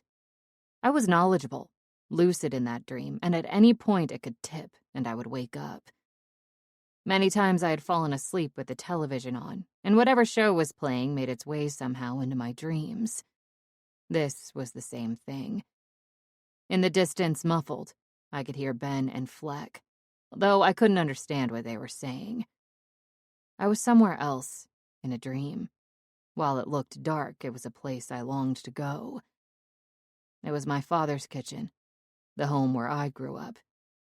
Katie was giggling, but she was younger, maybe 3. Come on, Mommy. She giggled and ran. Her voice echoed. I followed, holding out my hand, wanting her to take it. She raced through the living room and I froze. My father sat in his recliner, legs extended. Move, will you, Nilly? The Steelers are about to kick a field goal. There was more of a reverb to his voice, a memory playing back, grabbed from the banks of my mind. Yes, Dad, I replied, stepping aside and staring at him. Mommy, come on! Katie raced out the front door. I wanted to just stay and look at my father. He looked perfect and healthy, but the dream portion of my mind reasoned Katie shouldn't be outside alone. I floated in my steps, pressing on air as I walked outside. Everything was overexposed and lacked even more color. Katie ran across the yard to the house next door. Lev's father's house. I felt it in my chest as I walked in. It was dark in there, dismal almost. She held out her little hand and smiled. She had bangs. I remembered when I cut them like that. Another childish giggle and her fingers gripped mine. A song began to play, some country tune I wasn't familiar with. It was loud and Katie gripped my other hand. "Let's do Ring Around the Rosie," she said, her voice bouncing in some sort of echo chamber. Katie pulled on my arms and moved in a circle. 1 circle. 2. I felt dizzy. 3. On the 3rd spin, she released my hands. I finished the turn not only facing a bright and vivid living room, but I saw him standing at the door. Lev. His giant frame taking up most of the door. I physically felt my heart pound in that dream when he looked over his shoulder at me. "Lev!" I rushed to him. "Nyla." I reached for him. His voice wasn't like Katie's or my dad's. It was normal. "Nyla." He grabbed my hand. "What are you doing here?" I looked down to his fingers. I could feel them. So real. "Oh God, Lev, I miss you so much." "I know, but you cannot be here. It is not the place or time." "I can't leave," I said. "I can't walk away." "Sometimes you must. You need to step away for the better, for the good." "What does that mean?" "You'll know. Right now, you need to go." "1 more minute. I brushed my thumb against his hands. 1 more minute." "No." He shook his head, then looked directly at me. It was his eyes. I felt his soul at that second. He leaned down close, and I even swore I could smell him, feel his breath as he brought his lips near my ear. "It's not time yet. Let me go, Nyla." He tried to pull his hand away. "Let me go." "No, Lev." "Nyla." Again he pulled back and locked into a stare. "You need to go." I hated the feeling when he removed his hand from mine, the coarseness of his skin brushing against my fingers, and when he released, I fell back. An enormous pressure filled my chest. All air escaped my body and I sat up straight, wheezing in as if I had to refill my lungs. My entire body trembled and shook, heart racing. I swung my legs over the bed. Was it a dream? Was it some sort of out-of-body experience? Whatever it was felt so real. I still felt as if I were there. There was a light on in my bedroom and a glass of water on my nightstand. I downed it and felt it hit my stomach with a knot. I wondered if I had been sleeping very long. It seemed darker out, but then I heard the sound of thunder. A storm had rolled in. The thought of that sickened me because I knew it would make getting to Katie harder. Voices of everyone carried to me, and I stood from the bed. I felt better, less out of it than I felt after I was hit with that dart. An empty IV bag hung on a broom by my bed. The line no longer running to me, it just dangled there, but the little needle thing was still taped to my arm. I felt useless and like a horrible mother. How could I sleep so long when my child was helpless, out there and alone? I followed the voices to the kitchen. Maybe one of them would help me figure out how to get Katie. They were sat at the table with what looked like a pot of soup in the middle, and they all looked up when I walked in. "Nyla," Ben said. "How are you feeling?" "Good. I died."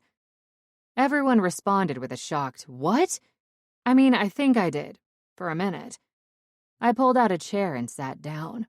"I'm almost positive, because I saw Lev." "Oh, phew," Flex said with some relief. "You had me scared until you said you saw Lev. You always see Lev." "Not like this." "What happened to me?" I asked Ben. "The tranquilizer was too much for you," Ben answered. "Do you remember them giving me a little cooler sack?" I nodded. "It had an IV. To push that through your system," Ben replied. "That's odd. Why would they do that? You're pregnant, Flex said, which you never told us. Here, I just thought you were putting on weight. How far along are you? Sean asked, if you don't mind me asking. Not far, I replied. Ben added, I calculated 15 weeks, a little over 3 months. You're in your second trimester already? Sean asked. Flex scoffed a little laugh. Look at you throwing out big words like you're an expert. Trimester is not a big word, Sean said. And I am kind of. I have 2 kids. Well, they passed, but I have them always. Sorry, man, Flex said. You never said anything. I didn't know. It's painful, Sean replied. Wait a second. I glanced over at Ben. They gave an IV for me specifically? Ben nodded.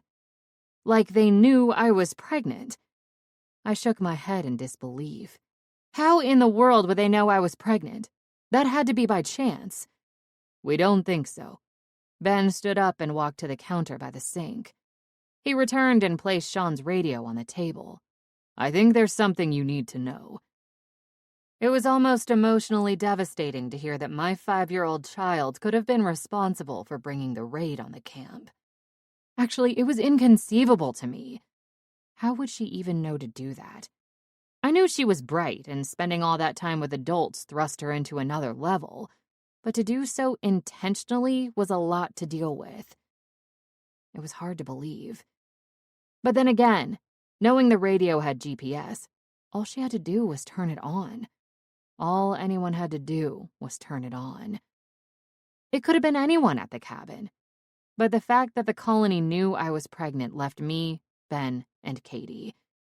Although never confirmed to my daughter, I knew she knew. Just by the crackers left at my bedside in the morning. The storm made getting a radio call out nearly impossible. I wanted to reach out to the colony to see if talking to them was possible. Plus, I needed to check on my daughter. Finally, around 9 p.m., we got through on the big radio. They put me through to Dr. Hillgrove, who told me that Katie was absolutely fine and they would get her to talk to me. Before that, though, I had to ask, was my daughter the one that led you to us? When she confirmed she was, I went into denial, arguing it was impossible, but within a few minutes, she played me a confirmation recording. Because, as Dr. Hillgrove said, they knew I would never believe it unless I heard it with my own ears. Sean confirmed they recorded radio messages. I got more of a confirmation than I was ready for. Katie, my daughter said. Who is... Katie, Dr. Hillgrove said. Katie, you need to press the button when you talk. Hold it. Okay, that man is nice. He said you wanted to talk to me? Yes, he is, and I did. Katie, you know how special you are. Mommy tells me that all the time. Katie, do you want the monsters to go away? You mean the dead people? Asked Katie. Yes. Katie, you can make it stop. We need your help, Katie. When we're ready, will you help us? Will my mommy be mad? How can she get mad at you for being a hero? At first, I thought it was total manipulation of a child. I was angry. Then they told me Katie had been radioing for weeks. Sean didn't use the radio. He never bothered with it and never knew it was gone. I'm sorry, everyone. I am really sorry. I told them as they gathered around the back room. I don't understand her. Join the club, Fleck commented. That kid never had a filter. I don't think she ever will. Mommy? Katie's voice came over the radio. I spun and picked up the microphone. Baby, hey, baby, are you okay? I'm fine, Mommy. I had spaghetti tonight. Almi made it. Who's Almi? Katie giggled. The pretty doctor lady. I'm staying with her, Mommy. My room is so pretty. That's good. Are you scared? I asked. No, I didn't like it when they took my blood, but I know it's to help people. I'm sorry, Mommy, they shot you guys. I didn't want them to shoot you. They said they were just giving me a ride. I know, Katie, they probably told you lots of things. Are you mad at me? Katie, why did you call them on the radio? Why did you take the radio? I was playing with it. replied Katie, hitting the button and singing, and some man came on. He was nice. Then Almi talked to me. She was nice. But you didn't put the radio back. They said not to because Sean was a bad man, Katie replied. Fucking knew it, Fleck barked. Even the colony doesn't trust him. Give it a break, Sean retorted. Mommy, I have to go now. I want to watch a movie. They have movies here. Are you coming here? They said you will come. Yes, baby, I'll be there tomorrow. It took a lot for me to end that radio call, even though my daughter sounded fine and content, not frightened at all. I was a wreck. She was out of my care, away from me, and I hadn't been apart from my daughter for longer than 8 hours in years. I wanted nothing more than to get in the car and go north the 25 miles. But I knew the dark, rainy weather, along with wet leaves and the dead, would make that short journey treacherous. First thing in the morning, I would be on my way. They had my child against my wishes. And cure to humanity, selfish or not, I wanted her back. 18. Homebody. Sean. September 21st.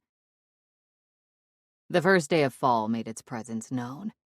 The wind was strong and chilled. A mist of rain just made everything cold and damp. And the gray skies didn't help the prospect of the trip to Colony Alpha seem any better. It felt like we were going to a funeral instead of finding and getting Katie. Almada informed us that the roadways were clear and the dead would be minimal.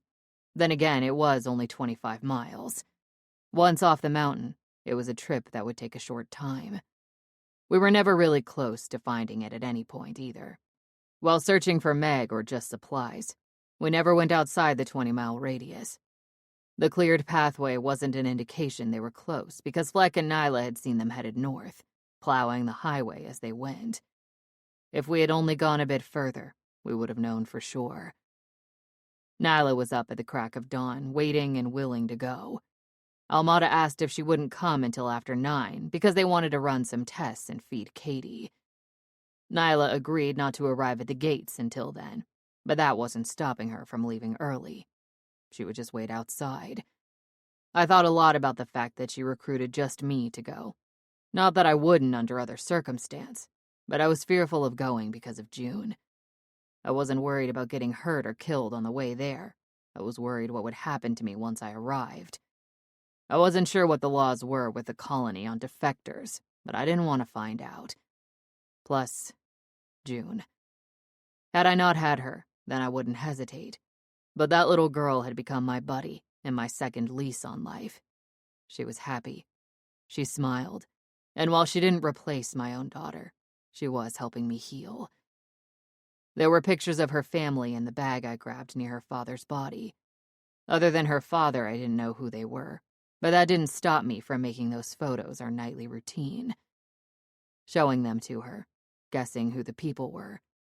Just keeping her familiar with those she loved and lost, and those who loved her so very much. If something were to happen to me, who would do that with her? And there was also the fact that I trusted no one with her safety.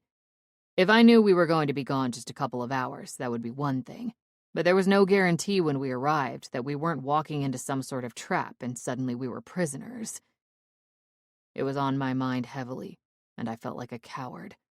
But I couldn't go, and I had to tell her. I just couldn't leave June. When I returned to the cabin, she was in the kitchen with Ben and Fleck. Look, Sean. Nyla held up a bag. Peanut butter sandwiches, in case we're stuck there and they don't feed us. Always good to be prepared, Ben said. Plus, she does eat a lot, Fleck added. So keep her fed so she doesn't get miserable.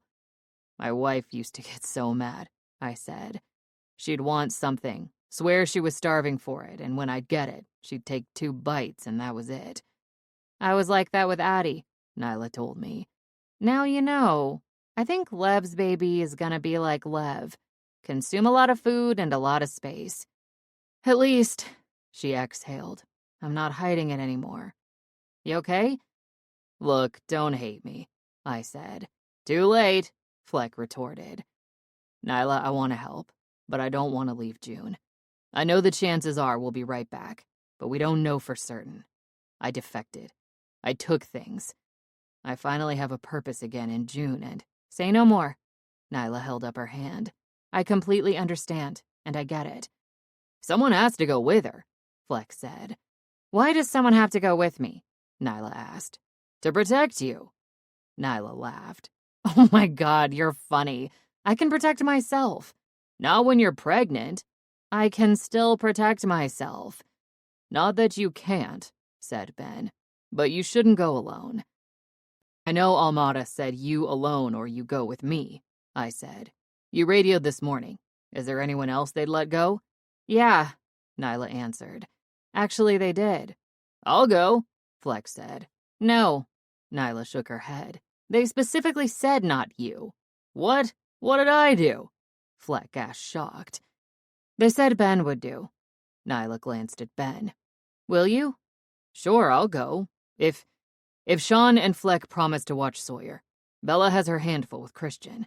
Man, Fleck said. It's Kid Mountain, so I'm a babysitter.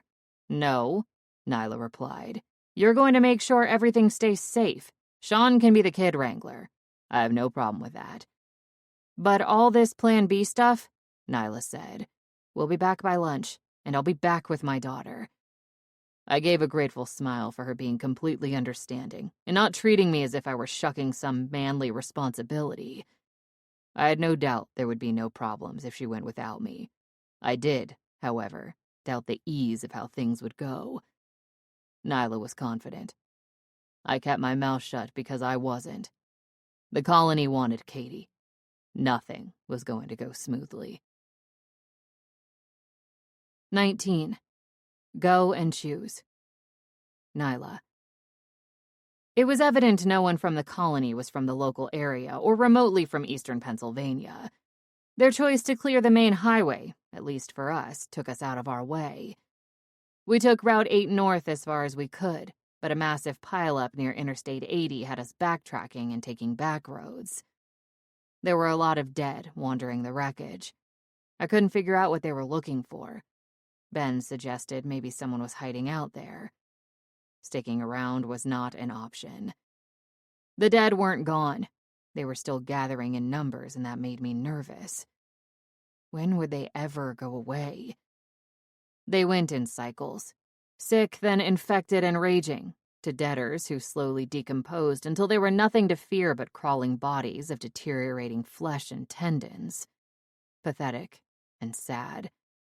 Crawling, falling apart until they just stopped and the brain finally rotted to the point they were finally done. Then it started again. Like the seasons. It cycled through. Was it the way life would be from here on in? Chipping away at humanity until we were all gone. That was the only positive thing I could think of that the colony was doing. I truly believed they were trying to solve it. Until they did, we faced another winter. The first winter had been interesting at the cabin. We had stocked up on food, wood, and were ready for it. Then the first winter never came. Some cold blew in, a bit of ice here and there, but no big snowfall. Nothing like we used to get and nothing that lasted. Hunting wasn't as good as we'd hoped, only when the short bursts of snow came. Otherwise, the animals were snatched by the dead. Then the deer, like the human population, were safe. Well, the deer were at least safe from the dead. They were as much dinner as we were. We all had bets on what would happen to the deaders once winter blew in full force. Fleck and I believed they would freeze and pause. Lev thought it wouldn't make a difference because it wouldn't get that cold. And Ben, as a doctor, totally believed they would just slow down. Of course, we had to see. So we kept 2 deaders, one female and petite and a larger man. It took a while for us to find recently transitioned deaders, ones that had just turned from being infected. It was something to do, and it was fun, as twisted as it seemed. Sure enough, once the snow finally came, they were like monuments, barely moving, barely moaning, frozen. They didn't generate any heat to melt the snow, so they were like patio furniture, collecting the mounds of white, and even when the sun came out, it didn't melt. But once it truly stopped snowing, and the temperatures of February crept up into the upper 30s. They revived. If that was the case again, winter would be safe. Ben was right on one point. When the temperature dropped, even without snow, the decomposition slowed down. While it made it safer for us, it prolonged their existence. All that would be moot if the colony cured the virus or found some sort of scientific defensive against it. A cure would cause it to stop, to fade out. No longer would people get sick or infected if bitten. Eventually, the dead would rot where they dropped like roadkill. Ben and I didn't speak too much on the car ride there. Made a comment here and there about the weather, or a deader we saw. However, as we neared where they set up the new colony, Ben and I did start talking again, mainly about the choices they made in location. Being that we were both from the state, we were familiar with the place. They chose a location in a town we knew was Oil City. I didn't get it. Yeah, Oil City was a nice small town and, like East Brady, had a natural defense with the river. But Franklin was right down the road. And coming from the highway, you had to drive through Franklin anyhow. The nearest medical facility was in Seneca, so it made very little sense to me. Then I knew when we pulled into Franklin why it was off the chart to be a colony. The world and its demise into the Walking Dead had not been kind to the charming town of Franklin. It was hard to discern what exactly was the cause, the dead or perhaps the living fighting back. Not a single window on the picturesque business district was intact. Some of the buildings had been burned. On the sidewalk were mountains of trash and furniture, and as we drove farther through town, we saw cleanup crews. "Maybe this will also be part of the colony," Ben said. "There's a reason they're cleaning it up. A lot of people would come through here. They wouldn't want those traveling to find the colony to go through here like it is, like going to Atlantic City. Ever drive there? It's bad on the way to the casinos. Can't say that I have. That's assuming they are recruiting residents. They are. They asked Huck. How many, though? You have to assume a lot of Colony 1 residents may be waiting to move in here as well. Poor Meg. This is all she wanted. To be back in a community. To pretend that life was normal. It's not pretending, Nyla. Ben glanced at me. This is normal. Whether you barricade a town, live in a colony, or on a mountain, this is life now. No going back to normal, because that's what normal is now. The thought of it, here we go again, went through my mind as soon as we reached the end point. A Holiday Inn in a town called Reno. It was tiny and sat on the river that wound through Oil City. Like we had experienced months ago at Colony 1, there we were made to abandon the car and check in our weapons. I was under the impression things weren't fully functioning, but they had their rules and I had mine. "We're not staying," I told the man at checkout. "Not for long. I'm here for my daughter and then we're leaving." Ben whispered to me. "Was that the plan?" "It is now," I replied. The man at the front desk looked at me, then lifted a bin. "Check your weapons." This time there was no blood test, no bands given to us or an examination. We passed through the processing center and were permitted through the fence into the area marked Colony Alpha. Like the previous colony, any and everything on the sides of the road between Reno and Oil City had been cleared and flattened. It was a 3-mile stretch, a walk that took close to an hour for us. I felt vulnerable. No weapon, no way to protect ourselves. Every quarter mile there was a colony guard twiddling his thumbs or something like that. He'd acknowledge us as we passed. A lot of good they would do if there was a horde of debtors. But we didn't see any. Finally, we reached the limits of Colony Alpha, and along with a huge barricade and soldier present was that black SUV. Standing by it was Almada.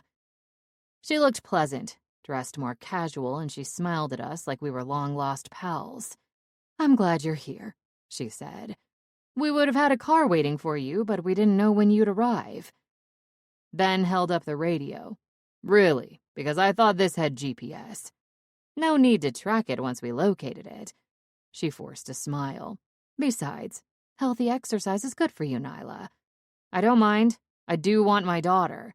Yes, and you will see her. Want her. I'm taking her. I know you feel strongly. I waved my hand to silence her. That's an understatement. I want my daughter, and I have every intention of taking her back with me. Of course, but I need you to know, Almada said. We are not the bad guys here. I know it seems like it, but we're not. Before you take her, we're going to go on a little tour.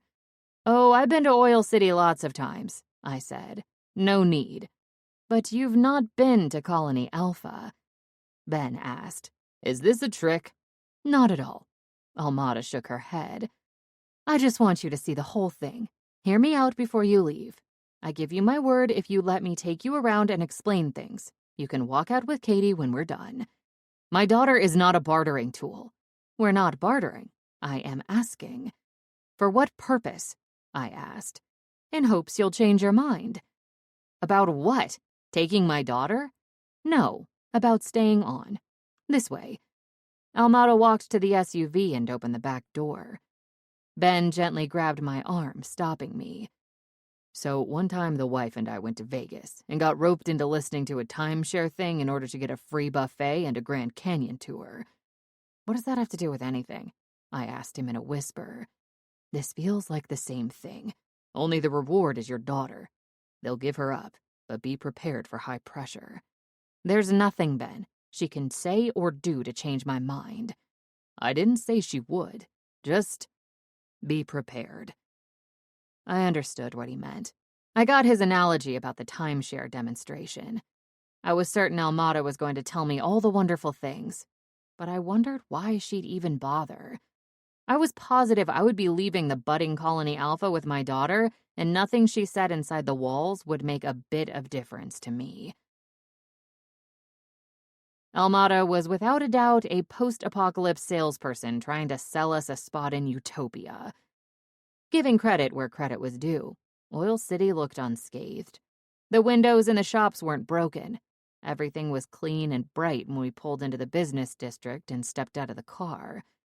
Not sure if you were aware, being so close, but Oil City was a stronghold.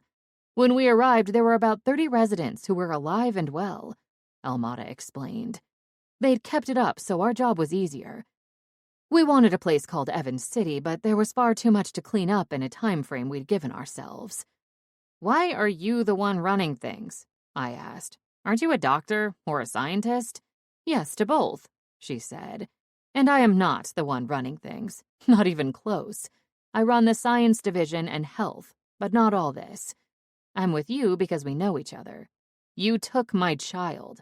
She wanted to come. She's 5, I said. If SpongeBob invited her to the ocean, she'd jump right in. I think she's smarter than that. But she's your child. You know her best. Ben asked, How many people live here? Right now, about 400. That's because we're in the building phase still, trying to get power and resources ready for the winter.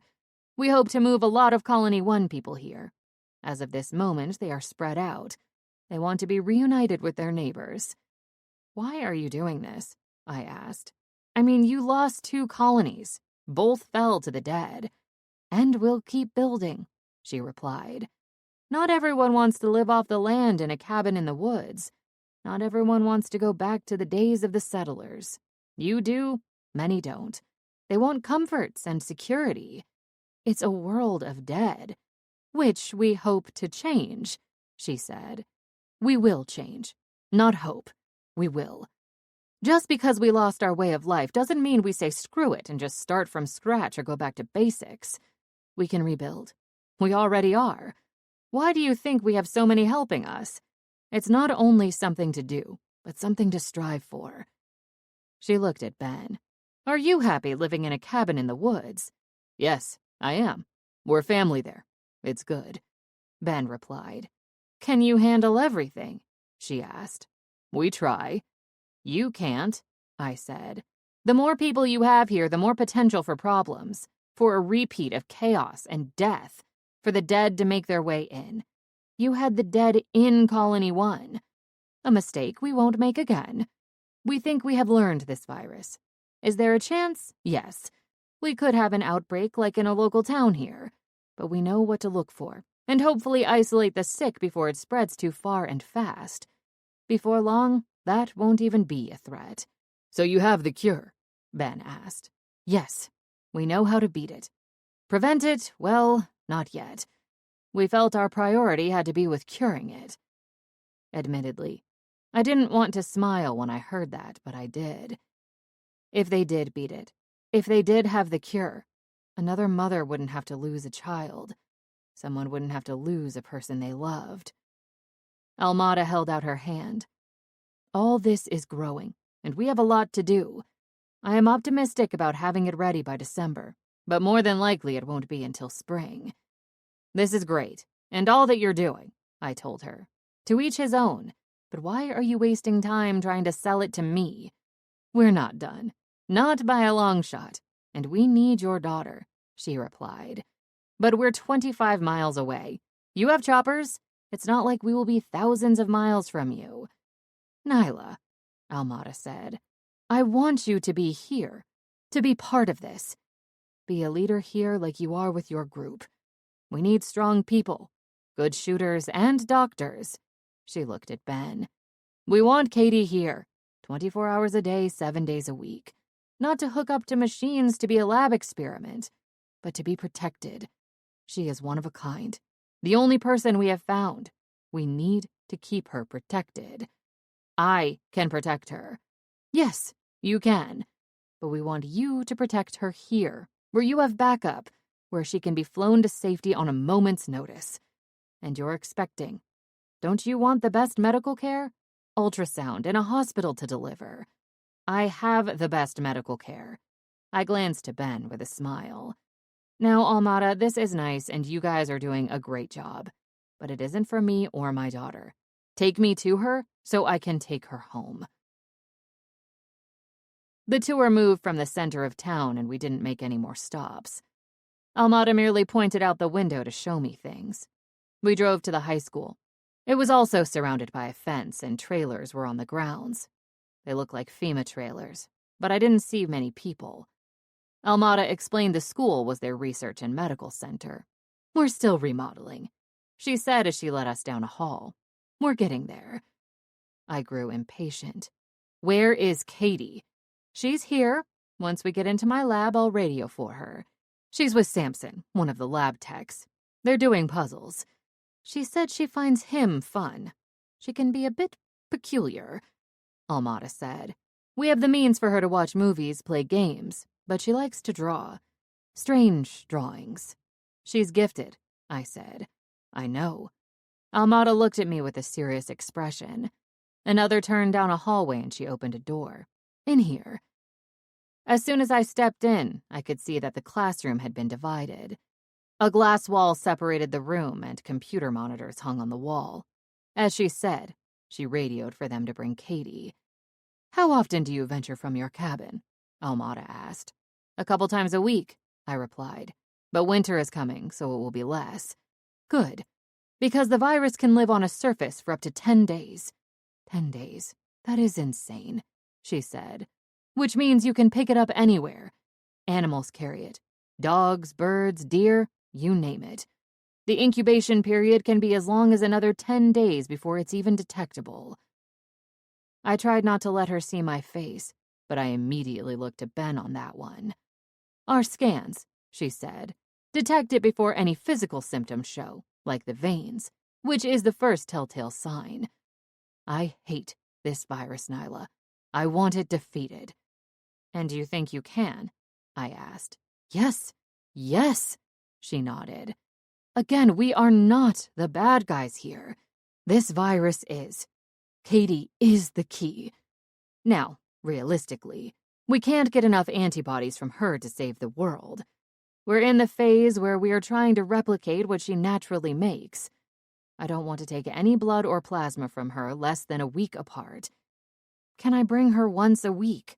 I asked. "I want this beat as well. I'm just not willing to give up my daughter." "You don't have to give up your daughter. Move here with her. Work with us," Almada said. "And give up my cabin, which is my father's and has been our saving grace." Nyla, this cabin may have been your saving grace, but it can be your death sentence. Bring your people here. If they get ill, they have first priority to the cure. I can and will promise you that. If one person in your camp gets it, without the cure, they all will die. Ben spoke up. If those who are susceptible don't leave the cabin, then they aren't at risk. You don't think? Almada retorted. Ask East Brady. They don't know how they got it. Ask me. She cocked back with ignorance. I don't know how I caught it either. You caught the virus? I asked. Yes, she replied. I was the first human subject. What did I have to lose? It was a month ago. Almada leaned over and clicked on the keyboard of the computer. The first image that popped up was of an ankle. The smallest bit of black capillaries could be seen. That's my foot. The day I saw. Now, day 2. She changed the picture. The veins had moved up her leg, and another picture showed them under the arm. Day 3. She changed it again. The veins from the arms had spread to the neck. About that point, I felt a little ill. Not much. That is the day I had the injection. Day 4. The picture looked as if it didn't change until she switched to the next one. They were predominantly lighter. Day 5. Again, she clicked until she went through a series of pictures where no veins were present. It took until day 8 for the veins to disappear. I felt better on day 4. However, I was still contagious until day 7. And that is my concern. Different people have different reactions. How so? Ben questioned. I was fortunate enough to have a slower-moving virus. I have seen people go from having no symptoms to transitioning into the rage phase in 3 days. The average I've seen is 5 days pre-symptoms to the point of no return. I could tell by the look on Ben's face he was thinking of Lev, like I was. Lev went from 0 to 60 at an exuberant pace. Ben questioned further. Is it like a shot of penicillin? It gets rid of it, but no immunities? No. At least at this time, we don't think it's a one-shot treatment, Almada answered. I still have antibodies. I'm not sure if we can catch it twice. There are several of us that are willing to volunteer. That's insane, Ben said. That's science now. That is why Katie is so vital. I'm not holding her back from helping, I replied. I'm really not. I was going to, but I see why you need her. And it isn't just drawing a tiny tube a week to make serum. I'd have her protected like Fort Knox.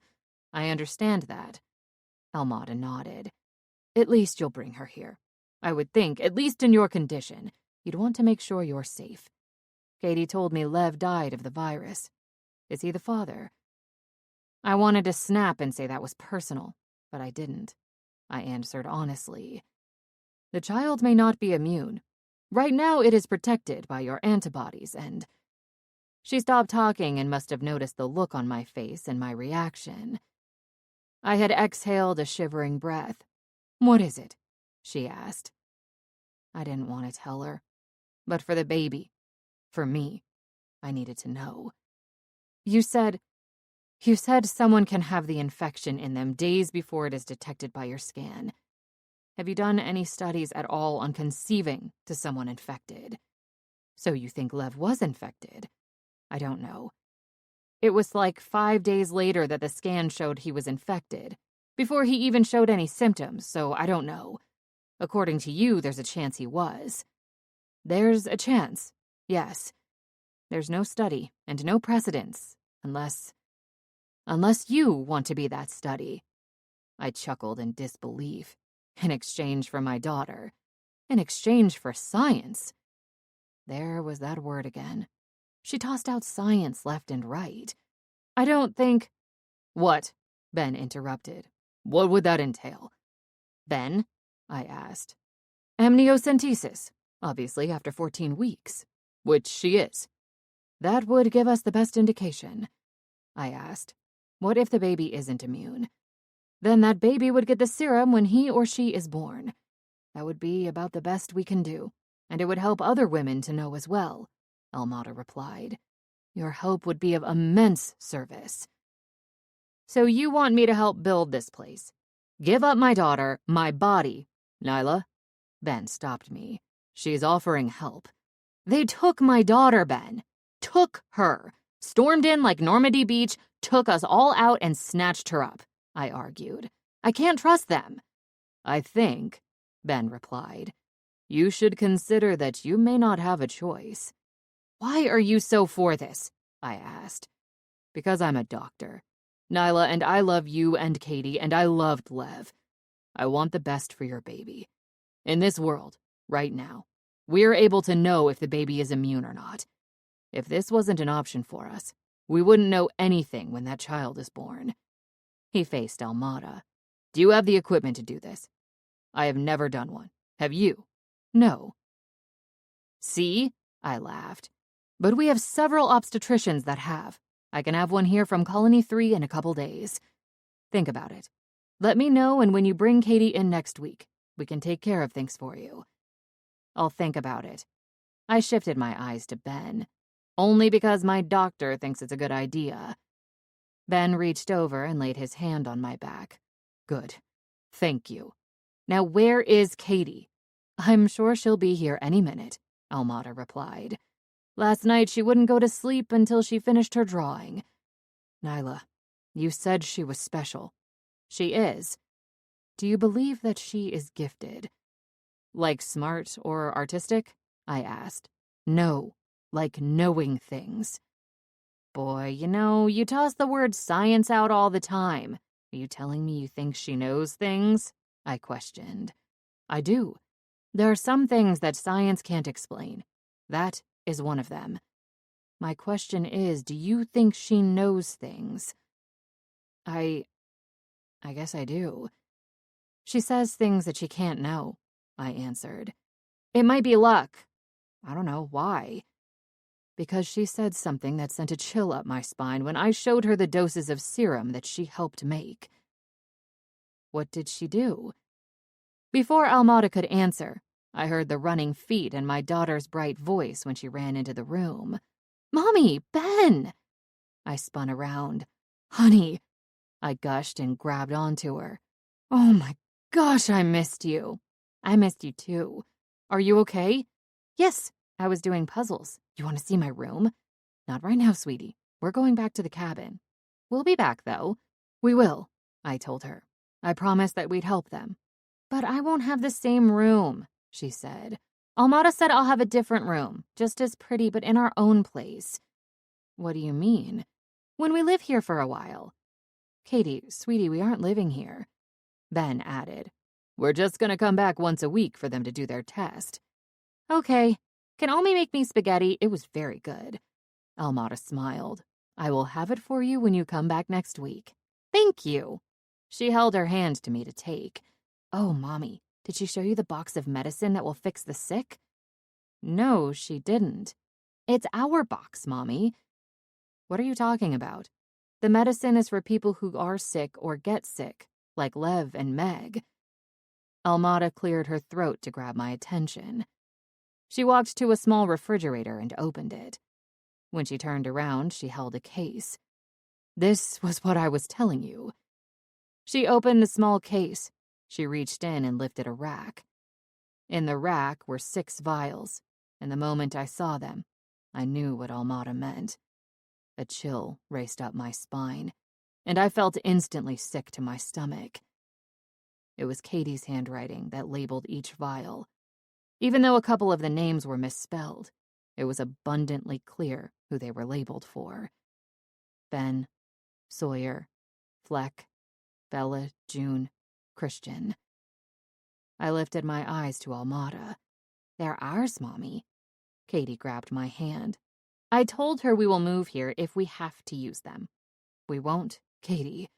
Let's go home. I want to tell Fleck. Ben coughed to clear his throat. Well, I'm sure Fleck is going to be excited to hear that. Katie led the way, nearly pulling me. I glanced back at Almada. She lifted her head. Think about the testing.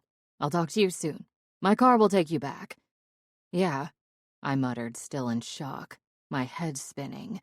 I'll talk to you soon. Katie was bright and bubbly. swinging my arm as she walked down the hall, happy and in her own world. While I was grateful to have my daughter in my clutches, my mind kept going back to those vials and something Almada said when she arrived at our gate. I stopped walking. "Katie, stay with Ben. Where are you going? I need to talk to Almada. She's nice, I'm sure." "Nyla?" Ben looked at me with question. "I'll be right back." Leaving them in the hall, I returned to Almada's office. The door was still open and she was returning the vials to the fridge. I knocked on the door frame. "Can I ask you something?" She shut the fridge and turned around. "Sure." I stepped in. "When you came to my cabin, when you showed up like the CIA right after you kidnapped Katie, you said something. You said I wouldn't thank you, but the young woman on the porch would. I thought it was weird, but now—" "Bella, is that her name?" Almada asked. "Yes. When we talked to Katie on the radio and told her how special she was, that she could help save sick people, she said good, because Bella was going to get sick and die first." Slowly, I nodded. "Thank you. That's what I thought." "Do you believe her?" Almada asked. "Katie and her thoughts, predictions, whatever you want to call them." "I don't know. I don't. Maybe a better question should be, do you want to take a chance on not believing them?" "My answer will be the same. I don't know," I replied. We looked at each other in silence. I felt confused, almost in a dreamlike state. I didn't trust her, no matter how sincere she sounded. A part of me thought it was all one big mind game to get me and Katie to stay there. I just didn't understand what they could do to keep my child safe that I couldn't. There was no convincing me of that. "It's a hard call. She's young," Almada said. "So it makes sense that you don't know. I don't know. I do know this. I have faith that I am doing all I can to keep my people safe. No one got sick when Lev was infected, and no one got sick when Meg had it. God willing, no one will get it now." I protected that confidently, gave her a nod of farewell, then left the office to take my daughter home. 20. 3 things. Sean. Staying behind at the cabin with Fleck was one of the most tense situations of my life. Not that an apocalypse with the risen dead wasn't stressful, but more on a small scale, an interpersonal level. It felt as if every word I said would be met with attack, and any move I made would cause suspicion. I hated second-guessing myself. I was not the reason the colony of Hillgrove blasted the cabin. After I made radio contact with Huck to let him know we no longer had to play the game of bad dialect, I made lunch for the kids and even introduced Fleck. He wouldn't touch it, which bred a small conversation. "You know, you need to grow up," I told him. "Maturity has nothing to do with trust. You don't think." I went back to minding my own business, playing with the kids. At least Bella was happy about it. She enjoyed the break from Christian. She was an impressive young woman, no older than 15 or 16. Yet by what I had seen, she completely took over the mother role of Christian. She was good. I guess I was used to seeing teenagers being teenagers, or acting like Fleck. It felt like it was taking forever for Nyla and Ben to get back. I tried reaching them with my radio, but there was no answer. So I worried. What if it was a ruse and they weren't returning Katie? What if they just kept Nyla and Ben? My mind raced with ways to pull off a rescue mission. Then I went into a phase where I blamed myself for not going. How my concern about not coming back for June was possibly cowardly. June didn't have me for 2 years of her life. She would do just fine without me. It was more for me than her. It was too cold to take the kids out to play. Not that the fall weather was bitter cold. It wasn't, but I didn't see a coat for any of them.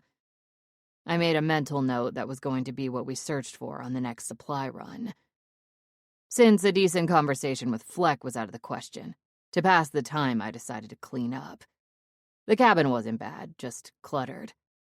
Sawyer was the tidiest kid I've ever met in my life. He was very organized in everything he did, from Legos to action figures. He kept them neatly in a box in the corner of the living room. That wasn't all that caught his attention. Nyla's father had a closet full of board games and puzzles. It was very telling the type of world we lived in before the dead rose, because Sawyer and Katie were obsessed with those puzzles like it was something new, a video game or something. One thing that hadn't changed in the world was a child's ability to leave crayons and markers everywhere when they drew. My kids used to do the same thing. Katie was no exception. On the far end of the kitchen, on the floor no less, was her own personal messy art studio. I gathered the crayons and markers, putting them in the case. I then decided to gather her art. Artistically, the pictures were like that of any other 5-year-old. Her talent for lines or people wasn't excelled. However, her subject matter seemed a little skewed. "Hey, Fleck," I called him, holding a picture. "Do you own a black t-shirt with a weird skull on it?" "Why? Can you answer the question?" "Yup, my Punisher shirt. No, you cannot have it." "I think Katie drew a picture of you." If I ever had a doubt that Fleck was egotistical, that flew out the window as soon as he excitedly came to the kitchen. "Let me see. I knew she liked me," he said. That's still debatable." I handed him the drawing. "What the fuck?" Fleck asked. "What's wrong with my eyes? And what is that on my face and hands? It looks like blood." "I think it's supposed to be blood. See?" I pointed. "It's all over the floor. I think she drew you as a debtor. If I'm not mistaken, that is Ben you are eating. What the hell is the matter with her?" Both of us looked at that picture together and turned in surprise when the door opened. "I'm back," Katie called out cheerfully. "Everything okay?" Ben asked as he walked in. Fleck held up the picture. "Katie, did you draw me as a debtor?" "I did, but don't worry, Fleck." She hugged his legs. "It won't happen now." "That's good to know." "Do you like it?" Katie asked. "Actually, no, but that doesn't mean it isn't good." I walked away from them to the living room. "Ben, everything go all right?" "Yup." He glanced at Nyla. "Pretty simple. We're going to take Katie back once a week so they can keep working. It's pretty much a cure." A smile crept across my face. "They cured it. That's great news." "It is, but," Ben said, "they can't mass produce until they can replicate what they make from Katie's antibodies. Just a matter of time, though." I noticed Nyla hadn't said anything. She slowly hung up her jacket. "Nyla, are you okay?" She nodded a, "Mm-hmm," and I walked toward her, too. "Just tired. I'm gonna lay down." She walked in and closed the door to her bedroom. "She's fine." Ben tapped me on the shoulder as he moved by me. "Don't worry about it." What choice did I have but to take his word for it? And really, worried or not, was it my business anyhow? For the time being, I would let it go, and I went back to doing what I did before they came home. The same as always. Life in the cabin. We did pretty much nothing. Information overload. As the day progressed, I learned a lot from Ben as to what happened at the colony. More than just nothing. Nyla had a lot on her mind, but in my opinion, not enough to warrant her staying in her room all day. Then it was a medical lesson for all when she emerged from the bedroom. Like the Ghostbusters using a PKE meter looking for spirits, Nyla whipped out a scanner. The ones used on the highway and on people entering a colony. Apparently Dr. Hillgrove gave her one before she left. Not even Ben knew. He said Nyla went back to talk to Almada. She came out, but Amada called her back again. Fleck made a comment that it was a typical female thing, never able to just leave a place without a long, drawn-out goodbye. Not wanting to be labeled misogynistic like Fleck, I kept my mouth shut, but I kind of agreed. She announced, "Okay, here's the deal," as she held up the scanner. "This will be a daily occurrence, every day, just to be on the safe side." "So you're gonna scan our necks and face?" asked Fleck. "And armpits. Dr. Hillgrove said 99% of the virus starts as a viral infection in the..." She glanced down to her notes. "Posterior auricular, posterior cervical, or subcapsular lymph nodes." Everyone looked at her. Ben clarified. "Behind the ear, side of neck, and armpit." Fleck gave a thumbs up. "Gotcha. That's why they scan the face. Why the hands?" Nyla furrowed her brow. "She didn't explain that." I knew the answer. In case it entered the hands through a small cut or hangnail, like hand, foot, and mouth. I scanned a lot of people, and I don't think I ever saw it start on the hands. Yeah, so everyone line up, Nyla told us, and then one by one, she did the same routine I had done many times. Will I see? She asked me. Yeah, you'll see, I told her. No mistake. She was thorough, and then just to be safe, because there was a small chance, she made Ben, Fleck, and Bella check their groin area. What am I looking for? Fleck asked, holding out the waist to his pants while shining the scanner down. Nyla stifled a laugh. If you don't know, I can't tell you. He didn't get her attempt at humor. Not one little bit. After supper, Nyla's mood was better. It was evident something was said at the colony that made her worry about the ones that weren't immune. I wanted to talk to her, to find out if there was more said than Ben had told us. June was restless, and it took forever to put her down. Even reading to her didn't help, which I didn't get. My kids used to be out like a light when I read. Maybe my voice worked on everyone else, because when I emerged from the back bedroom, it was quiet, and I had a feeling that everyone was sleeping. But the smell of fresh coffee told me someone was awake. Noticing the powdered creamer was out, it could only be one person, Nyla. I poured a cup for myself and headed to see if she was up in her room. Her door was ajar, and peeking in, I saw only Katie sound asleep on the bed. Then I heard her voice. She spoke softly, and it came from outside. I peeked out the window. Nyla sat alone on the top step of the porch, probably having another one of those Lev conversations she frequently had. I grabbed my coat and stepped outside. She turned when she heard the door squeak. Hey, she said. Hey, I'm not bothering you, am I? Not at all. Did you need something? She asked. Just, wanted to talk. Can I join you? Sure. I sat to her left on the step and nodded down to the mug in her hand. Coffee, huh? Did Ben up your intake since your second trimester? No, he doesn't know I'm drinking this, so don't tell him. Glad you have a cup, I can blame it on you. Your secret is safe. June finally down for the night? She asked. I heard her. Yeah, finally she was tough. You should have given her sugar. Nyla sipped her coffee. What? I laughed. Kind of counterproductive. No, not at all. Addie, my oldest, was horrible to get to sleep. At night she would just come alive, run around. Not often, I would just sugar her up. Yeah, she would jump off the walls for 20 minutes, but bam, she was out like a light soon after. A sugar rush and crash. Yep, she nodded. Ben told us about the amniocentesis. I'm thinking about it. I mean, I know there's a chance, even slightly, that Lev was infected when the baby was conceived. But do I want to know if something is wrong or if he or she is not immune? It's not going to make a difference. That's true. What about you? She asked. What would you do? My wife and I always turned down the extra testing because it wouldn't have made a difference. However, what is learned from it could help another mother down the road. And let's face it, this world needs to rebuild. It does. Any particular reason you're sitting in the cold? Oh, it's not cold, she said. Not yet. It will be. But this was always my favorite spot to sit. In fact, this is how me and Lev ended every night. Talking. When we were kids, we'd talk on the porch like this. It was our thing. I wish I had gotten to know him better. The loud ha that was close and came from Fleck scared the hell out of me and made me actually jump. I spun around to see him sitting in a chair on the porch. What the hell? How long have you been there? The whole time. You didn't say anything, I told him. To you? Her and I were having a nice conversation. Oh, I nodded. I thought you were talking to Lev again. Man, Fleck said. I am surprised you bring him up, or maybe not. Play that sympathy card. Nyla glanced back at him. What the hell are you talking about, Fleck?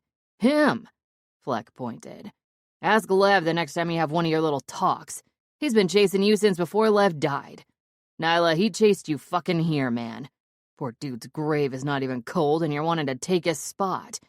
Oh my God, I said, shocked. Who's even thinking about that stuff now? You? No, I'm not. Why would you say that I'm trying to take his spot? Because you're sitting in his spot for one.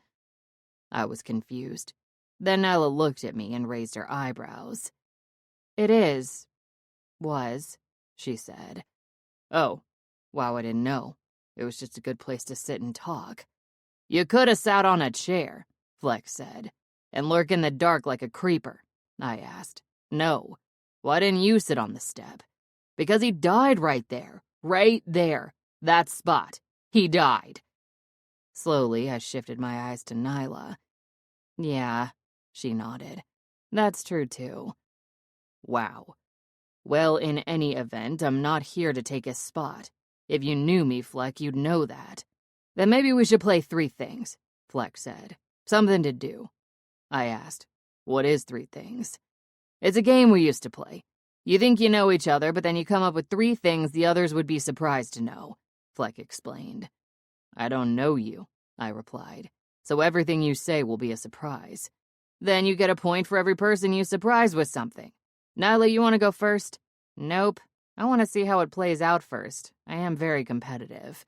Is that one of your 3 things? Fleck asked. No, Nyla answered. It's not. Because you would have gotten a point, Fleck said. I didn't know that. I did, I replied. You just can't stop with this chasing her. After grunting, I gathered my thoughts. Okay, I'll go first. Fleck held out his hand. Just list them. All right.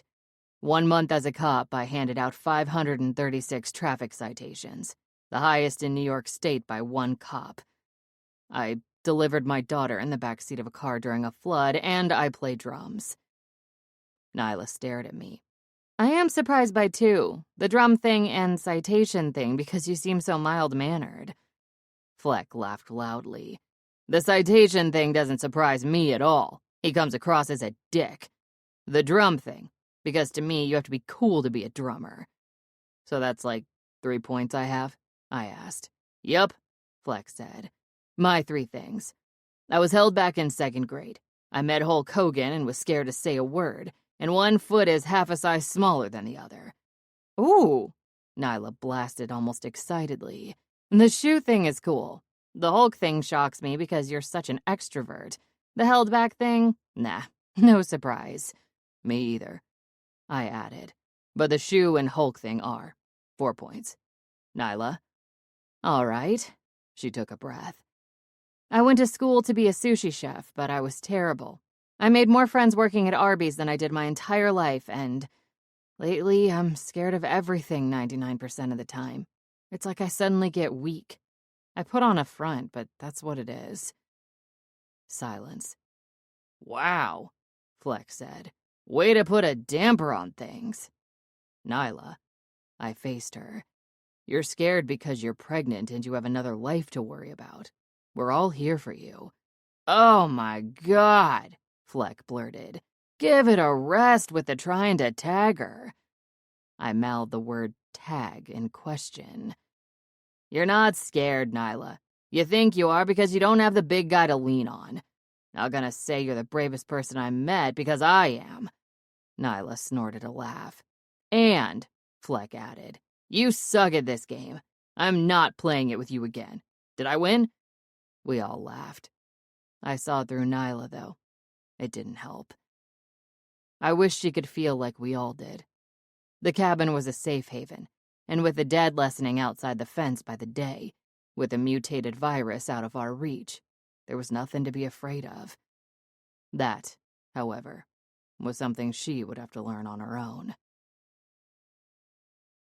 21. You'll see. Nyla. October 5th. There was a sense of normalcy that returned to our daily living at the cabin. As each day passed, my paranoia decreased. I was superstitious. If I broke a mirror, I fretted over it for a day about having 7 years bad luck. God forbid a bird flew in the house. I was on edge for days about who was going to die. Once when I was younger and married to Paul, I had gone to a psychic party. Girlfriends from work, which happened to be a supermarket at the time, gathered for crackers, cheese, and other foods while we all took turns waiting to see the psychic. Paul hated the idea I was going to go, not only because it cost $50, but he knew the way I was. He said the people at work told him the psychics all implied the same thing. He even made me a list. Cheating spouse, job change, someone I knew would be having a baby. He was right. She did say all that, but I found a way to make each prediction seem as if it came true. When Katie started doing her strange drawings and then spitting out things that happened to already be true or came true, suddenly the suspicious side of me disappeared, and I went into denial. Because other than knowing I was pregnant, most of her predictions were horrible. Why couldn't my child predict positive things? She'd eerily placed everyone's name on a vial. It was disturbing, something that made me feel as if she condemned them to a fate. More than I wanted to admit, that stayed with me. I was absolutely insane about it. Other than Fleck's depiction of eating Ben, no one really knew about those vials except Ben. It pushed me to the brink. Ben kept telling me it was a setup by the colony, trying to get us to join them. He insisted a lot of Katie's comments about things she didn't know could be easily explained away. She gave me a cracker, not because she knew I was pregnant, but because after the head injury, they were the only thing I could eat. Ben kept feeding them to me. I may not have known Fleck's real last name, but Ben did. Another thing Katie could have known. The fact that the colony was invading us that day, Katie brought them to us. He dismissed it all. Her drawings garnished attention. The worse they were, the more attention they got. Was she twisted? Absolutely. But she was growing up in a world where the Walking Dead ruled. The colony used Katie to scare us. After 2 weeks, I believed that. A part of me truly believed that the day they knocked us out, they had infected us. How convenient it was for it to be a trade-off, the cure for us to live there. Almada had one of those scanners in her desk. She probably had Katie write the names on the tubes. After 10 days with no one showing any signs of infection, I started to relax. No one had a single symptom. Everyone was healthy with the exception of the slight cold Bella developed. I scanned her twice a day and checked her temperature. It was just a cold, easily explained. She never left the camp. She went with me and Fleck to get winter coats, and we got caught in the rain. End of story. Each day that passed, the prospect of having to live in the colony grew slim. Almada didn't even mention it when Katie and I returned for her weekly checkup. In fact, Almada and I had a chuckle about Katie's morbid predictions. I also decided to go forth with the amniocentesis. It seemed my belly grew more each day, and when I felt the first flutter of life, so came the true concern about my unborn child. Bad weather delayed the doctor from Minnesota, but I was glad to hear he would be there when I brought Katie for her weekly blood work. I was nervous, and surprised that everyone wanted to go because they were going to do an ultrasound as well. Even Fleck wanted to be there. The baby became a new sense of excitement for us all, and in turn, I got excited. "If you have a boy," Fleck said, "just don't name him Lev." That was horrible. I loved Lev's name, and I hoped I did have a son so I could call him Little Lev. The day had come and we drew straws. Sean won. Fleck said he cheated. Ben told me to get whatever I needed done, because he was putting me on 24-hour bed rest after the procedure. Katie wanted to be in the ultrasound room, but since I worried something could go wrong, I didn't want her there if it was. When we arrived at the colony, I could tell Sean was nervous. Maybe scared he'd get detained, but it was the opposite. Some of the men there knew him and were happy to see him. They had made a lot of progress in a week with transforming the high school to a medical facility. After they took Katie, they brought me to the room where I would get the procedure done. Undressed from the waist down and on the table, I increasingly grew nervous. I breathed out slowly through my parted lips as my heart raced out of control. The ultrasound machine and screen were to my left and made it so real. I was having another child. What kind of life would he or she have? Was it fair? Then again, there was nothing I could do about it. "It's gonna be fine," Sean said as he sat next to me. "I know, just nervous." "Me too," he said. "I never had one of these done." "Ultrasound or amnio?" "Amnio," I said. "Me either." That made me laugh, and I felt a lump in my chest when there was a knock on the door. "Nyla Carter?" He poked his head in. "I'm Dr. Rosen." He entered with an extended hand. "Nice to meet you." I shook his hand. He seemed pleasant and friendly. He looked more like a scientist than a baby doctor. Mostly bald. He wasn't a tall man at all. He was thin and he wore glasses and a white jacket over his blue scrubs. Then he shook Sean's hand. "And you are?" "Sean." "Father?" "No," Sean said. "Friend." "The father passed away," I told him, "which is one of the reasons I'm doing this. He died of the virus." "I see. Well, as far as answers for fetal abnormalities and so forth, you won't get answers today, but I promise in a couple days you'll have them. However, Dr. Hillgrove assured me that as far as fetal immunity, we'll know before you leave. We're not backed up in the lab like the old days." He winked, then a knock at the door drew his attention. The door opened and a middle-aged woman walked in. She pushed a tray that was covered and handed him a chart. "Hi, Nyla. Congratulations on the baby. We're excited. We don't see many pregnancies." She immediately walked to the machine and made sure it was on and working. "3 in our colony," Dr. Rosen said. "We travel to others when needed. Still not a lot." "How was your trip in?" I asked, making small talk. "Good. We arrived yesterday," he said. "You work as a team?" I asked. Rosen smiled. "For 22 years. She's my wife. Now, relax, okay?" I nodded. "I know you're concerned, but I can assure you that baby inside is fine and protected by your immunities no matter what the results. So let's get started. Date of your last menstrual cycle?" "I don't know. I kind of stopped getting them regularly," I replied. "But I know when it happened, and from that we estimate I'm 17 weeks. He lifted my shirt and exposed my belly, keeping me covered from the hips down. He pulled out a tape and measured me, a procedure I knew well. "You said 17 weeks?" "Yes." "You're measuring about 22 weeks. Feeling any life?" "Yes, I just started." "Good. We're going to do a quick ultrasound for placement first," he explained. "Gwen?" He spoke to his wife. She squirted the thick gel-like fluid on my belly and handed him the wand. "Can you see the screen?" It was a slight strain on my neck, but I could. The second he put the wand on my belly, I heard the heartbeat. That made me grin. I couldn't really see anything. It looked like bad reception, but I could tell he did. I was smiling until he immediately pulled the wand from me. I watched the look on his face as he made eye contact with his wife. "Go ahead. Get another." Gwen tapped my leg as she walked by me and left the room. "What is it? What's wrong?" I asked. "The procedure will take a little longer," he explained. "There's 2 of them in there." "What? 2?" I asked in shock. Sean laughed. "Twins." "Yep." "Fucking Lev," I said in shock. 2? 2. Now let's take a look at them." He placed the wand to my stomach again. While the actual amniocentesis didn't take long, it was unnerving and painful. Rosen tried to be as gentle as he could, but I could feel my stomach cramping up and the burning as he placed the long needle into my belly.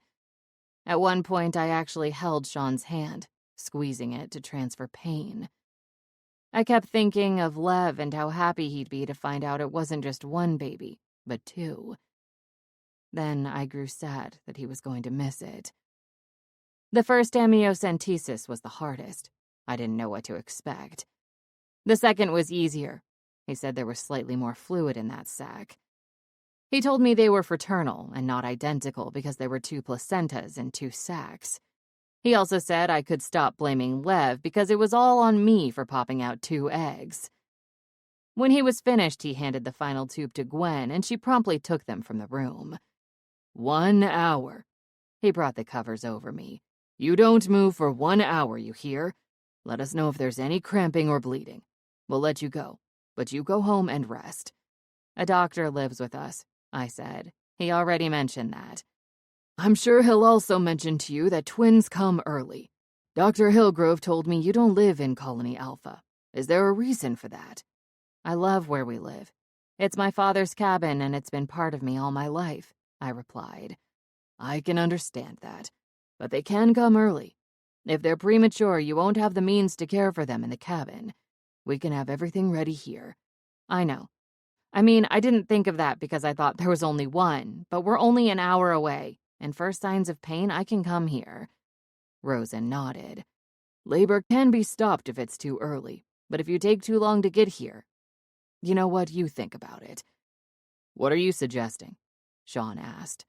I'm suggesting that she thinks about staying at Colony 1 until the babies are born. And I'll leave you two to talk. Think about it, Nyla. Now gives us some time, and we can at least set your mind at ease about the virus. Push the button if you need anything. Dr. Rosen, I called to him as he opened the door. Did you by chance see the sex? I did. He smiled and then walked out. Aw, man. Sean stood. Talk about a cliffhanger. He walked over to the ultrasound table and lifted the small printed sheets of squares. She made you pictures. 2. Nyla, 2. And I got to hear it first. When he noticed I wasn't looking, he tapped me on the arm. What's up? I thought you'd stare at these forever. I am. Do you think he said that because Almada wants us to live here so bad? Almada wants Katie to live here. Be the girl in the plastic bubble. What do you think about that? Keeping Katie here. I nodded. I mean, I understand their reasons. Come on, you remember my mindset. When I first met you, I was all about the colony and wanted you guys to stay. Let's face it, Nyla. Katie is the key, and they want to make sure nothing happens to her. But you don't feel that way about the colony now? I got soured, he replied. Watching it fall when they weren't ready. Colony 1 got too big. Too many people and not enough soldiers to protect it. In hindsight, it was a disaster waiting to happen. I don't want to live here, Sean. Neither do I. And we can protect Katie. We can protect her at the cabin as well as they can protect her here. I reached up for the strip of ultrasound pictures and took them. I stared in disbelief at the pictures marked Baby A and Baby B. What about them? We can protect the babies. Are you worried about if they come early? Yeah, I am. I know twins come early. And I had a cousin who was 2 weeks late with twins, Sean said. Listen, it's 25 miles from the cabin to here. Top speed, we can make it in 40, maybe even less. That's plenty of time. Think about it. Before all this shit happened, how long did most people have to travel to get to a hospital? 20 or 30 minutes. It's not that long and not that far. And we know you can deliver a baby in a car. Sean laughed. Yeah, about that. I lied about that to see what Fleck would say. Him and his damn game. I reached up, giving him a playful smack to his arm. It'll work out, Nyla. Talk to Ben. See what he says. I don't think we will have to live here. We? I asked. I don't expect any of you to live here with us. The way we fought over who was going to come to the ultrasound, I don't think you'll be far from any of us when it gets close to baby time. Man. I breathed out the word with my exhale. Almada goes to any extremes to get my daughter to live here. It wasn't long after that Katie came barreling in the room, announcing she was done for the day. I made 4 more doses, Mommy, she said brightly. 4? I thought they got 6. Almy said they need some to copy. I don't know what that means. They're trying to make enough to save the world. Katie climbed on a chair next to me. I don't think that will ever happen. I raised my eyes to Sean. Hey, Katie. He touched her head and spoke gently. How about you try to say positive things for the next couple days? Nothing bad, no pictures of Fleck being a debtor. But what if it wants to come out? She asked. How about this? When you want to say something bad, like when it comes to you, Sean explained. When that happens, think of something good. But what if it's really bad? Katie asked. Then you ask yourself if it is something that can be changed. If you think it can be changed by saying something, then say it. But word it nicely. I decided to explain. For example, instead of drawing Fleck as a debtor, you could have, drawn him lying in bed holding his tummy. It would have said he was going to get sick. It would not be as fun to draw, Mommy, she said. But I'll try. I will not say the bad things that come to my mind. And if I do, I will try to say them nicely. Good girl. Now, I handed her the ultrasound pictures. What do you see? She looked at them. My stomach started to flutter, wondering if my precocious child was holding back bad. Why does it say baby A and baby B on this one? Because there's two, I explained. 2 babies in my belly, not one. Oh, Mommy, I'm gonna have 2 brothers? She quickly covered her mouth. Sorry, I didn't mean to say the bad, but I said it nicely. Katie, I chuckled. Brothers aren't a bad thing. You don't think? She cringed and shook her head. Boys smell. Well, we don't know if they're boys, I said. We have to wait and find out. After saying those words, it dawned on me we were still waiting on those results, and another wave of nervousness came over me. Katie spun in her chair. Ooh, maybe Almi knows. She's coming now. After a curious look exchange with Sean, I asked Katie, how do you know? You can hear her heels clicking. I shivered out of breath. Once again, I was too concerned about my daughter's gift of knowledge, if indeed she had it. There was a knock on the door, and sure enough, Almada walked in with Dr. Rosen. We have results, Dr. Rosen said with heavy exhale. I knew by the look on his face something was wrong. Almada was there, and that made me slightly distrustful of what was going to be said. 2 babies, Rosen stated, looking down at the chart. 2 different results. Baby B, said Almada, is immune. What level of immunity at this time we cannot tell, but we know baby B has at least your immunities, Nyla. Baby A, however, is not immune? I asked. No, it's strange. Almada glanced at Rosen. We can't explain it. Of course, we're going to run the test again. We have to. It makes 0 sense to me. Rosen looked down, then at me. But the readouts Dr. Hillgrove and her team got, baby A is already infected. Wait, what? I asked, shocked. How is that possible? Rosen lifted his hands in a symbol of defeat. It's not. All logic and science is out the window here. I don't know. I honestly don't. Yes, there have been cases in the past where the fetus can get a virus from the mother, but that's when the mother is infected and passes it. Which makes this an anomaly, said Almada, because your blood resists the virus. It was a good thing I wasn't standing, because the news would have knocked me over. What does this mean for the other baby? Baby B is immune, Almada explained. So baby A, I said, will die? Katie gasped loudly. No, he won't die. Mommy, we aren't saying the bad things. I hate this term, Almada stated. But we don't know. We can try to inject the serum into the fluid or the cord, which may or may not work. It's not something I would recommend, Rosen said, simply because it takes a skilled expert in fetal surgery, which I am not. How the baby and when the baby was infected is hard to tell. We do know that no living being survives the virus after 10 days. Meaning the baby will die inside of me, I said sadly. Rosen nodded. All we can do is simply monitor the pregnancy and go from there. Sean spoke up. Is it possible? Just hear me out. I'm not an expert. Is it possible that the baby has the virus, but is not sick? Like a carrier? Almada nodded. That is actually a possibility. If the child survives the next week and a half, I think that is the situation we are looking at. Unfortunately, Rosen added, because of the pregnancy being high risk with twins, I won't do another amnio for at least 6 weeks, but we'll get a very good idea then. 3D imaging, Almada said. We can search it out, and in a few weeks, we can see features that will tell us more. I stifled a breath. If the baby lives? Mommy, Katie grabbed my hand. He will live. Of all the things my daughter has said over the past year, that was one thing I hoped was an accurate prediction. Nyla, Almada said gently, I know how adamant you are about not living here, but please think about it now. I nodded. Almi will be back, Katie said. Mommy will have to pack my things, but we'll be back to get...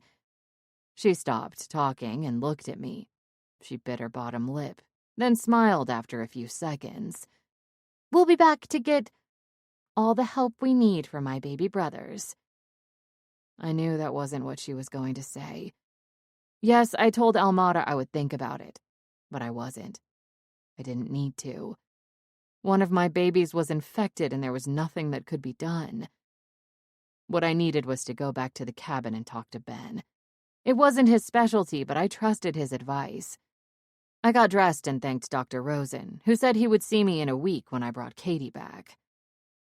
Finding out I was carrying twins, and then the chance of one not surviving was overwhelming and a lot to process. I felt numb.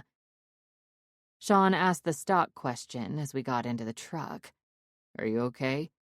I will be. I just need to think this through. I buckled Katie's seat and got into the truck. You know, it's strange. Now I may have to rely on the colony's help when all I wanted to do was live my life at the cabin. You can still live at the cabin. Sean started the truck. It's not a far drive. I know, but now they have something else other than the 6 vials of cure they dangled like a carrot to lure us. Gotta need the cure to be lured, Sean replied. Oh, Katie said brightly from the back seat. Bella doesn't need the cure anymore. Is that positive, Mommy? Yes, baby, it is. I looked back at her with a smile. I'm proud of you. We hit the road and headed home. Not only did I face a lot of decisions ahead of me, I faced the daunting task of how to explain it to everyone else. The moment I saw the expression on Ben's face, I felt a sense of relief. I told him about the twins and about what the test said. This is fantastic. Ben stared at the pictures. 2 of them. Oh, boy, things are gonna get interesting around here. Like I said before. Fleck peeked at the pictures. Kid Mountain. And this one looks like Lev. Ben, did you hear what I said? I asked. About baby A having the virus. It's preposterous, Ben said. They're either lying to you or they are missing the boat on something pretty interesting. A baby in utero cannot catch an airborne virus from a mother who is not infected, a mother who has immunities.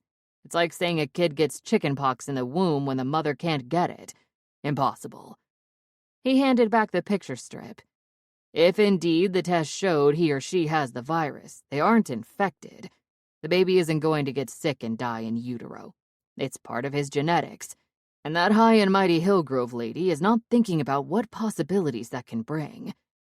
Fleck shook his head. A kid genetically carrying the virus?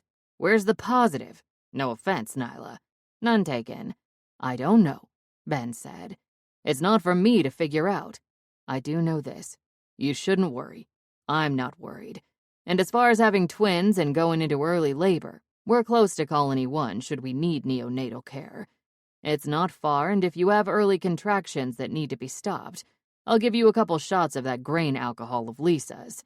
It's the same thing as the magnesium sulfate used at hospitals. Thank you, Ben. I leaned in and kissed him on the cheek, then stared down to the strip of ultrasound photos. I'm gonna go show Bella. She'll get a kick out of these. Where is she? She and Christian took a nap in the RV, Ben said. I think they're up, though. I heard Christian crying. But Nyla, back here in bed rest, okay? Okay, promise. I turned around and Sean was standing there. See, he asked. I told you. You did. I'll be back. I reached for the door, paused, and looked at Katie. Do you want to come with me, sweetie? No, Mommy. Okay. I shrugged and headed out the door. As soon as I stepped out, I heard Christian crying. Bella worked so hard to be a mom to him. I knew it exhausted her. Maybe she was still sleeping. I knocked on the RV and opened the door. Bella, I called out and stepped in. Hey, I have something to show you. She didn't reply. Bella? I stepped further in, and I could see her in the rear room, her bedroom. She was on her knees, reached for something by the closet, her back to me. Hey, I called again, walking toward her. Is Chris all right? Did you lose him? I joked. My kids used to hide and get stuck all the... Then, with a sharp, rigid movement, she turned her head and faced me. Her mouth was red with blood, her face pale, and her eyes had lost their color. Shit. I reached back for my piece, drew it forward. The safety was on, and I had popped one in the chamber when I checked my weapon at the colony. At that second, she jumped to her feet, spun completely around, and raged my way with a snarling scream. I didn't want to do it. I swore as my hands actually shook for the first time. Safety off. I racked the slide, gripped the gun, and just as she was on me, I fired. 22. Never close enough. Sean. Bang. We all heard the shot. After the initial shock of it, all of us turned wide-eyed to the sound.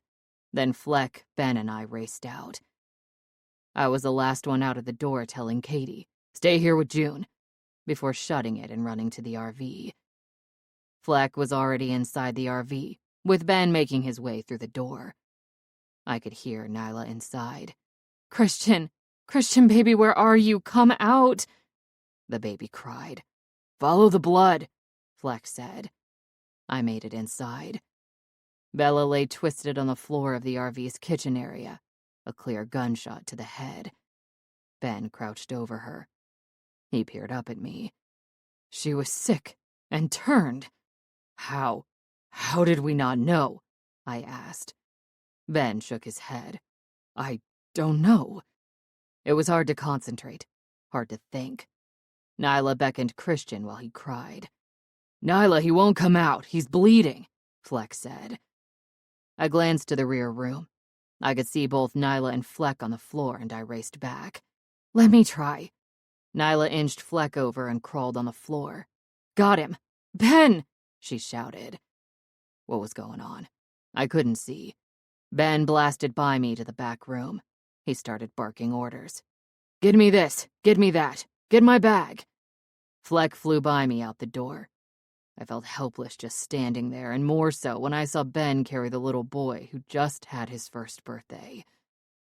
Christian kicked and cried. I could see the blood on him, but I didn't know where the injury was until Ben placed him on the kitchen table. Nyla handed him a towel, and when Ben brought it down to Christian, I saw the bite mark on the side of his belly. "Jesus," I said. "We have to get him to the colony," Nyla said, rushed. "We have to get him there. We need to get him the serum." Ben looked at Nyla. "Do you think the serum works on the bite strain?" "We have to try, right?" "Is there enough time?" I asked. "Will he make it there?" Ben checked the wound. "It's bad, but the colony isn't that far. Nyla, get me a blanket. Sean, get the car ready. We'll radio them on the way there, and have Fleck keep trying after we go." Fleck returned right after Ben had said that. "Why am I staying behind?" "Because Sean knows how to get there and get us in. I need to take care of Christian in the back," Ben replied. "And Nyla?" Fleck asked. "She has to make sure we get that serum." He accepted the blanket Nyla handed him. "Whatever it takes to get it." There was a rush of static before Fleck's voice came over the radio. "It's me. I got through." I looked in the rearview mirror as Nyla lifted the radio. "Thank God," she replied. "What did they say? We tried to reach them." "They said they'll meet you at the receiving center with the serum. Fleck replied. Did they say if it works on a bite? She asked. They didn't know. How is he? He stopped crying, but he's moving. Ben's working on him. Keep me posted. I will, and thanks. She set down the radio and gave her attention back to Christian.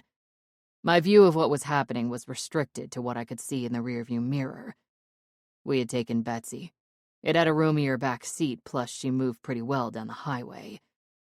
Ben was on the floor of the back seat. Christian's legs were wrapped tight in a blanket to keep him from moving. His head rested on Nyla's lap while Ben sutured his wound. It seemed to stop bleeding. I didn't know a child could lose so much blood. What was happening was heartbreaking. I didn't know Bella and Christian as long as the others. I could only imagine the pain they were going through. Bella had a cold. A simple cold. I was with Nyla when she checked her in the morning. How did she turn so fast? Did we miss something? One of the outward symptoms. We had to. And Christian. He was just a baby. A little boy who trusted Bella. How scared he must have been. He didn't know what was happening. Only that he was in pain and Bella, somebody who loved and took care of him, had caused it. The children of the world were the greatest tragedies. Every movie or book I read glosses over the tragedy of the children. It was one of the most ungodly, painful things to think about. It didn't have to be your child, just any child. Thinking of what they endured, and being so helpless to do anything about it, or much less understand. I tried to drive fast, but I had to drive cautiously. It was a delicate procedure, and one swerve, one hard stop could do more harm than good. How is he? I asked. Why isn't he crying? Nyla answered. I think he just passed out. His fingers are still holding mine. Almost finished, Ben announced. How far are we? Another 20 minutes. 10 miles from 81. My eyes shifted from mirror to road. That's good, Ben said. We'll be in there soon then. I'm finished. Another shift upward of my eyes, and I saw Ben snip to the suture. They may want to redo this, Ben said, but we got the bleeding to stop. I felt somewhat relieved and hopeful. The colony wasn't far. They did have a cure. We didn't know if it worked on an infection caused by a bite, but they were going to try. We had to fight for Christian's life. I felt better, hopeful. Then something seeped through in Nyla's voice that erased all that. A simple calling of Ben's name. It had a weakness, a quiver. Ben? I glanced up to the mirror to see Nyla had sat up. Ben, something's wrong. He stopped holding my hand. Then her voice turned to panic, and laden with the sound of agonizing sadness. Oh, God, Ben, he's gone. The way she cried and sobbed the words, I knew Nyla felt the life pass from the child. No, Ben grunted. This isn't happening. It won't happen. Should I pull over? I asked. Keep going, Ben beckoned. I hit the gas harder, but kept looking up, telling myself to drive. Just drive. Torn between that and having to see what was going on. I saw Ben slide Christian from Nyla's lap to lay him flat on the back seat. He began CPR. He'd do compressions, then the breath. Pause and listen. He kept doing it steadily. It went on for 5 good minutes. We had made it to Interstate 81. Ben did not give up. With every compression, he begged the baby to come back. Please come back. He got what he asked for, but not the way he wanted it. The gurgling and cat-like cry rang out, and I knew it was Christian, but not the boy we all loved. Ben grunted loudly as the snarls continued and Nyla cried out once. I couldn't see, and I pressed my foot to the brake. The vibration and shaking of the car told me there was a struggle, and at 80 miles an hour it took a while for the car to come to a stop.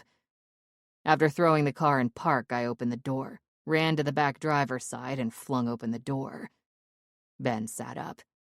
leaning nearly to the other car door, fighting with a 24-pound child. Nyla struggled to pull him from Ben. Christian's body wriggled, legs kicking. His arms flailed violently, striking down hard on Ben's head. The sound of a mad young animal screaming out were steady and loud, despite his mouth being locked onto Ben's ear. Blood poured down Ben's chest. I reached in, grabbing onto Christian's torso. I wanted to pull harder, but he had such a grip on Ben's ear, I was afraid he'd rip it off. The noise level was out of control in the confined space of the back seat. Christian was crying out, Ben struggling. It was devastating, chaotic, building and building an insanity. Trying to stop a small toddler from their maddening rage seemed impossible. Then, silence. I held onto Christian's ribcage and I felt him go limp. With an inward arch of his spine, he fell backwards, releasing Ben's ear, and his arms dropped lifeless over my hands.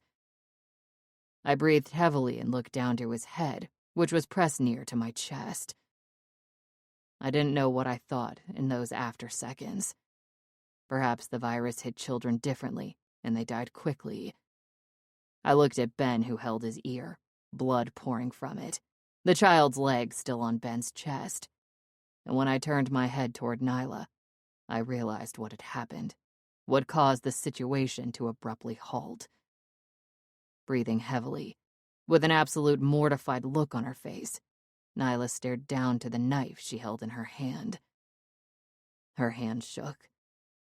With wide eyes, she looked down. I saw it on her face, and by her actions, I could tell the knife was repulsive to her, as if it had made her do it. She tossed it down with a short, gut-sounding scream. Hurriedly, she grabbed for the door handle, her bloody fingers slipping several times on it before she finally managed to open it. Nearly rolling out, she stumbled from the car. I placed Christian down on the seat and jumped out of the car as well. Racing around the back of the car, I saw Nyla. She paced back and forth in small, agitated circles, her hands over her face. "Nyla, are you hurt?" I asked. "Bit. Scratched." The word no was muddled from behind her hands. "Nyla." She unleashed a chesty and sobbing. "Oh, God, what did I do? Oh, my God, what did I do? I'm sorry. I'm sorry. I'm so sorry." "Nyla, you did what had to be done." She lowered her hands, mouth tense. She shook her head quickly. Then, as she stepped back, I watched her legs weaken. It wasn't illness that caused her to stumble. It was emotions. Every inch of her body and soul was submerged in a guilty sorrow she couldn't contain. The second I reached to steady her, she fell into my arms and broke down. I struggled to keep her standing when she wanted to collapse. She cried out of control. It was as if everything horrible and devastating she had experienced came out in that roadside moment. It scared me. I had never seen her or anyone react like that. There were no words I could give. Anything that came from my mouth would have been useless. Holding her, I saw Ben slowly stagger toward us. He held the blanket to his ear. "Nyla, we need to go," Ben said. "We need to go now. I feel it. Nyla, this thing is fast. It's coursing through my veins. I can feel it." Nyla slowly pulled from my embrace. She looked at Ben, and I saw the instant transformation in her. Suddenly, she knew it wasn't about her pain, guilt, or loss. It wasn't even about Christian anymore. It was about Ben. And without any more words being said or any delays, the two of them loaded into the front bench seat of old Betsy. I closed both back doors, got back in the driver's seat, and at an even faster speed, headed to the colony. Dr. Hillgrove was waiting at the receiving center with the surgical team and the serum. Expecting Christian, but getting Ben. She didn't ask any questions about the toddler. She just injected Ben right away, and they took him to a med room they had set up and waiting. Nyla and I were a different story. They checked us for bites and scratches, despite both of us insisting we didn't have any wounds. Nyla was a mess. It was a horrible, strong front she put on. Her face was pale. It was obvious she had been through an emotional ordeal. We all had. But Nyla had taken on quite a bit with Bella and Christian. "Will you let Dr. Rosen have a look at you?" Almada asked. "You did have that amnio not long ago. I will assume you just went through a terrifying situation." Nyla nodded. Yeah, I think that would be a good idea. 'Cause no, I'm pretty sure I'm bleeding." I was confused by that, and before I could comment, I thought she wasn't bit or scratched. I realized what she meant. The whooshing fetal heartbeat was steady and strong through the small speaker of the diagnostic machine. It sounded great to me, but what did I know? Dr. Rosen let the sounds of the heartbeat play and then turned it down. He said nothing, his eyes peering to the screen of the ultrasound while he moved the wand on Nyla's stomach. I wanted to reach out to Fleck for several reasons. Tell him everything that had happened and make sure they were all okay. But it had been non-stop since we arrived at the colony. A day's worth of rushing in just the 2 hours we were there. Rosen's exam seemed to take forever. Once we got to the medical facility, he checked Nyla without me in the room, then brought me in for the ultrasound. It was quiet. So quiet. "Okay." He turned off the machine. "Everything looks good." I was holding my breath. I could only imagine how Nyla felt. Rosen continued. "Placenta is fine. I'm not seeing anything. Both babies look great. No subchorionic hematoma. When I examined you, the cervix was tight. Are you having any cramping? Tightening?" Nyla shook her head. "None." "Good. Then I'm going to go with my original diagnosis. The stress of what happened, along with the amniocentesis, caused the bleeding. There's no other reason that I'm seeing. It should subside by tonight." "Thank you." I saw Rosen getting ready to say something else when Almada knocked on the door, then stepped in. "How is she?" Almada asked. "Good," Rosen answered. I asked, "How's Ben?" "He's out of surgery and doing well," Almada replied. "He's in recovery. We won't know until the 24-hour mark if the serum worked, but I'm confident." "You told Fleck," Nyla said, "that you weren't sure it would work. That's because the patient was a baby with a life-threatening wound. Ben is neither," Almada said. "However, Nyla, with Bella, with the young woman dying of the virus, it's there. It's in your camp. I know. We need to get the serum to Fleck and the 2 children as soon as possible. It belongs to your family." "Yeah," Nyla nodded again. "I remember the deal." "Nyla." Almada stepped closer. "I'm not going to blackmail you and Katie to live here to save the life of those in the cabin. That is your choice. Today should have been enough to show you that you need to be near here. Katie needs to be protected until we can replicate what her body makes." "Until then," I spoke up. "I mean until a decision is made. Can we get the serum to them, or should we bring them here?" "I'd like to bring them here," Almada answered. "I need to test to make sure it works for them." Nyla sat up. "Okay, we'll go back and—" Whoa. Rosen stopped her. "You're not going anywhere. I mean that. I'm having them prep you a room on the floor. You need bed rest, and need to take it easy for 2 weeks. I'm firm on that." "You know Ben would say the same thing," I told her. "Why don't I go back to the cabin, get Fleck and the kids?" "In that car?" Nyla asked. "I'll drive it back and we'll bring the wagon." I faced Almada. "How long will you need them here for testing?" 10 days. I'll find them a place to stay so they're comfortable. All of you," she said. "If you don't mind, I'd like to go with you. It would be a lot easier with me to explain what is going on to everyone." "Can we take that sweet black SUV?" I asked. "Of course. I'll go get things situated." Almada conveyed her well wishes to Nyla and left, telling me she'd meet me in the lobby. Not long after she left, Dr. Rosen gave a firm, "Stay in bed," to Nyla, then went to set her up with a room and was going to send a nurse in with a sedative. Nyla didn't argue that. I waited until the nurse came. Fleck knows where the keys are, Nyla told me. Make sure you lock up. I will, and I'll go back to the cabin every couple days to check while we're here. I'll be back. I knew it wouldn't be long until the sedative kicked in, and I wanted to leave her be. Nyla not only had decisions to make, she had a lot on her mind. I knew she was struggling with the fact she'd had to make the decision to put Christian to rest. Struggling was putting it mildly. She was in utter turmoil. Nyla had killed infected and debtors. She had killed marauders. This was different. The mother in her had to have been blinded. I don't even think she saw him as a monster, just a child. It didn't matter what he did, how he acted. He was still a baby, one she'd watched come into the world, making it even worse for her. She needed to rest and not think about what had transpired. I had a feeling it would be a long time, if ever, before she stopped thinking of the events of this day. 23. Until one day.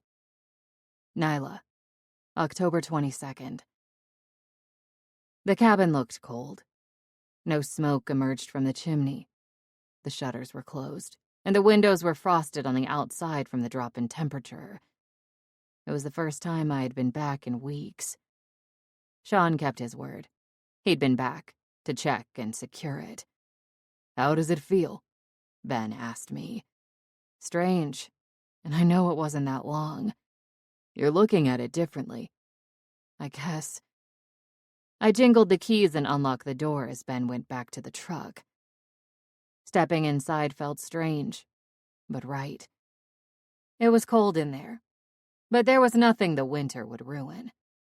There were many times in my life my father closed it up for the winter. Not always, but there were times he had to. I was back. The very first morning after my 2-week bed rest, I wanted to go out salvaging. I needed to do it. It was almost an addiction. Dr. Rosen and Ben both said it wasn't a good idea. Not yet. A few more weeks and he'd feel better about me doing things. I had to, for the sake of my children, the ones unborn, and for Katie to focus on the future. Ben had recovered fully, although Almada worried it wasn't going to work. It took several days for the virus to decrease in his bloodstream. When Almada and Sean went back to the cabin, she scanned Fleck. He had the virus. Sawyer did not. Neither did June. It was a huge relief for Sean when he found out she was immune. Not the extent that Katie was, but she was like me and him. The entire time I was hospitalized, I blamed myself for Christian's death. Because Bella turned so rapidly, the serum would not have worked even if we caught it a day earlier. Upon the post-mortem exam, Almada discovered the veins were black around her ankle, and Bella never said anything. She had it for about 4 days, the same amount of time she had that cold. But I scanned her. I scanned her religiously. It was a lesson in science. The young didn't need a cure as much as they needed a vaccine, and the serum was not that. Not yet. Not that the serum wouldn't work, but it had to be delivered quickly. Bella's death was not completely in vain. It taught Almada that the youth showed it differently and reacted differently. She had lumped them all together, old, young, when it wasn't at all that way. It was a long road ahead for us. The young were the only way the human race would survive and not go extinct, but they were dying off exponentially. This would be the next step, saving the young. Do all they could to preserve life. All the colonies were working on a mission, a widespread plan to gather the children, as many as they could find. With the virus slowing in the cold, at least in the Northeast, they had time to make a plan, a way to keep the young, house them, protect them not only from the debtors, but from the invisible force that threatened our existence. It was out there. The colony had made great strides in curing it, but until they replicated what Katie's antibodies did, The serum was like gold. Hence, another reason to protect Katie at all costs. Not just from the dead, but from the living as well. When I first heard of the plan to gather every baby, child, and teenager they could and secure them, admittedly, it scared me. Would it be a prison they could never leave? Would they ever know the freedom of doing what they wanted, when they wanted? To live and to survive as a species, there had to be change. Change was inevitable across the board, whether we liked it or not. People changed. Places changed. I always believed people modified the way they behaved, their habits. That was what changed, not the core of who a person was. It is in us from our youth. We are bad or good, strong or weak, indifferent or caring. We had the ability to adjust. I had to adjust. I saw that coming. I never thought of myself as a strong woman, but I was awesome at putting on a front, relying on others to keep me brave. The habit of doing things that made me look invincible got better as I got older, and especially after the world took a nosedive. In my youth, for some reason, I began to feel indifferent about things, never showing over-the-top emotions. Again, until the world turned into a wasteland. Lev would argue that he 100% believed people could change and would point to me as an example. The Nyla he knew would have never poisoned a well, killing dozens of people without batting an eye. The world changed me, he said. Not true. The world just magnified who I was. I never really had huge compassion for people outside my circle, and that carried over and was even made worse into the apocalypse. I cared deeply for those I let in. I hated and was crushed that not only did I have to end Bella's and Christian's lives, but the blow that it took to do so. I did instinctively and without thought. The thought came after. The only difference was those I relied on for strength had dwindled to nearly nil. My father, brother, stepmother, Lev. All gone. Each day that passed, the strength they gave me slipped further away. Losing Lev was the final blow. It took a few months, but I saw myself crumbling. Every day, a bit of me left. Slowly, I felt like I was one of the dead. Walking mindlessly, acting without thought, just moving forward. Lev had been in my life since he was 10, when he was the oversized boy who didn't speak a word of English. Funny how I was his protector back then from the bullies, and what life in his new, strange, adopted world brought him. But as we grew older, the rules flipped. When the virus came and the debtors took over, Lev was my Iron Curtain. It didn't matter if I pulled the trigger or him. I attributed it to him making me strong. I believed that, and I feared when he died I would no longer be strong. The final blow to what remained of my strength, at least I believed, was my decision to stay at Colony Alpha. It was a build-up to my surrender. After all that we had been through, staying in the colony was cowering in a corner. But was it? I struggled with the decision. The scientific community needed access to my daughter and the few of us that were immune. We weren't the future. We were the key to there being a future. The colony wasn't some futuristic, strong-armed, totalitarian society, as asinine as they behaved. They were truly trying to save mankind. Did Almada want to work 7 days a week, every hour she was awake? I would wager she would rather be on a beach or in a cabin somewhere, but she knew her responsibility. We all had a responsibility to each other, not just ourselves, and the moment the world turned to a me-first place, we were finished. Despite all that happened, we weren't there yet. And like it or not, I had to admit, I was first in the me-first mentality movement, with my obsession with not leaving the cabin. It took for me to think of that dream, the one I swore was real, where I had died. I remembered what Lev had said, and at the time it didn't make sense. "I can't leave," I said. "I can't walk away." "Sometimes you must.